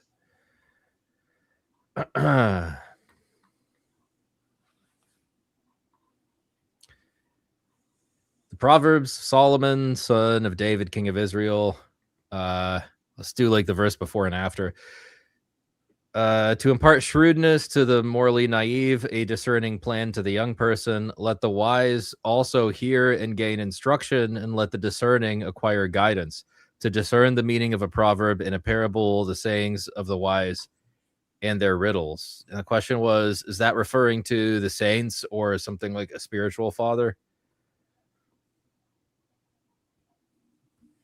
Yeah, so in this case, it's describing the purpose of the text being compiled, right? Is that the text itself would serve as wise counsel. But right, you have to understand how the text was understood, right? So, and it's not the way we as modern people understand texts, right? Moderns. So putting something in writing was essentially making a monument of it because it was so expensive and difficult and costly to put something in writing and then to pass it down and copy it and preserve it that way. So every text is a literary monument in the ancient world. That's why the phrase "it is written" in the New has such like weight to it. Yeah. Right. Like, yeah, I wrote down my grocery list too. Right. It's not the same. Right. The fact that it's written down, but also, so there's a reason why it's not just a custom that when you get, for example, to the first century, even in the pages of the New Testament, the Psalms get referred to as David, and the Torah gets referred to as Moses, and Proverbs and other wisdom literature gets referred to as Solomon. Even though if you read Proverbs, Solomon didn't write all of it. Like there are other listed authors of other parts of it, right? It's referred to as Solomon. They understood that through the text, you're coming into contact with the person. So that studying and meditating on the Torah is like receiving Moses's counsel, right? Or studying the book of Proverbs is receiving Solomon's counsel, right? Or David in the Psalms, right? And that idea, of course, has been lost with modern Protestant views of Scripture, where it's just all God talking directly, you know, and the human author kind of gets cut out, you know, or at least greatly minimized, right? Because they're going to argue that God is even picking the exact words, right, that are going to be used. Like the human author has no, which fails to explain the reality of the text in a lot of cases. But but that idea to minimize the human author, whereas despite having a very high, no one would argue that in the first century, that Jewish people in general, let's take Christianity out of it, right? No one's going to argue the Pharisees had a low view of the Torah. Right? That's, okay. And they built a fence around it. They loved it so much. Right? Like they definitely had a high view of the Torah, but that did not involve in any way cutting Moses out of the picture. Quite the opposite. Right? The value of the Torah and their high view of the Torah corresponded to a very high view of Moses and his authority as one of the holy ones of old. Right? And so that's why, you know, St. Jude only wrote a paragraph and we know very little about him otherwise, but he's definitely St. Jude because he wrote scripture. Right? That's part of that. So, right, it's sort of the opposite effect. So it is sort of talking about Solomon, the idea of sainthood, the idea of patron or saints patronage. That is kind of involved. Similar ideas are kind of involved, right? Even though the direct referent there is to the book of Proverbs itself. Got $5 from Alex Cook. He says, Father, what exactly is gnophos or dazzling dark in Saint Dionysius? Also, what do each of you think of Yaroslav Pelikan? Maybe we can start with the each of you first, and then I like Yaroslav Pelikan. I have his 5-volume set, which I haven't made my way through the entire thing yet, but his Christianity and Classical Culture, his book on natural theology, is really good. I've read like 80% of that, and I think it's excellent. I also think he's a good writer. He's not a bad writer. Cassian? He's kind of on my to-do list. I mean, I've definitely read some things online by him, but I haven't read any of his volumes, so I kind of on my to-do list. I'm very happy he left the Lutheran world and became Orthodox. Yeah, Baylor. I would say I don't know enough about him to have an opinion one way or another. So. Fair enough. So yeah, for people who don't know, he was not just a Lutheran. He was the like their top guy, general editor on the complete Luther's works in English. Like, yeah, he was kind of the Lutheran. Yeah. Before he became Orthodox, and you know his name's Pelican, and I live in Louisiana, so how can I not? It's the Pelican State for those who don't know. Like he's like the go-to Lutheran scholar, right? I mean, that's Yeah, he was like basically Yale. He was saying, yeah, like their top Yeah, guy. I mean, he Yeah. was it. Yeah, that's. It'd be And like then he if- joins Orthodoxy, and he's just like common rabble there. I'm just kidding. I'm just kidding. Be like if Obviously. Father John Bear became a Baptist or something. You're like, what? What just happened? Yeah, I think the darkness that Saint Dionysius is talking about, I think you kind of see that in the Bible too. Like, yeah, there's the uncreated light of God, but there's also a sense that like you have to go up the mountain into this cloud, and there's like a darkness associated with that too. Mount Sinai in particular. Yeah. The presence of God is described as both darkness and radiant glory at the same time. So really simple idea. Yes, yeah. And so that's sort of Saint Dionysius's coinage to pull those two ideas together. Yeah. Last super chat here from Mr. Big Chops. Good to see you, man. We got to get another Marvel Rivals collab soon. But he says, Christ is risen. Truly, he's risen. Hope Father Stephen gets ample time to play Marvel Rivals now that Holy Week services are over. I hope so too. So we'll go through a few more callers here, and then we'll end it out. We'll go to, Bill, and then COC, and then John. And Bill, what's on your mind, man? Thank you, by the way, for the super chats. I feel like I got to give you guys something here. I can't. Let's do. Theologian. They talk about their hermeneutics and they talk about their exegesis. Sounds like a bunch of diseases. Hermeneutics and exegesis. I don't want to catch the exegesis. You know what I mean? Bill, what's on your mind, man? Hey guys, thank you so much for having me on. It's so cool to see so many to see Cassian and Father Stephen, everybody on the same panel. You guys we're creating like the what is it, the Avengers X-Men. This is the West Coast West Coast I'll Avengers. take West Coast Avengers. I'll take that. As long as I'm Hawkeye.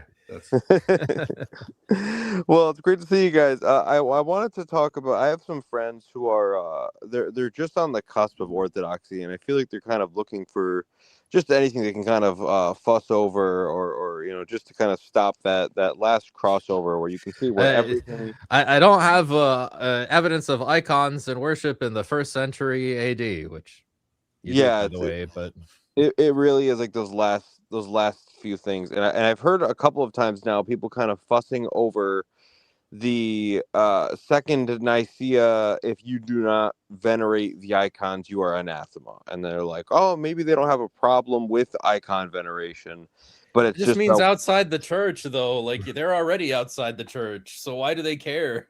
Yeah, you liar. It means they're going to hell. I guess so. That's exactly what they'll say. Right. Which, if we're not the church, how do we have the power to send you to hell? So why do you care? Yeah. Excellent point. So they'll say that if you're saying let them be anathema, that means that they're outside of the church, and if there's no salvation outside of the church, then that means they're going to hell if they're not kissing the pretty pictures. So what is the best way that I can kind of soothe somebody to say like, hey, it isn't that? And I welcome all to answer that in whatever way you see fit.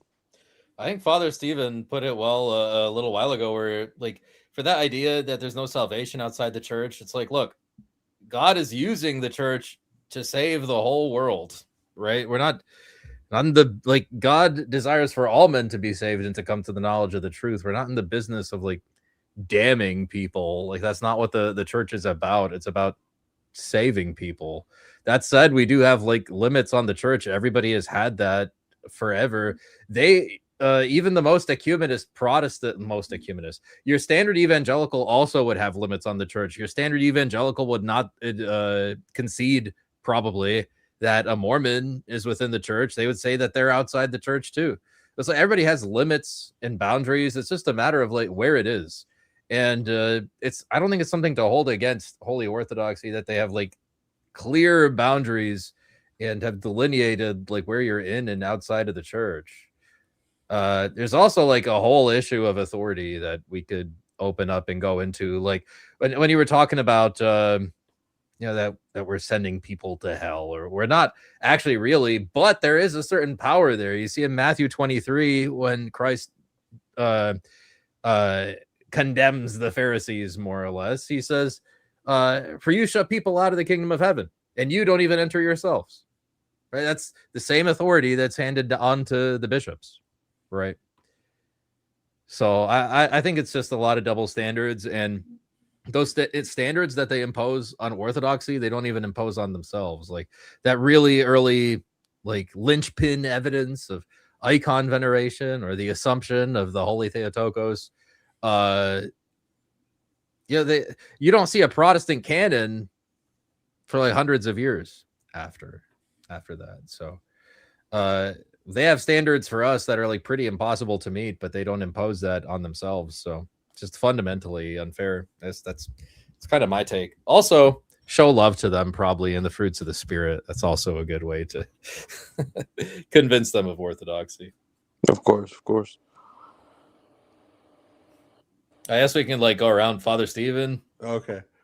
Yeah. So this is going to sound mean, but any person who makes that argument to you is an irrational person, because that's an irrational argument that makes no sense. I won't join the Orthodox Church because the Orthodox Church says I'll go to hell if I don't join the Orthodox Church. That is an irrational argument. But it's so mean. Because if it were true that we said that, let's say for the sake of argument that the Orthodox Church did say that, okay? A rational person would say, well, I need to find out if that's true, right? Because I don't want to go to hell. And if it turns out that's true, then I will join the Orthodox Church. Right? But Father, what about how it makes you feel? Right, exactly, right? And posing it that way presupposes the opposite. I won't join the Orthodox Church because the Orthodox Church says I'll go to hell if I don't join the Orthodox Church. Presupposes that if the Orthodox Church said there was no reason for them to join the Orthodox Church, then they would join the Orthodox Church. Mm-hmm. That statement is just as irrational, right? Like the mirror statement is just as irrational, right? So this is not a rational argument they're presenting to you. This is based on feelings. Absolutely. Right? This is based on, they're saying something mean about me. Okay. And so Alex was pointing this in a nicer way, right?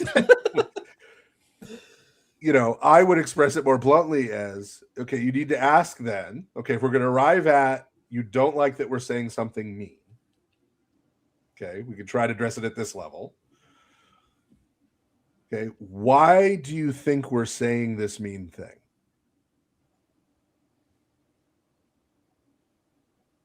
Do you think we're saying this mean thing just to insult you? Right? Or are we saying this mean thing because we care about you? Are we saying this mean thing maybe because we don't want you to go to hell? Right? Because we care about you and we want you to find salvation, and we believe that salvation is on offer in the Orthodox Church. And since we want you to find salvation, we're telling you, hey, if you want to find salvation, you need to join the Orthodox Church. And if you don't, I mean, I'm not saying for sure you're not going to find it, but since this is where it is, it seems a lot less likely. Right? And I wouldn't bet on that. And since I care about you and I want you to find salvation, right, this mean thing is actually an invitation. Right? If you have a friend, right, and they're doing drugs or they're cheating on their spouse or they're doing something, whatever, right? And you come and say to them, look, man, you're messing up. You're ruining your life. You're doing this, right?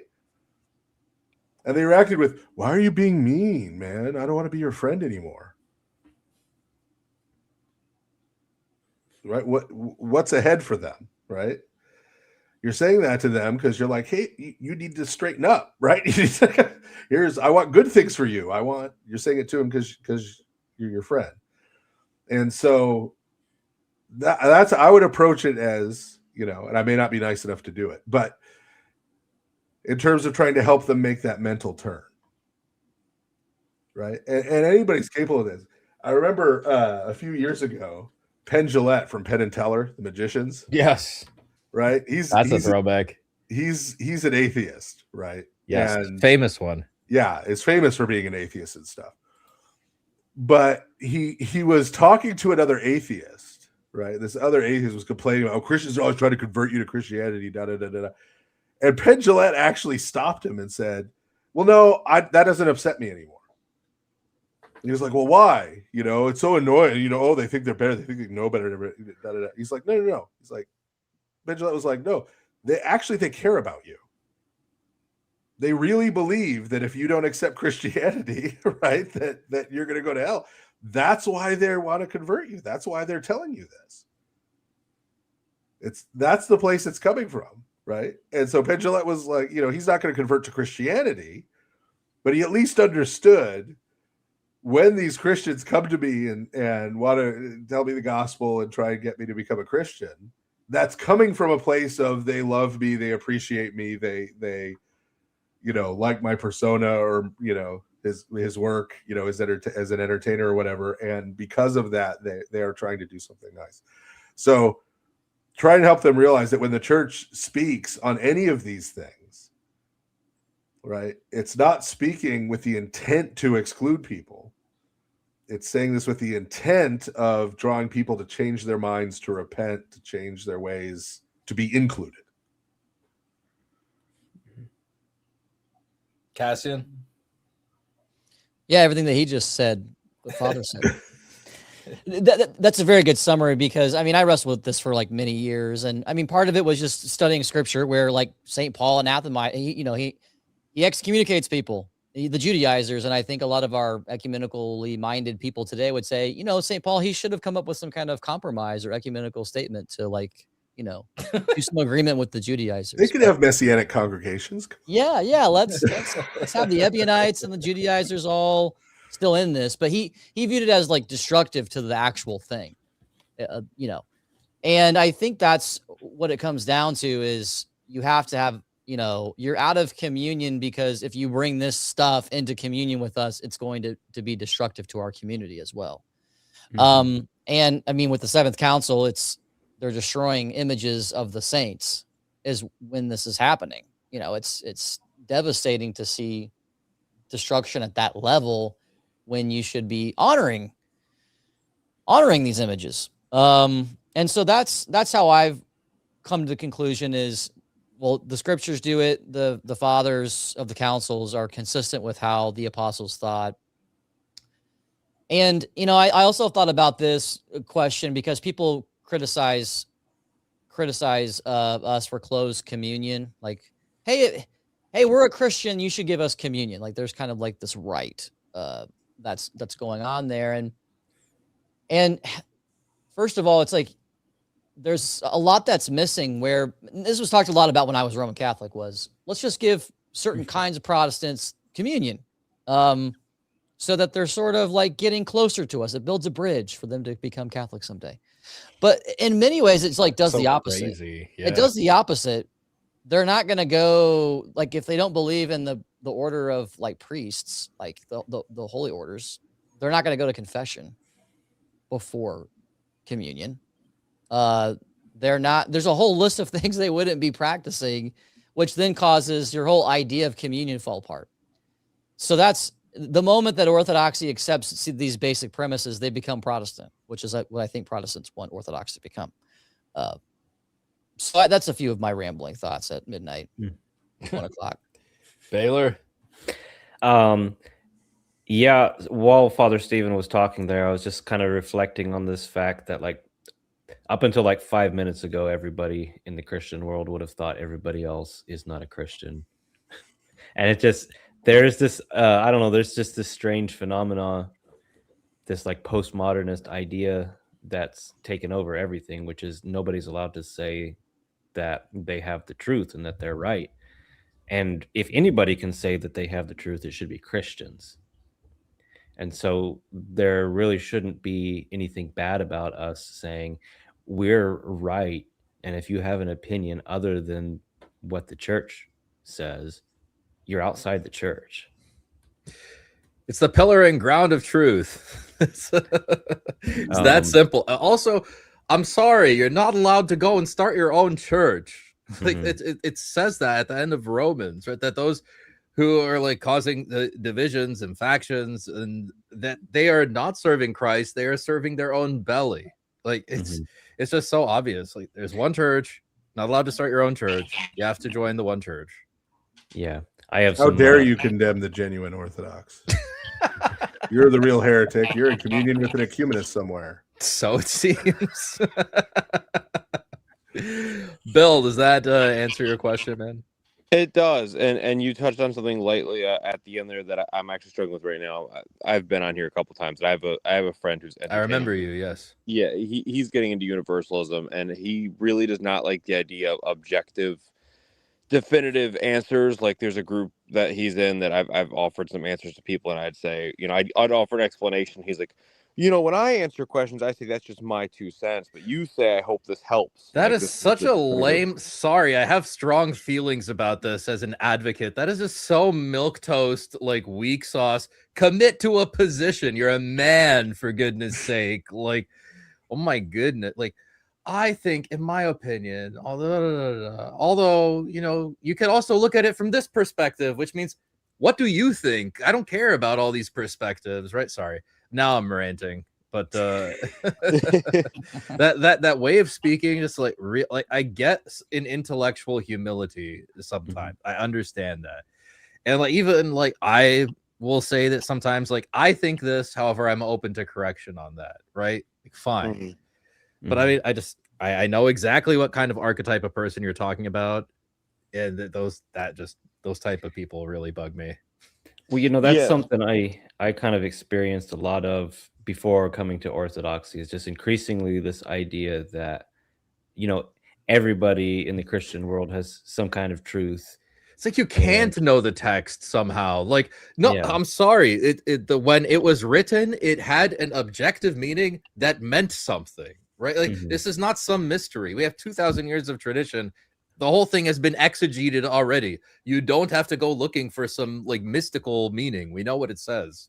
But sorry, Bill, that's probably has nothing to do with the correct response, by the way, to him would have been for you to say, yeah, well, the idea that I should say it's just my 2 cents is just your 2 cents. Oh, precept. That's very good. That's very good. Yeah. Yeah, they don't like objective definitive. This is the same friend I literally They're relativists. They don't like objective truths. Yeah, I asked him what a Christian was, and he was like, I don't think that's a helpful thing to define. I was like, okay, great. Anyone who identifies as a Christian. Yep. It's like being a woman. It's postmodern slop. Sorry, I don't want to be too mean to your friend, but no, absolutely no. I want to grab him by his shirt and shake him around a lot sometimes, but I think that I really do have to just kind of leave him alone and let him do his dumb thing, and then eventually, when he says that he knows something, then we'll get into that discussion. But the last thing I'll insert in here, just because I'm just so curious. I was a big comic nerd growing up, and Father Stephen, I need to know who your favorite comic character is and why it's not Wolverine, because I think he's objectively the best comic book character. If you'd asked me there were periods in my early teens when you would have gotten Wolverine as an answer. Ooh. But the answer, favorite character, is Mr. Miracle, who was a little bit of a deep cut from Jack Kirby's DC work. Yeah, I immediately think of what was the one Crisis with the whole Dr. Light thing? Like that guy, the stretchy guy? No. Why would you bring up Identity Crisis? What's wrong with you? You're dead to me now. It up. It's been a while. No. Mr. Miracle is like 1970s Jack Kirby. Where's it? DC? Fourth World, New Gods. Oh, okay. Is that the guy who's married to the big lady? Yeah, Big Barda. Yeah. Oh, wow. That is very There's an animated version of Tom King's miniseries that's going to be on HBO Max soon, and then everybody will know who this character is. But until then, it's a deep cut. Okay. Got it. But true story from just yesterday. So every Pascha, we have the whole community over to the house after Agape Vespers, so my wife can cook for them. And about 5 feet to my left, a 14-year-old girl from my parish said to me, "Hey, can I sit here and read Wolverine Omnibus Volume 1?" I was like, "Sure." So she sat there cross-legged for like an hour just reading Barry Windsor Smith's Weapon X. Heck yeah. From Omnibus Volume 1. Absolutely. That is awesome. Yeah, it's been a while since I've been into comics. Ever since I saw what they did to Hickman's X-Men run, I just threw a fit and I gave up on the whole operation. What, when he left or his run in general? No, when he left. Yeah, absolutely. Okay, yeah. I love everything Hickman does, but after he dropped Yeah. it, after Powers and House of X or whatever. Have you read East of West? No, but everybody who has ever heard Hickman ever says, "Have you read that?" Yeah. Well, it's really good. Like, I'm a big Hickman fan too. East of West, they have a compendium out now. You can get the whole series. And it's about the 4 horsemen of the apocalypse at the end of the world. Well, it's pretty amazing. Approval. I got to check it out then. Yeah. It's like 50 issues, but all in one big phone book. But it's like super layered, so like how he writes, right? Like 83 different subplots that all merge into one story at the end. Yeah, that's why I love them. Well, thank you so much, guys. I appreciate your time and patience. Hope you have a great night. Christ is risen. Truly, He's risen. Anyone else had any input on that on the panel? Well, like, probably were you guys speaking a different language there, or what was going on? My immediate thought was either like Soviet Superman, because he's probably Orthodox, or whatever other Russian character, Black Widow. Yeah, I don't know if he converted to Orthodoxy when he went good. Red Sun Superman. Anyway. $10 from Ves. He says in Mark 10:42, Christ says, "Rulers of the Gentiles lord it over them; their high officials exercise authority over them." Is that a divine council style distinction between the two? Well.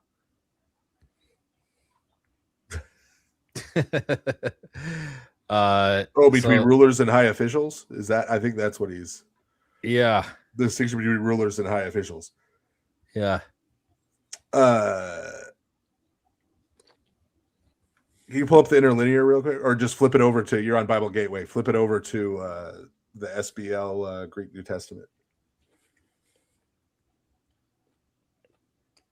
Yeah. My incompetency on Bible Gateway is showing SBL. You gotta go down to other languages. Go down to Greek. So it has all the English translations first, and then it has other languages in the scroll under NET.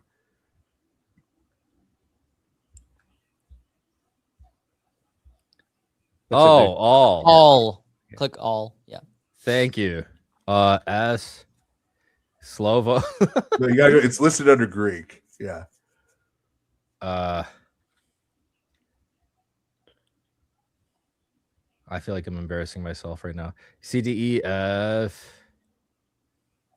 Oh, hold on. Oh. Which one? SBL? Yeah. Okay. And it's 10:42.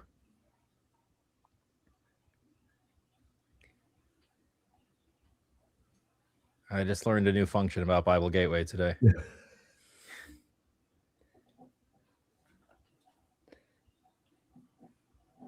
I'm sorry.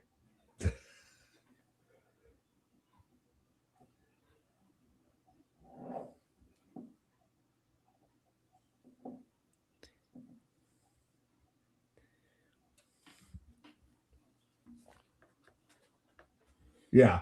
So the words that are used there, it literally says, if you just transliterate it, the archons of the Gentiles, right? The archons of the nations, and then the great men is the second one.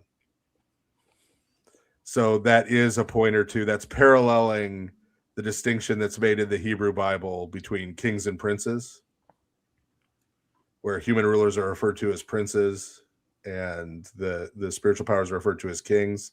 So this is archon, the archons, right? The powers and principalities is the what's being translated there as rulers. And then what's being translated as high officials is literally great men. Good question. Nice. $5 from Nathan Slippy. Father Stephen, my dad is a Paul only hyper dispensationalist. Oh, wow. Interesting. Would your book, Paul the Pharisee, be good for him? Yes, the audiobook too. I think so. Right. If he's open to it and reads it. Yeah. That's, because a lot of what it's aimed at is breaking down this idea that St. Paul is sort of anti-Judaism. Yes. As opposed to operating within Judaism. We're going to do COC and then John, and then we're going to call it after that, guys. Sorry for callers waiting in the chat. We will have another time. Absolutely. But we're going to just do COC and then John, and then we're going to call it. So COC, what's up, man? What's on your mind? See, the problem is you guys can't leave saying you're tired from last week as long as I'm here. Yeah, that's like a good point. Get away with it. So. But Cassian has 7 halflings. I feel like That's I feel true. like being like chanting in the choir is up there a little bit too. So. Yeah, and having someone- a cold through all of Holy Week. Someone was, I think, said something in the chat. Do any of us lift? I'm like, I lift kids during the divine liturgy and all the services. I'm like, just nonstop. Stop! Don't go that way, please. Fun fact: I do actually a little bit. I just have like the world's worst, like most overact. You can see I'm literally eating right now, most overactive metabolism. So I just can't. I'm sorry, I just can't do it, guys. I hope you're eating meat. You know what? I ate so much meat yesterday that I thought I was gonna die. I had to teach a lesson to my whole parish 4 or 5 years ago. Somebody brought a veggie tray to Pascha. So I immediately anathematized them and pointed out that they had just confessed to the entire congregation that they didn't follow the fast. So there's a story I heard recently that former bishop in our diocese, Archbishop Paul of blessed memory, who is actually the former priest of my parish, one time was visiting a parish on the day of a feast, and they had their feast meal, and they weren't serving any alcohol, and he chastised them for that. He said, "This isn't a feast; this is a potluck." This is the only good thing you'll ever hear me say about an Episcopalian bishop. The Episcopalian Bishop of New Orleans at one point published a letter that had to be hung up publicly in all of the churches, in which he said, and this is pretty much a quote, recently I have received a number of complaints that there is too much drinking of alcohol going on in and around church events. These complaints must stop. The complaints must stop.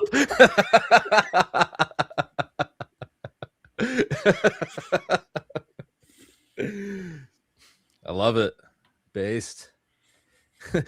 Who was I talking to recently? Somebody said something like, it was Father Deacon Ananias. It's like, well, it was like if you have trouble drinking, go and confess to the Russian priest. If you have trouble smoking, go and confess to the Serbian priest. Because they have like different tolerances. Yeah. Based on D sign says I'm lifting all kinds of food to my mouth. So that might be the best kind of lifting. But COC, what's on your mind, dude? Hey, good evening. Good evening. So during Pascha, I've been doing a little reading on the atonement, and it's been pretty enlightening. The idea of the atonement happening at the incarnation and him defeating death by death and all that. But when it comes to the cross specifically, I still have all the PSA stuff kind of in my mind when it comes to that. And yeah, how do you gotta get it out, put it in the garbage? Well, that's why I'm here. That's why I'm here. Right. Hopefully we can help. I need it expiated. But Expiated. yeah. So I've so I understand that sacrifices in the Old Testament are not you placing the sin on the animal and the animal being punished for said sin. That kind of blows out. Like, I was gonna say that was enough for me. Yeah, but that kind of like destroys my paradigm on sacrifice. So I was wondering if you could help me untangle the weeds on like what is Christ's sacrifice accomplishing? Like what is it doing? And like how can I connect it to the Old Testament sacrifice? You should Their read on, function. on the Incarnation by Saint Athanasius, because this is basically the Orthodox view that's explained more or less at Blackernay, which ends up being put into the Synodicon. That in our view, it's the entire economy of the Incarnation that is the atonement from the moment he's incarnate as an infant. And of course, his death on the cross is like central and like very, very important. But like we don't see, we cannot, I don't think we can reduce it down to just like an exchange or a transaction that only occurred on the cross. It's like Christ's entire taking on of human nature. I think the way the Synodicon talks about it is the entire economy of the Incarnation. So I think that's like an important place to start too, is that it's not just the death and the harrowing of Hades. Of course, they're important and central, but the atonement begins at the moment of his incarnation. Yeah, I started with Athanasius's on the Incarnation, and what I've got is kind of a strange inverting of my view on the atonement. Now everything around the cross makes sense, but the cross is all fuzzy. So I'm hoping to get that a little bit detangled to kind of make sense of the whole picture. Yeah, I bring this up because I was talking to a friend about it, and the cross was the one bit where I was like getting fuzzy on. Yeah. Since other people here on the panel sleep, I'm gonna give you three things on this, but relatively quickly. Three pieces, right? So the most prominent piece, and I was kind of paying attention to this throughout Holy Week because I was like, let's be fair, let's give the benefit of the doubt. And let me say this briefly as a preamble. So this is, if you want to be an intellectual for some reason, if this is your goal in life, right? You want to be a smart person, okay? The skill you need to learn, right? Because this is something that stupid people never do, right? Is subjecting your own view to harsh scrutiny. Amen. Okay. Amen. Actually, stupid people never do that at all. Right? They don't scrutinize anything, right? Moderately intelligent people scrutinize other views and then use their intelligence to defend their own view. This, just to be blunt, because I'm a mean person, this is where I think like Gavin Ortland is at. He subjects other, hey, I just called him moderately intelligent. That's not. Yes, that's a compliment. Right. He is not stupid. He is moderately intelligent, but he uses that intelligence just to defend his own position and criticize other positions. I was talking about that with Cassian earlier. I'm just waiting for somebody to hold him to his Calvinist commitments for once. The next level is your own position. You torture test your own position. Right. Mm-hmm. That's how you refine it, right? That's how you learn, is by finding the weaknesses and flaws in your own knowledge and the empty spaces and then going and doing the research to fill them, right?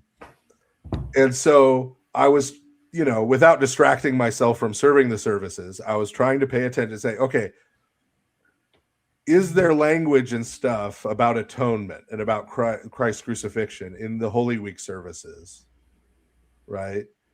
That in order for me to criticize PSA, I'm having to explain away or having to reinterpret or having to do any work at all, right? To explain or justify. And the answer ended up being pretty much no, right? That it's just not there, right? And not only is it not there, but, and this is another thing that folks aren't doing, right? If that was, even if it's not explicit in the text, if that was lurking anywhere in the vicinity, there are entailments that you would see. So, for example, I'm an Antiochian priest, so Wednesday night I'm serving the Holy Unction service. Long prayers in the Holy Unction service, requesting God's forgiveness of sins. Never once is an appeal made to Christ having paid any kind of punishment for the sins we're asking to be forgiven. No reference to them having been forgiven at the cross. No reference to any of that. All of the appeals for forgiveness are made to the fact that God is a good God who loves mankind. Right? God's love for mankind is appealed to, his mercy is appealed to, his graciousness, Christ's love, his willingness to sacrifice himself for us. But it's never said, hey, Christ died for these sins, and so I'm trusting in that to receive forgiveness. That's nowhere. Right. But so, now to the three things. The most prominent thing you find about the cross in the liturgics of Holy Week is the fact that Christ used it to die so that he could go to Hades, so that he could defeat the devil and take the power of death away from him. And thereby, by death, he destroyed death. So the cross becomes the vehicle for Christ's voluntary death. Okay, so that's one. And that's the most prominent one in the liturgics. Number two, this gets into why crucifixion in particular. Right? Why this particularly horrific and tortuous death? Right? Because if Christ just needed to die, I mean, he could have let the Jews stone him to death one of the times that they tried, for example. Right? There are other ways he could have died if it was just he needed to die. Why this particular one? And to get into that, you have to get into a little bit of the typology of some of the services. So if you were at all the Holy Week services, like including the pre-sanctified liturgies in the morning, the story of Joseph is crucially important. And it's sort of the denouement of that story that we read in Holy Week, applied to Christ. The denouement of that story being Joseph being reunited with his brothers, forgiving him and saying, what you meant for evil, God has used for good. You did this horrible evil to me, my brothers, right? Of wanting to kill me and then just deciding to sell me to slavery instead. But through that, God is going to save our whole family from famine, right? That pattern is put into our minds by the service, right? And so the crucifixion as such, that mode of death, represents the fulfillment, the filling full, the ultimate example of that pattern. It is all of the cruelty and humiliation and violence and murder and that humanity could come up with, right? Taken out on Christ. And Christ inverting that and bringing the salvation of the whole world out of it, not just 72 people, right? So that's piece two. Piece three, you have to understand the concept of martyrdom as it had already developed. The dog is murdering a squeak toy. Yeah. My bad. Can you mute? I like dogs. Point three. Yeah, point three.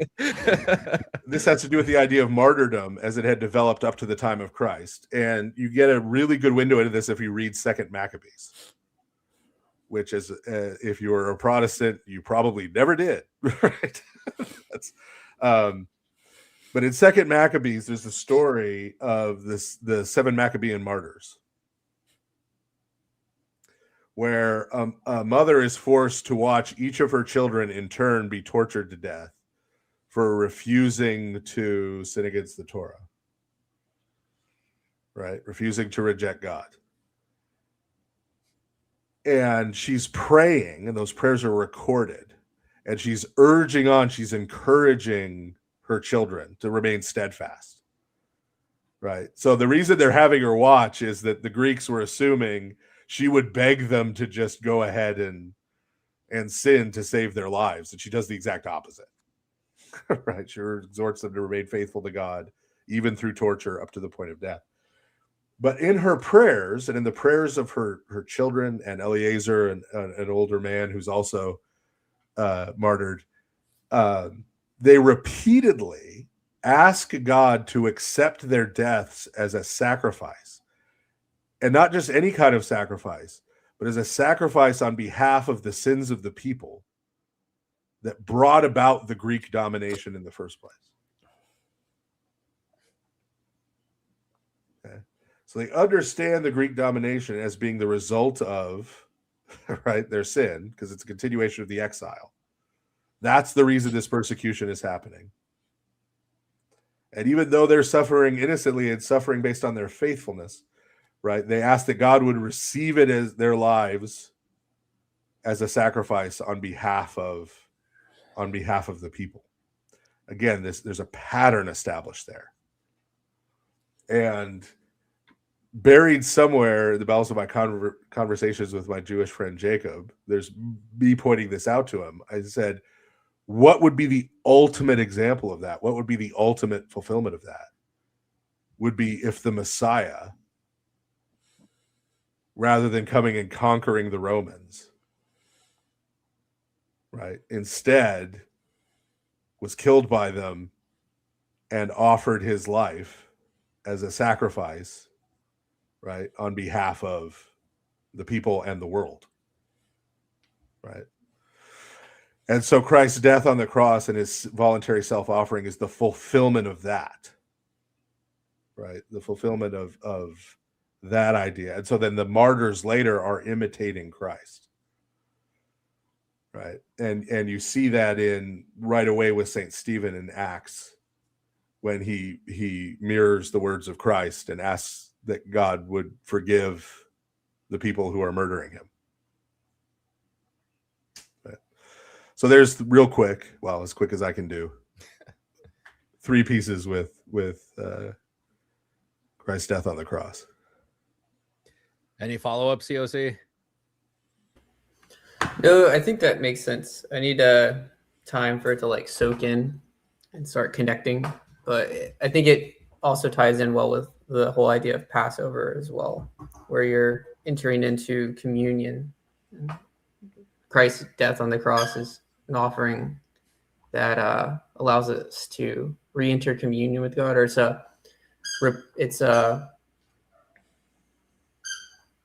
yeah, I don't know. I need time for it to sink in. But no, I think it's setting me on the right track. Cool. All right. Thanks for calling him in. Have a good night. Bet. All right. Marco says, I'm excited because all I want to do in my video with Father Stephen is have him cross-examine me on my views. Are you sure? I wouldn't be too sure about that one. But I am looking forward to seeing that collab. I think that would be a cool. That will happen. That will happen now that we're past Pascha. I've had an email from Marco in my email box, in my inbox. I've kept it there. It's gathering dust. I will respond to it now. Some guy with a Russian name says, am I predestined to be single? You are predestined to be single. No. Whether or not you remain single will depend on your works. Facts. Works-based marriage or something like that. I'm not sure what's going on. Okay, last caller, and then we're gonna call it John. Oh, hey, what's up? What's up, man? Thanks for your patience. Oh no, I just I've been watching for a solid 30 minutes. For Stephen DeYoung, our father. It's been causing issues with my godfather. I'm a really big fan of your work. My godfather is also incredibly intelligent. And then there's like a discussion. It was whether the apostles would celebrate the Eucharist during like the brief time in the Second Temple. I don't know if you affirmed that or not. Nobody went in. I think it was always like the day before or the day after. I'm sorry, on the Lord's Day. Typically, that the Eucharist was that they would worship in the temple on Saturday, and then Sunday morning they would Yeah. You know, I figured like, you know, like the Sadducees, they were like the scum of the earth. Do you think they would just not let them in? Like, you know, like Seventh-day Adventists, they don't celebrate like on a different day, but we're not going to let them in our place, you know? Absolutely not. So like, and like I can't find any resources. It was like I look up stuff, and it's like I look up, did the apostles celebrate the Eucharist in the temple during? And it's all like, did the apostles ever celebrate the Eucharist? And that's the big question. Yeah, no, they didn't do it in the temple itself. Okay. They had recourse to the temple, right? Like they would go did there the and prayers pray and the hours, those kind of things. And then and St. Paul even participated in some sacrifices, and probably some other Christians did too. And you're not going to find a lot of literature on that because most biblical studies literature is written by Protestants, and none of them know what to do with that. Mm-hmm. Like they dread you bring that stuff up, right? Like even N.T. Wright does not want you bring. That's a good point, actually. Acts is a pretty tough book for him. Now I mean, that I N.T. think Wright about will give you an answer, but there'll be a lot of like, qualification. well, that's tough. That's a tough, those are tough passages to deal with. Yeah. So no, they were celebrating the Eucharist in tandem with the synagogue. So they would what seems to pretty much everybody who studies this to be the case is that Christians until the early to mid 2nd century were going to the synagogues on the Sabbath and participating in that worship there. And then there's a traditional Jewish service that happens that's effectively like Saturday night Vespers, right, for us. But in the Jewish context, that's saying farewell to the Sabbath. It's like a prayer service where they it's the leave taking of the Sabbath in our language, right? Our Orthodox language. That seems to have become the beginning of the Christian meeting. And that would go on until, like, you remember the passage in Acts where the kid falls asleep and falls out the window while preaching, like in the middle of the night? That's why they were going like overnight, right? So that vigil goes all the way back to the apostles, that idea of like a Vesper service that turns into a vigil, and then the Eucharist in the morning to celebrate the resurrection at dawn was the original apostolic pattern. I think Silver makes a good observation. He says they did not go to Denny's after worshiping all day and night Saturday. It's correct. Can't rule it out completely. Yeah, it's a good point. So they but yeah, so that was the pattern. And then when you get into the mid 2nd century, when Christians are essentially banned from the synagogues, and how exactly that all worked, like you want to get into nitty gritty of debates with like Christian origins and Second Temple Judaism people. This is the nitty gritty: is were they excluded? When were they excluded? Where were they excluded? How? Like are the minim actually? Anyway, there's a whole thing, right? But the separation happens in the 2nd century. Everybody agrees on that. And then what Christians essentially did is they took the elements of the synagogue worship and brought them over and made them part of the Lord's Day services. And that's the first part of our liturgy, what we would call the liturgy of the word.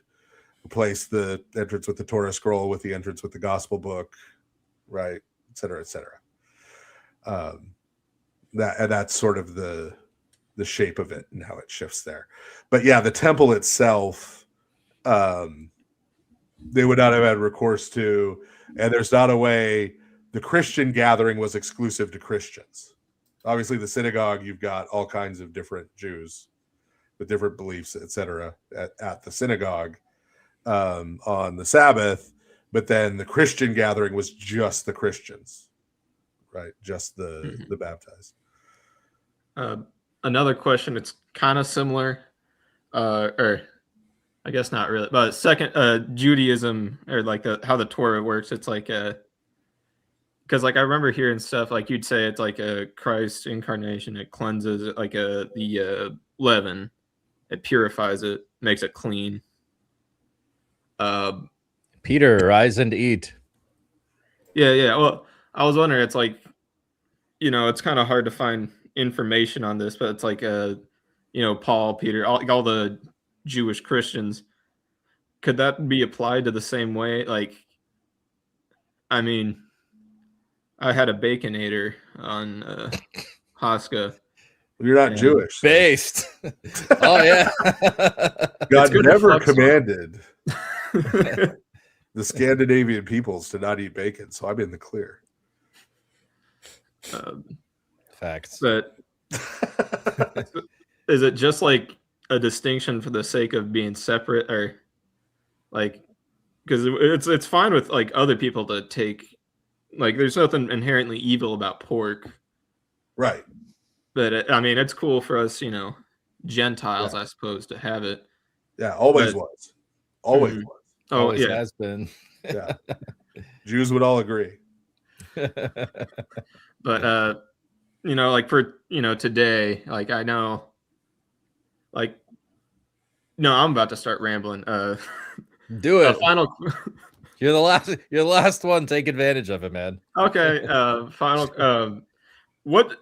Cassian is like, percent no. Jewish does it have to be to withhold to keep the Torah? Because like eventually, I feel like they just kind of interbreed with the Gentiles. Eventually, just kind of enough intermingling after a couple generations at least.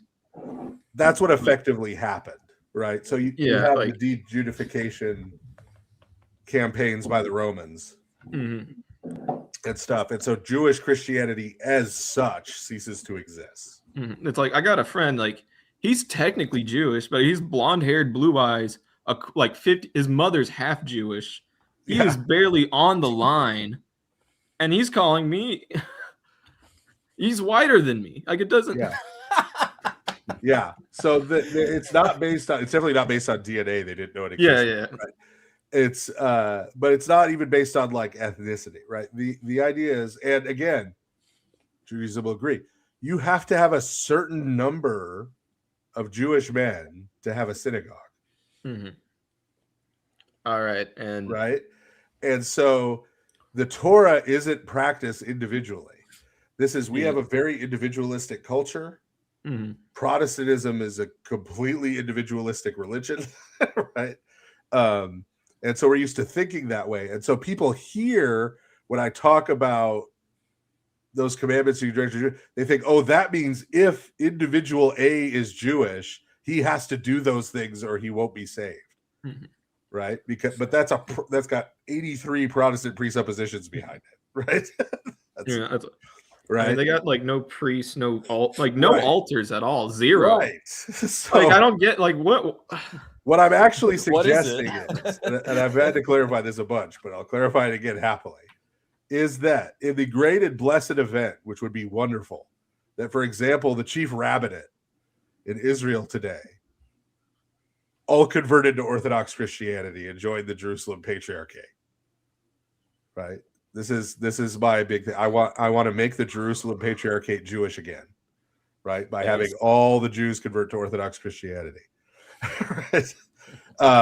If there was such a mass conversion, right, then I hypothesize that you could end up with, just like we have a Greek Orthodox Church, we have a Russian Orthodox Church, we could have Jewish Orthodox churches, right?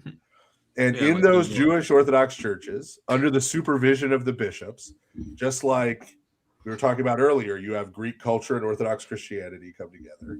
You have Russian culture and Orthodox Christianity come together.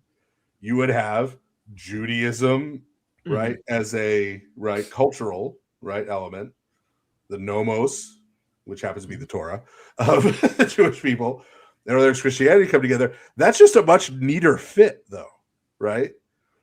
Like when you're trying to combine Greek culture with Orthodox Christianity, you're going through all of Greek culture and trying to find what are the things here that come from God, right? What are the things here that come from God? And then what is the other stuff? So like paganism, yeah, that's the other stuff, right? Sexual immorality, that's other stuff, right? There were all these things that were parts of Greek culture that, right, had to go, right? There are other parts where they said, hey, this comes from God, right? the love of wisdom. That's not bad, right? That's a good thing, right? Like, so there are these elements of Greek culture that are redeemed. That's even easier when it comes to Judaism, in the sense that, right? So all the post-Christian and anti-Christian stuff, yeah, we'll dump that, right? But we know the Torah itself comes from God. And so it seems to me that, for example, right, if we have this mass conversion and we have Jewish Orthodox churches, that not eating pork might be part of their fasting discipline. Right? It just, and that wouldn't cause any kind of weird crisis, right? It seems like good for a cultural thing, but like, it feels like it kind of, you're probably going to correct me and be right on this, but like it feels like it kind of undermines the incarnation. Like, these were cleansed. Like, it's, there's no, we fast like, for creation's good. Things. What? We fast from eating different things. Yeah, but it's like, fasting from beer for a good, like, 5 days at a time. It's kind of like, there's no, like, much religious context to that, but like the fasting, like abstaining from like pork, like that kind of that has a context of like, awaiting the Messiah to cleanse it, or maybe I'm being anachronistic or something like that, but I think that's being a little anachronistic. But I don't know if you know this, like in Russia, there are foods that they don't eat all year round if you're Orthodox. Really? There are particular types of seafood and stuff that they don't eat at all. Do they taste good? That's the question, I guess. One of them's caviar. You're not supposed to, as an Orthodox Christian, eat caviar. Well, I can't afford that anyway. I know, but right. But so the idea is different Orthodox do have abstinence from certain foods as part of their fasting discipline. Do they have it on the caviar day that we had, like, what was it, Lazarus Saturday? I think it would be an animal product. So for everybody else, right? But there are traditions like that. Okay. Right? Okay. The Ethiopians, and this was true before Chalcedon, the Ethiopians never ate pork. So that could be part of your fasting discipline, but it's understood as a fasting discipline. Okay. Right? So, like, I don't tell my people, hey, if you eat meat during Lent, you're going to hell. Right? Like, it's not like, right? It's a fasting discipline. Right? So in the same way, right, the customs, the fasting discipline, the attire, right? Okay. Like those kind of things, right? And that, like I said, that would be under the supervision of the bishops, not me. I'm not going to be one of the bishops of this hypothetical future Jewish Orthodox church. Right? But you never know.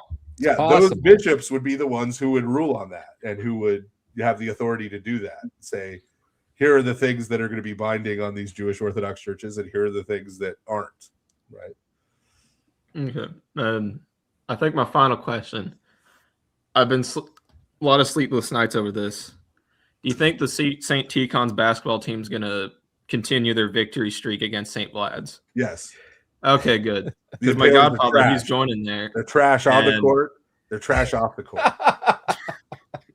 Shooping went to St. Vlad's. Ooh. Grace. Shots fired. I was not expecting this at the end of the stream. Dude, he's not that far from me. Was he like in Arkansas?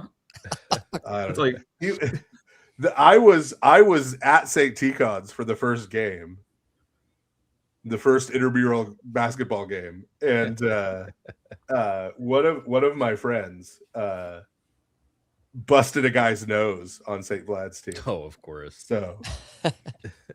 Like they just get completely dominated.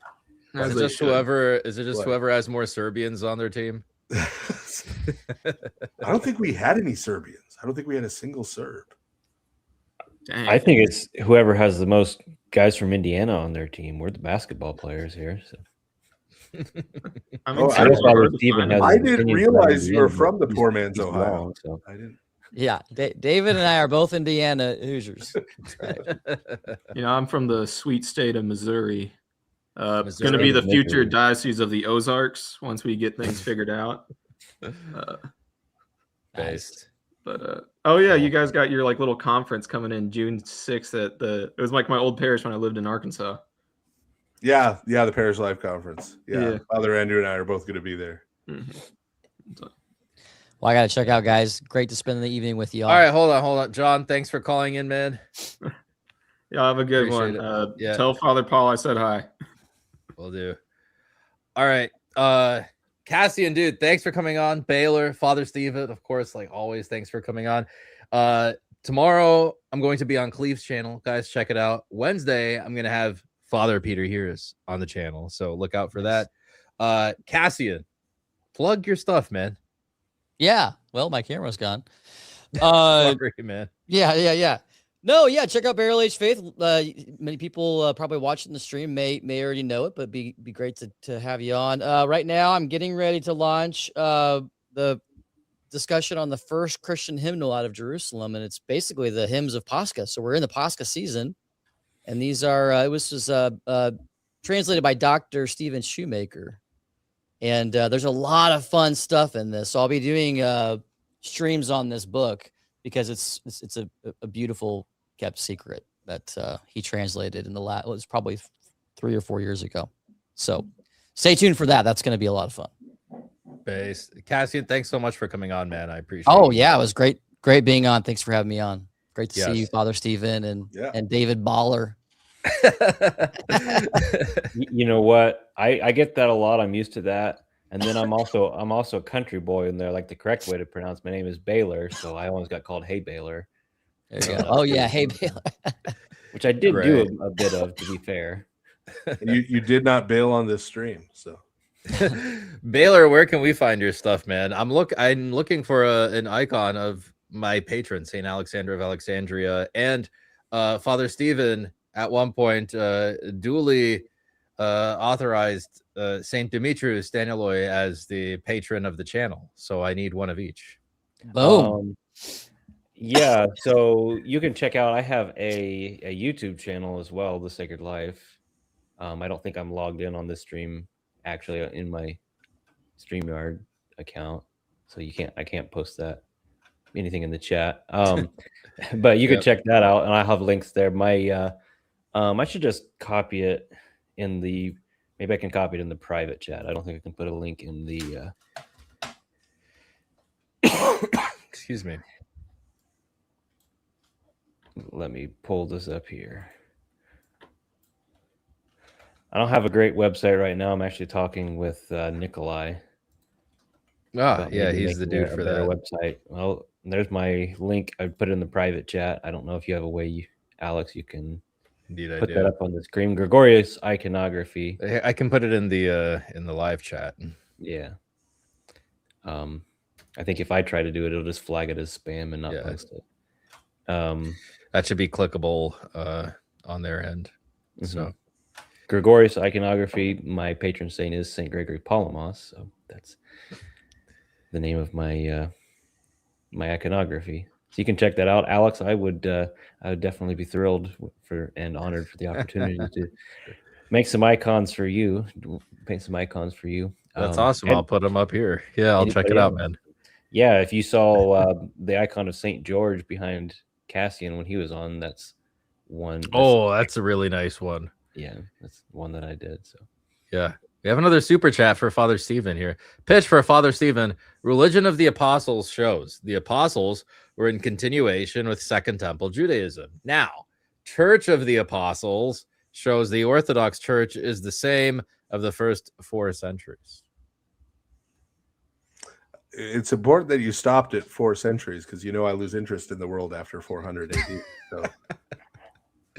So Saint Cyril of Alexandria, and then that's where we yeah.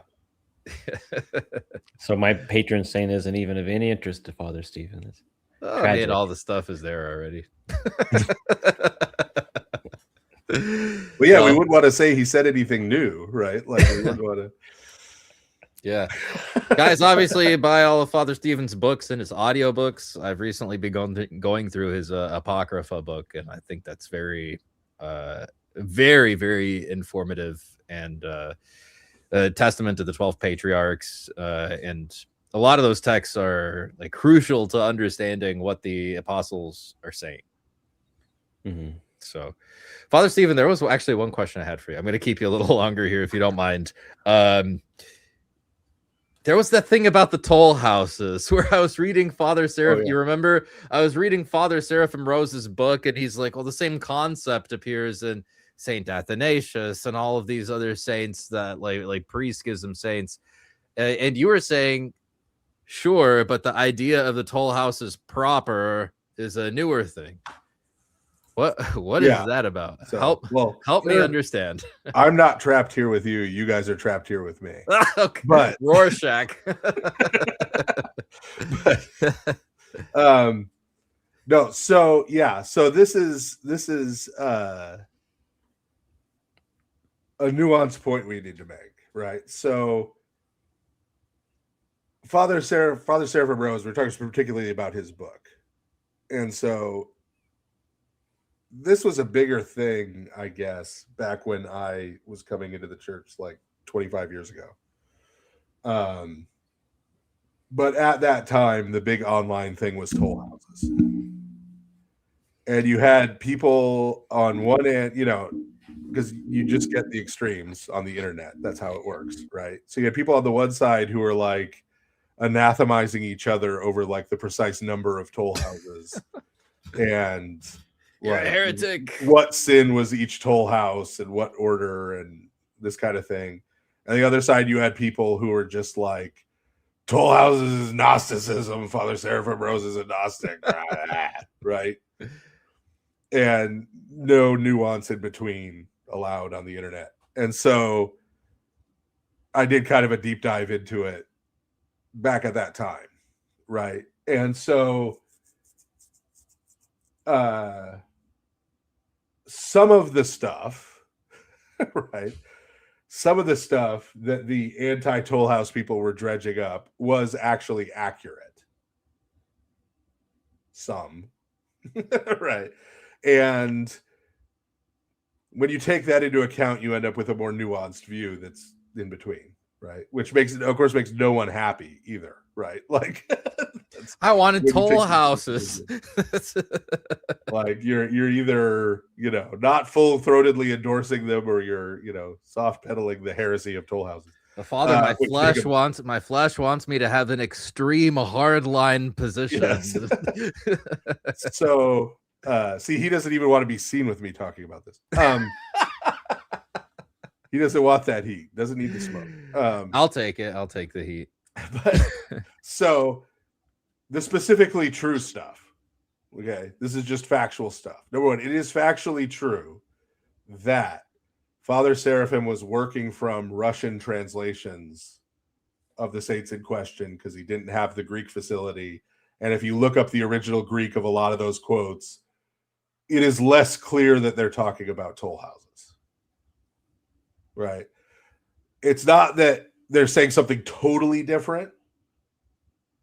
Right? But we have to be honest and say, right, if we're going to point at Roman Catholics and say, look, every time someone mentions St. Peter, they're not talking about the Pope. Right? That's a good point. And we're going to look at Protestants and say, hey, every time someone says the scriptures are great, that doesn't mean they're sola scriptura. Right? Like, we also have to say, every time someone prays and asks that when they die, they be kept safe from demons, that doesn't mean toll houses. Right? Or anytime someone talks about purification after death, that doesn't mean toll houses. It also doesn't mean purgatory, Roman Catholics. Right. So we have to separate those ideas from sort of the full-blown doctrine. Right. Now that said, like I said, they're not misquotes. It's just, and it's not that the Russian translations were bad. It's that by the time those Russian translations were made in the 19th century, the idea of toll houses, that imagery, had become very common and popular in Russia. So the translators had it in their head. And so when they're reading these Greek texts and translating them, they're translating it in ways related to the toll house imagery because that's what's in their head. They're not consciously doing it. They actually see it. Yeah, they actually see it there. Yeah. Yeah. So there was no sin or deception involved on anybody's part here. So that's true from the critiques. It is also true that the first place that survived to this day, the most ancient text that specifically talks about toll houses, like using the word toll house to talk about things you pass through after death and a series of tests administered to the soul, is a Gnostic text called the Gospel of Mary. That's in the Nag Hammadi text that uses the Greek word teleon that gets I was on board until you said the Nag Hammadi text, and then I was like, oh, okay. Yeah. That's pretty Gnostic. Right. So it is a Gnostic text. It is a full-on Gnostic text. Okay. Now, that does not mean, though, correct, it is a false conclusion to take that and say, well, this is the first surviving text that uses that image. Therefore, anyone and anything referring to that image is automatically a Gnostic. That is not a valid argument. In fact, it's a pretty formal fallacy. Yes. Right. So the way the opponents of toll houses were using that fact, it is a fact, but the way they were using it is incorrect. Right. And so what you need to do when talking about the whole toll houses and this whole idea is you need to clearly distinguish between what the Gospel of Mary is doing with that idea and what the Orthodox Church does with that idea. Right. And that's not that hard to do, actually, if you read the modern Orthodox writers talking about that imagery and you actually read the Gospel of Mary and not just be like, you're a Gnostic, right? It's not that hard to distinguish the two. They are very distinct. They employed in different, Yeah, because what you find in the Gospel of Mary is it's basically so all of Gnosticism is a recasting of Greco-Roman paganism in Christian terms. So you're just taking Christian terminology and ideas and plastering them over fairly common Greco-Roman paganism. And this is Egyptian paganism. So if you know anything about Egyptian paganism and what they believed happened after death, they believe the soul passed through a period of death. Okay. Right. I see. Right. And so this is just a quasi-Christianization of that idea in the Gospel of Mary. Okay. That's not what the church fathers are doing. Correct. Right. You're not navigating each one of them by knowing a spell, a magic spell or words or the true name of some spirit or whatever. Right. Like that's what the Gospel of Mary is doing. That's not what the church is doing. So the position I've come to is that there are certain clear things. It is clear you could establish using the patristic quotes that are commonly used for toll houses and others. There's a period of purification of 40 days for the soul after death. The soul goes on a journey to the intermediate state. Like the particular judgment is not instant, but like there's this journey involved. That journey involves the purification of the soul from sin, right? So these basic building blocks are all there from the very beginning. And then at a certain point, the imagery of a series of toll houses comes into use for that, for educational purposes. And so as long as you don't take that imagery and make it too literal, right, and you avoid certain other pitfalls like having demons judge people rather than God, right? Like you have to be clear, that imagery is of demons accusing people, not of right. As my spiritual father said, I asked him this question. I remember like years ago, and he was just like so gobsmacked. He's like, "Alex, Jesus judges you." Like it's like, oh, duh, I guess. Sorry. He's like, do Protestants not know that? Right. So as long as you make those important distinctions, it can be a helpful tool to understanding this idea. But it's got to be framed within that context. Right. And people who take it too literally, not only do they sometimes get sidetracked and obsessed with it in an unhealthy way, where you're sitting around arguing about how many there are and what order and da da da da da. But there's also there are people who get scared by it because they think, you know, oh no, I'm gonna be under demonic attack. How will I? Just a make it pretty through this whole scary house? doctrine. Yeah. And I was Yeah, reading Father Seraphim Rose's book, and I was like, I should probably give the demons less things to accuse me of when I get there. Like, yeah. Well, that's it. And if you take it that healthy way of I need to repent, I need to be prepared to leave this life because I don't know when that will happen. All those are good and salutary things, right? Being terrified, right? It's not, you know, this is Pascha, right? Yes. Listen to the hymns. We should not be terrified or even scared of death anymore, right? Where is your sting, right? Where is your, right? Christ has defeated death.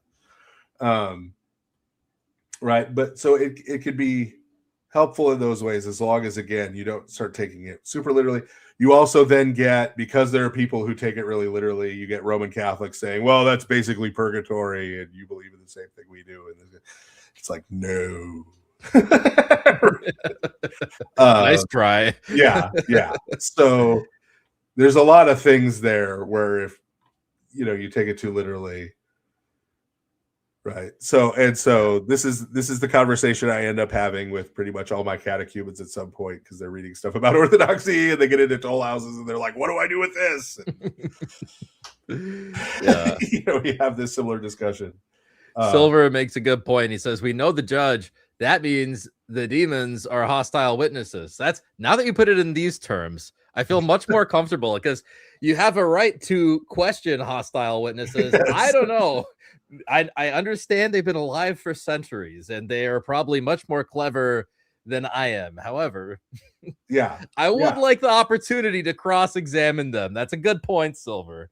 Yes, and this is an idea that goes back into Judaism, like the overall idea goes back into Judaism of, and like Saint Michael and Satan in the body of Moses. Right. The idea being Saint Michael being the patron saint of Israel, right, is defending, right, and Satan is prosecuting, right. And this is behind a lot of the actual legal language in the New Testament, right, is the idea that now it's Christ. Christ is both the judge and your defense attorney. So you kind of have it in the bag, is the idea. Right. Like, the prosecutor is not in a good place. Yeah. Right? Like, it's a very good conflicts of interest for you. Yes. Nathaniel wants to know if there are any records about people failing going through the toll houses. Like, what does that mean? Failing going through the toll houses. I don't know of that, because again, the purpose within the Orthodox understanding of it is purification,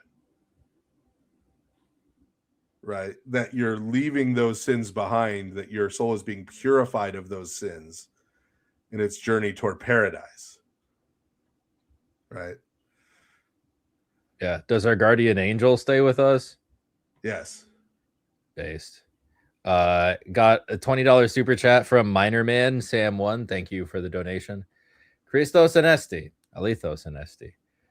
Father Stephen, my wife and her family are Hebrew roots, and insists in the in the following of the old law and holidays, all that can be. We can't move on from inquirers until we settle this. Could you do a talk on this? The Hebrew roots movement, from what I gather, is they agree on some things, but aren't there like there's like one major body, I think, but then a lot of spin-off groups. Is this family ethnically Jewish? That's the most important question. Minor Man, if you're in the chat, depending. Minor Man, are you still here in the chat? Let us know if they are ethnically Jewish. No, they are not ethnically Jewish. Okay, so here's what you need to do. You need to find a Jew. Yes, you're an actual Jew, not a trans Jew. Practicing Jew. No, I'm saying really, an Yes. Orthodox Jew. right? The rabbi might not want to talk to you, but if you tell him why, he might. And get him to explain to them that those commandments are not for Gentiles. Right? They don't have to take it from me. Right? Or Saint Justin Martyr. Right? Like any Orthodox Jew can tell you, it is not permitted for Gentiles to keep the Sabbath. Not just you're not required to, you're not permitted to keep the Sabbath. Okay. All of these commandments that are directed towards Jews, they actively believe Gentiles should not do, not only that they're not bound to them. That's what Judaism actually teaches. So if they're serious. He says her dad likes to dress as one and wear a tzitzit. Yeah, yeah. That is not allowed to Gentiles. It's like offending all of the Jewish people. Yes. No, really. Like, so if they want to actually practice Judaism, they need to stop all of that. Like if they became a Noahide attached to a Jewish synagogue, they would have to give all of those things up, or the Jewish synagogue would not accept them as a Noahide. Says they say, since we are grafted in as Gentiles, they then apply. Yeah, and here's the problem. Where did they get the term grafted in as Gentiles? St. Paul, who also said, who agrees with Father Stephen, don't apply. It says, if you have a Gentile get circumcised, you have cut yourself off from Christ. Correct. So you can't just pick and choose from St. Paul.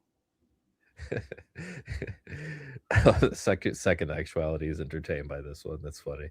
That's a good question. I'm being serious. I'm not just being yes.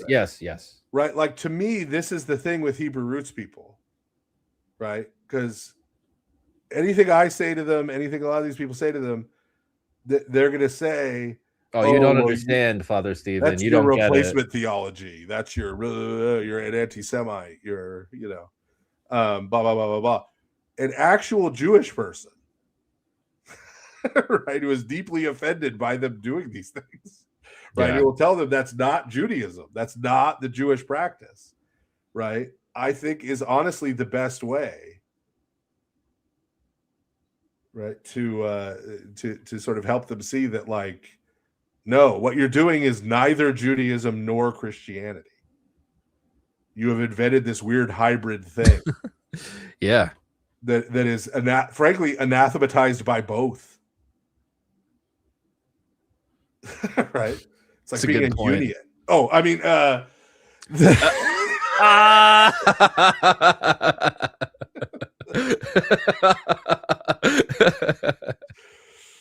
but yeah, it's this distorted place. So really, I think honestly, with the Hebrew roots people, learning more about Judaism is a good way to go in helping address this.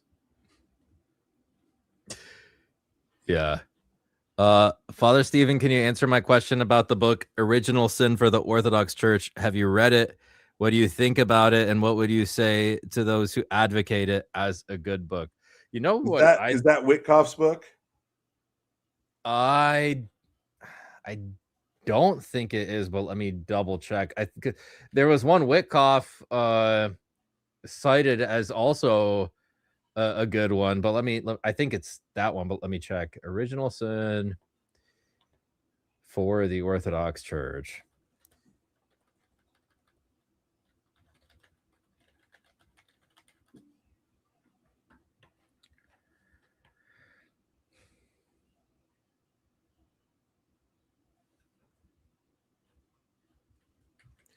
Okay, Brave browser is letting me down.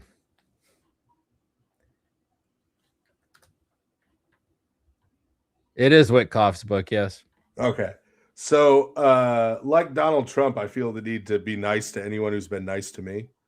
And Witkoff was an early endorser of Religion of the Apostles. So I will never be too harsh with him because of that. Because he has good taste in books. So I have not read this. So I have not actually read the book. And so I won't comment too much because it's my understanding that he argues for some version of original guilt or inherited guilt in this. Since I haven't read it, I don't know exactly what form that takes. Because he could actually take St. Augustine's position, and St. Augustine's position I hold as Orthodox, right? Or he could take, the Calvinist position, which is not what St. Augustine actually taught, and heretical. So, but not having read the book, I don't feel like I should weigh in on that. Because it kind of depends on what he ultimately means by inherited guilt, and I'd have to read the book in some detail to be able to really evaluate. Yeah, I watched his interview with Craig, and he seems like a very careful, nuanced thinker. Yeah. No, he's not one of these cranks on Twitter. Correct. Yes. Whether you agree with him or disagree with him. Yeah. That's why I say I know he's going to have a kind of nuanced position. There was, I think, a canon from Trello that said something like infants need to be baptized at birth to wash away original sin or something, and that this canon was accepted at Trello and therefore has like universal binding authority in the East. That said, I'm also thinking that there was like a mass ratification of many canons at Trello, some of them conflicting. I think like the idea would be that like these are administrative rules, not all on the level of dogma, and that the anthropology set out by Maximus at the end of the day would be the most binding like doctrine of anthropology, because it was more or less affirmed at the Sixth Ecumenical Council. I mean, what are your thoughts? I'm still like researching into this and trying to really pinpoint part of the problem is there's a bunch of terms that have to be defined, right? And there are assumptions made. So, for example, as you just summarized it, right?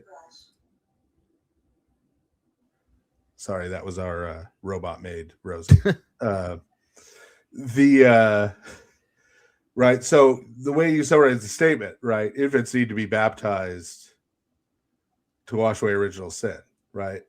For example, there are people who will act like, well, that means unbaptized babies go to hell. Which I don't think you find that teaching anywhere, really. It doesn't mean that. Logically, it doesn't mean that, right? Because, for example, this is the same argument. Gehenna by hell? No, this is the same bad argument that Protestants use, right? We say, you need to be baptized, right? You need to be baptized for the forgiveness of sins, right? And they go, well, the thief on the cross went to paradise and he wasn't baptized. That's a good point. Yeah. Right? When we say you need to be baptized for the forgiveness of sins, we're saying that because Christ said you need to be baptized. Yeah. That doesn't mean every single human who isn't baptized goes to hell. Right. Those are not the same statement. Right. Well, Father, in Peter Mogila's catechism, it says that unless you are baptized, that original sin cannot be washed away. Yeah. Thief on the cross.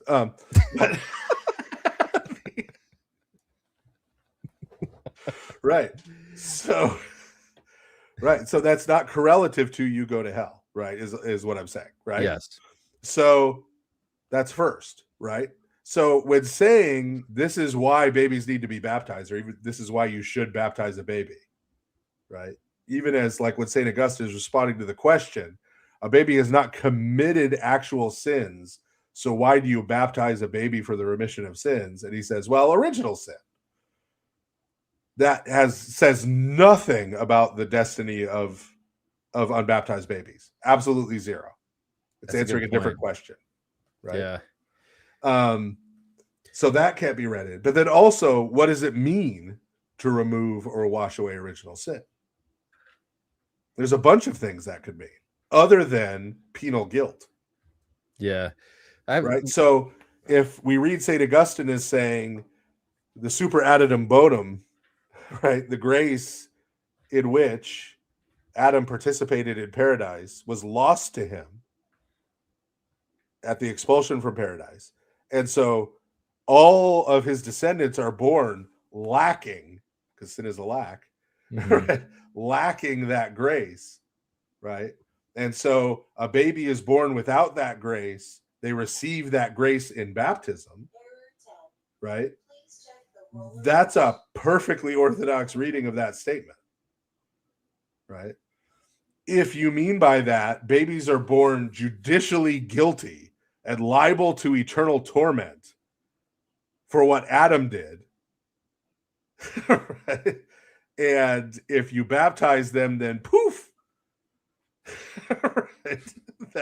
They're no longer liable to that punishment, right? That is not Orthodox teaching, right? So it's not the words, it's what's meant by the words.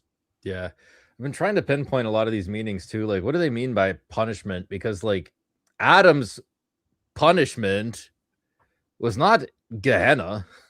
Adam's punishment was like you point out many times, Father. It was like that the land will not be generous to him, and it's like, but it will produce thorns, and by the sweat of his brow he will work, and that he gets the like earlier caller said, he gets the skin suit, you know. And it's like, if that's what we're talking about as punishment, and then ultimately death. Yeah, Christ took on that punishment. You know, he took on tiredness and hunger and sorrow and ultimately death. That's not like a judicial guilty imputation where like the punishment is eternal torment. Right. Like, he subjected himself to the curse, even though he had not disobeyed. wasn't liable to the curse. Yeah. So the issue is the imposition of the idea of retributive justice. Yeah. Into the mix. That's spot on. Which is not there in the words. You have to interpret the words in a certain way to get that. Yes. Father, what are your thoughts on Andrew Louth? Orthodox. Father, generally good. His history stuff. He has an essay on this, actually. Where did I put it? On original sin that I thought was pretty good. I'm not sure if you're familiar with it. It's from this Zondervan or Spectrum. I thought it was Zondervan. Spectrum, original sin in the fall, 5 views. They have a whole series of these on like God and time, the atonement. Andrew Louth writes the Eastern Orthodox view. Father Andrew. Thank you. They didn't have that credential on the back. So I wasn't. Father Andrew writes the essay on the Eastern Orthodox view, and I thought it was quite good because he goes through and he's like, look, this is complicated. And he goes through and he talks about Saint Athanasius and Anselm, and he kind of compares and contrasts Saint Athanasius and Anselm. And then he goes into Augustine, like the Orthodox, like how ought we understand Augustine? And his understanding lines up basically with Father Seraphim Rose's understanding, which is the same as Saint Photius the Great's understanding, which is he is a holy father who exaggerated a few things a little too much. He is a blessed saint and holy father of the church, and some things he overstated. Well, the Anti-Pelagian writings, there's retractions from them, but also he's in a debate. Exactly.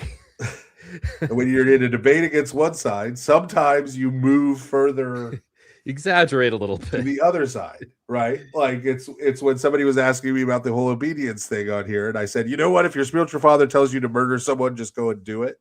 I was being deliberately hyperbolic. Yeah. In the other direction, right? Yes. Because of the propensity of a lot of modern individualistic people. Yes. And then at the end of his essay, he ties it into Saint Staniloy and Bulgakov. So I thought it was a pretty good essay. Just to have an alternative for, because I know Witkoff's book can be controversial. I think Father Andrew takes a pretty balanced, just like, here's what the Holy Fathers say kind of approach to it. I thought it was very good. Yeah. There's a lot that those folks have it, and I'm not including Witkoff in this because, like I said, I haven't. He's a much more nuanced thinker. I'm sure he has a more nuanced view. Yeah, but the clearly. people who are just like all unbaptized babies go to hell. Yeah. Right. Like, I don't think they fully processed that. That would mean every miscarried child goes to hell. Well, it's like a conception, not birth, right? Yeah, well, they try to soften it somehow, I guess. I don't know. Yeah, but it's still Gehenna, dude. Like, I don't, whatever. Like, that's insane, right? Yeah. Like, that's literally insane. And there are a ton of icons. Look up Orthodox icons of Abraham's bosom. There are all these icons of Abraham with the souls of all these children in paradise. There are icons of the harrowing of hell that show this procession, Christ leading this procession of the fathers out of Hades into paradise. And there's a ton of little kids who are already there. Right? Like, that's...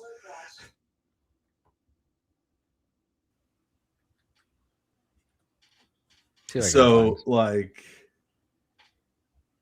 it is very strange to me and counter anything we see in Orthodoxy.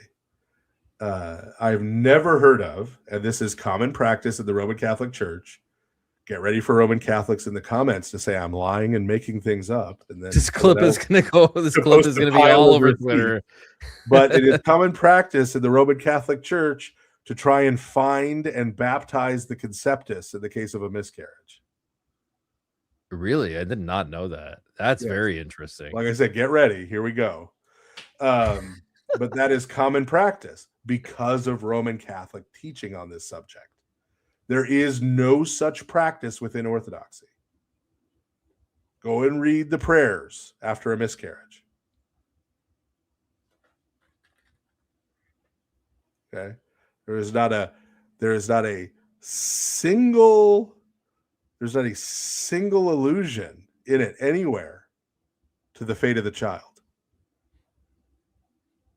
You're not praying that the child would be forgiven of anything. You're not praying that, right? And you might say, well, that's because they all just believed that they couldn't go to heaven because they were miscarried. However, a lot of people criticize the Orthodox prayers after a miscarriage because there are elements of it that call upon the mother to repent if she was in any way involved in the child not coming to term through her action or inaction. That's super controversial now because people say, oh, you're blaming the mother, right? Now, in actuality, a lot of women have said that those, there you go. Is that the icon? That's one of them. Yeah, that I was referring Abraham's bosom. Yeah. And there are a lot of women who actually have found that helpful to them because they feel guilt already after the miscarriage. And so having those prayers has actually helped them. But either way, right, seems to me that if the people writing these prayers thought that because of the miscarriage, the child went to Gehenna, that might be mentioned in terms of the mother's action or inaction, right? In those passages. That's a good point. Yikes. Which it's not. Right? But so again, people aren't good at, they're just looking for language, right? They're not good at thinking through what would the entailments of this be, and is there any sign of any of those entailments? It's just like one, and there's so none. close. It's just like one order of thinking higher, just like one more. Yes. It's a little bit more thinking. But there's people, get ready for people to get mad at this too, but I sent you a clip. I supplemented my Nietzsche reading this Lent with some Schopenhauer. Lovely. Specifically his work on the philosophy of idiocy. And I sent you a piece of that, like a summary of part of this. Right? We have to accept. Oh, that was that email. Oh, yes. Okay. Yes, that not being capable of metacognition or even higher order cognition, right, is not evil. Okay, it's not bad. It's not just to put it like people have different gifts. Slow boys can also go to paradise. Yes, right. Like no matter how hard I had trained every day of my life, I could never have played in the NBA. Right? Like I do not have, none of my efforts could overcome the fact that I did not have the physical gifts to play in the NBA.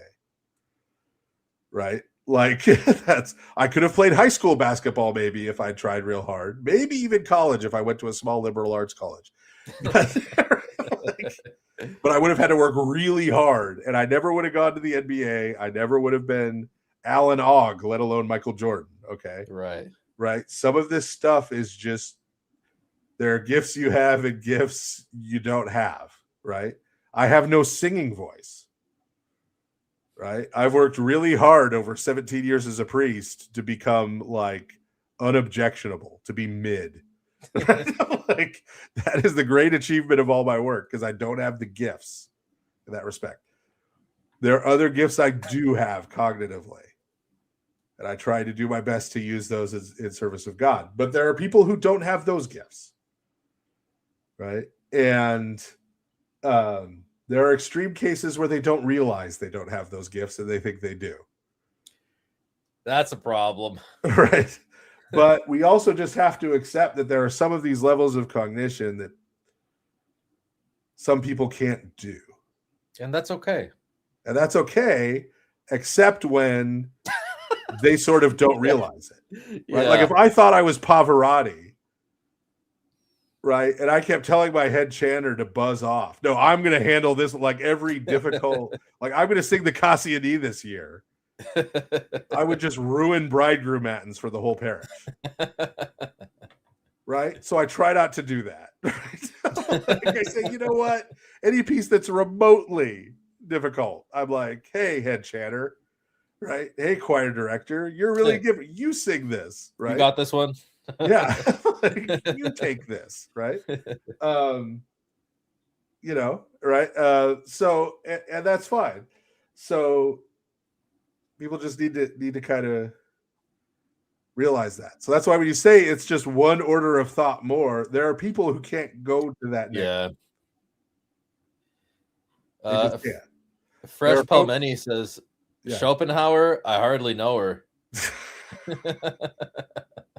Well, he's famous for just being this horribly pessimistic philosopher, and he is, right? Well, I read his essay on why he thinks debate, I forgot what it's called, but it's like why he thinks debate is like pointless, and he's talking about like showmanship and how people get caught up in their egos and all they want to do is win the debate. And I just feel like that essay kind of misses the entire point.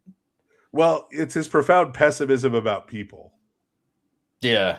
Right. He not only talks about stupid people. See, this is where I disagree with. I think he diagnoses it pretty well. He just thinks that's like 99% of humans. And I think that's a much smaller portion. Yeah. Than he does. But so he just thinks it's a waste of time. Like he was so tired of, like he considered his fellow professors to be idiots. Like total dummies. So he was a little extreme, right? I'm not full-throatedly endorsing what everything Joe Bernard said, but like his diagnosis of the fact that a lot of people, maybe even most people, if they hear a complicated argument and then a simple assertion, simple assertion, we'll go with the simple assertion, right? Because they 100%. understand it, and so they mistake understanding it for being true. Yeah, simplicity. Yeah, right. Is very persuasive. And the argument they don't understand, so they assume it's false. Yeah. That doesn't make any sense. This one I understand. Yeah. So they confuse true and false with understand, don't understand, right? Yeah. So things like that, I think he's correct about, right? Like, yeah. And that does relate to debate. Indeed. Right? There are a lot of people who judge your debates based on you're mean. as I have Therefore, you learned, lose. Therefore, you're wrong because you're. I'm like shocked sometimes at the people that have that take, and like there are some people where I'm like, yeah, I would think that you would look at you of all people would judge like substance only, but like I guess how like the volume of your voice during cross-examination can persuade some people. Right. Yeah. Yeah. Second Actuality says, I would love to hear a father talk about Bulgakov and soteriology. What is soteriology? The study of the love of wisdom? Yeah. So Bulgakov. Oh, here we go. Buckle up, chat. He. So I think it is good and healthy to have figures when we're talking about intellectual figures, right? So we're talking about discipline like theology. You have people who are at the core. You have people who are out at the fringe, right? You need the people who are out at the fringe because the people who are at the center aren't right about everything. And so the people out at the fringe are challenging things, pushing things in new directions, right? And these kind of things. And so they're this helpful counter to the center, right? But for this to be a healthy relationship, first, most people, the weight, right, needs to be at the center, not at the fringe, right? Or everything's off balance. Right? And you need to have people not like choosing to reject the center and follow the fringe. So Bulgakov, I think, ultimately is one of those fringe figures who played a valuable role in Orthodox theology in his time. But right, people have since chosen to take his stuff and run with it. And he says some weird stuff. Okay. Like people deny this up and down and say, but it's there in black and white. He says that St. John the Forerunner was an incarnate angel. I mean, that's weird. Right? Where did he get that from? The iconography with angel wings. That's not what that means. I know. And him being described as a messenger with the word angel, right, in the Old Testament, right? I'll send my messenger, right? He draws all this stuff together and then seems to kind of take it literally. Now, the people who want to defend him when I say that, I'll say, well, no, he doesn't mean it literally. He means it's like, okay, whatever, right? But then it's trivial. Literal. Yeah, right? Then it doesn't mean anything. He's compared to an angel, like, duh. Those knew that already. Yeah. That's not telling us anything. And his sophiology in particular, he puts forward this idea of what he calls a non-hypostasized hypostasis of the divine nature named Sophia, which is wisdom and feminine, that exists within the divine nature as the union between the three persons, but it's not a fourth person, but has a name. Well, you said a non-hypostatized. You said a non-hypostatized kind of hypostasis. Yes, exactly. Right. So it's not a fourth person. Yes, it's not a fourth person, but has a name and is distinguishable from the three persons. It's distinct. But it's not a person.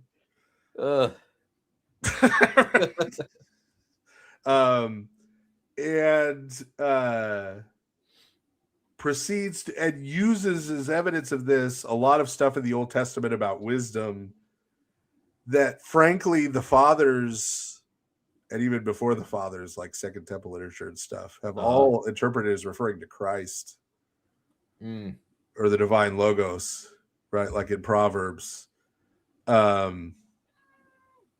and refers it to this non-person of Sophia. Right? Yeah. And so that's dubious. So I think there are interesting things to be gleaned and thought about from how he talks about the Holy Trinity, right? But I think someone saying, I'm going to adopt this and I'm going to argue that Sophia is real, not good. Not good. So he's playing a role within the picture. I would not label him a heretic. He was never condemned as a heretic by the church. He was never, right? And he was certainly not, in terms of what would make him an actual heretic, he was not trying to like draw off followers to himself, right? And create some school of soteriology and claim that everyone else had the Trinity wrong and all of that. Like, he never did that, right? So I think the worst he's guilty of is some bad speculation and some not great exegesis. Everybody's allowed some of that. Yeah. But I think, I have been reading Nietzsche. There's more to be gained from the errors of a great man than the wisdom of a small one. Yes, that's a good point. So that's where I stand on Bulgakov. I'll go through like a few more questions and we'll close it. Catherine says, I think I heard St. Gregory of Nyssa talk about no male-female distinctions, or no male-female distinctions go away in the eschaton. So you retain male-female distinctions? Is this our view? And doesn't Christ say there will be neither male nor female? No, he doesn't. He says people won't be married or given in marriage. Ah, yes. They'll be like angels, though. And don't people extrapolate from that? And so the answer is no, because we're not spheres, right? Ah, yes. The perfect spheres. We believe in the bodily resurrection. Ah, yes. So you retain the same body. And it's this body, right? And you retain your identity. And being male or female is part of your identity. Right? Even the postmodern types get that right. That being male or female is part of your identity. Right? They want to add other options. But I got a survey from Circle K today. Okay. I could potentially win free food. That's why I filled it out. Let's get a taquito or a tornado or whatever they call it. Fountain drink, more likely, because they don't cost anything. But they had to put your gender, and the options were male, female, non-binary, non-conforming. Those two were separate. Then other, because apparently those two don't cover other, and then prefer not to say. Did you prefer not to say, Father? To me. I'm like, the permutations here, right? But it doesn't add up. But they do at least understand that this is part of your identity, right? So that going away would mean it wouldn't be you anymore. Yes. Yeah, that's a good point. Right. Now, there is a certain Greek professor at Fordham who... Great. I talked to Cleve. I know about Fordham. Publicly laughed about online about the idea that Christ, after the resurrection, had genitals. Why? Because he thought it was silly that there was gender in the eschaton. But I mean, as you just explained. Yes. So I'm like, well, and I'm just thinking, so you think Christ was raised as a, like, Ken? Like what? It's the same body, though. So weird. Yeah, like he's like now an androgynous being? Like, what? Like, and he couldn't understand why everyone but him thought his view was absurd. Like, it was really this weird disconnect. Like, yeah. So that should be a red flag. I feel like. But Fordham could have him. Yeah, they can keep him too. Jesuit. Anybody who in the year of our Lord 2026 has a non-ironic mullet in their profile pic. There you go. Second Actuality correctly points out that it's always weird sexual stuff with these CIA subversives. That's exactly No, this guy has. The guy in question has published an essay about how gay sex acts could be part of the path to theosis. So, like blasphemous nonsense. Yes, yeah. So, like, no, this is not a person to be taken seriously by anyone, right? Is what I'm saying. Like, Katie says, did either of you see the debate with James White and Jacob Hansen on is the God of Calvinism morally reprehensible? I did not see it, but I've seen some funny memes about how, like, Jacob Hansen in the affirmative, is the God of Calvinism morally reprehensible? Yes. And James White, also in the affirmative, is the God of Calvinism morally reprehensible? Yes. well, yeah. See, he's one of those Calvinists who will just double down, right? Yeah. Just be like, yes. Every word of the Epstein files was it was decreed by God before the foundation of the world. And it'll just be like, what's up? What are you Who are you, man? Yeah. Who are you to question God? Like, that's... Yeah. I also heard the cross-examination was like filthy. So I kind of want to go watch it. Maybe it'll be worth a review on the channel to just like go over it. Jacob went ham on Calvinism in his opening statement. It was pretty brutal. Oh, and then also Warren, Idol Killer, is now getting a bit of heat because he's having Jacob Hansen on his channel to like break down and react to the debate. And then it's like, oh, well, I guess Warren is a Mormon now because he has a Mormon on his channel. You know? Oh, I didn't realize he was a Mormon. Jacob Hansen is a Mormon. He's a Mormon? Yeah. And he's, well, okay. He's debating James White on morally reprehensible. Is the God of Mormonism morally reprehensible? That's an excellent question. Is Mormonism morally reprehensible? Yeah, that was probably a bad prompt. Now that it should have just been like, whose God is more morally reprehensible? I can say for sure that Mormonism's prophet is more morally reprehensible. That's for sure. It's hundreds of millions. Is it in the billions? I mean, say what you like about John Calvin. He wasn't like a scam artist, for Pete's sake. Yeah. Excellent point. Nor a polygamist, nor a convicted criminal, nor a... I had a question for Father about St. Augustine, about De Trinitate, and Augustine refusing to have any more copies made of it. I could find nothing on this. It seems like it was stolen before it was done. And read Peter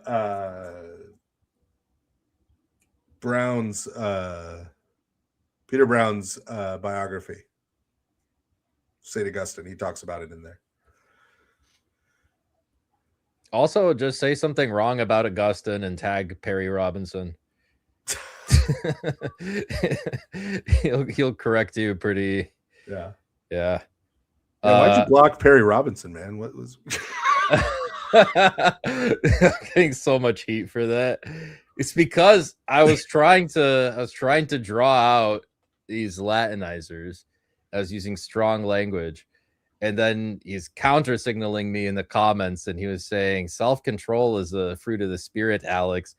And instead of in hindsight, what I should have done is I should have messaged him and I should have said, dude, I'm like, I have a ruse set up. Like, I'm trying to get these guys to overextend and say something stupid. But instead I blocked him, and I should not have done that. In hindsight, I should have just told him what I was doing. That said, I did message him and explain this to him, and I apologized. And I did a lot of sucking up after, as I rightfully should have. So like, I love Perry. Perry, like, I communicate with him fairly frequently, and I've known him for a long time. The thing you have to understand with Perry is there's a reason he has Rorschach as a profile pic, right? Perry Robinson is completely uncompromising about his moral compass. Indeed, I have noticed this. Yes. To a fault, right? But there's an honesty and an integrity to that. I respect it. Yes. Right. That Indeed. he's not always 100% right, but he's always consistent, uncompromising, and he tells you exactly as he sees it, right? And doesn't pull punches. Yeah.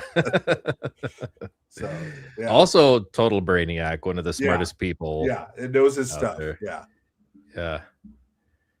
Okay, I'm closing it out, guys. This is the perfect super chat to end it on. Can I get a caw? Of course you can. All you had to do is ask. Also, what else? Let's do Righteousness is but filthy rags before God, Daddy. That's gonna send you straight to hell, amen. Remember, guys, works without faith are filthy rags. Faith without works is dead. It's the Bible. You need both. Any final observations, Father Stephen? Buy Father Stephen's books and the audiobooks. They're very good. Learn about Holy Orthodoxy. Second Actuality says, great stream. Christos Anesti. If you can't afford to buy them, just check them out of your church library. I can't legally advise stealing them. You heard it here, folks. All right. Thanks again, Father Stephen, for coming on. Always a lot of learning. Very good. Thanks. Love you guys. Have a good night. Bye-bye.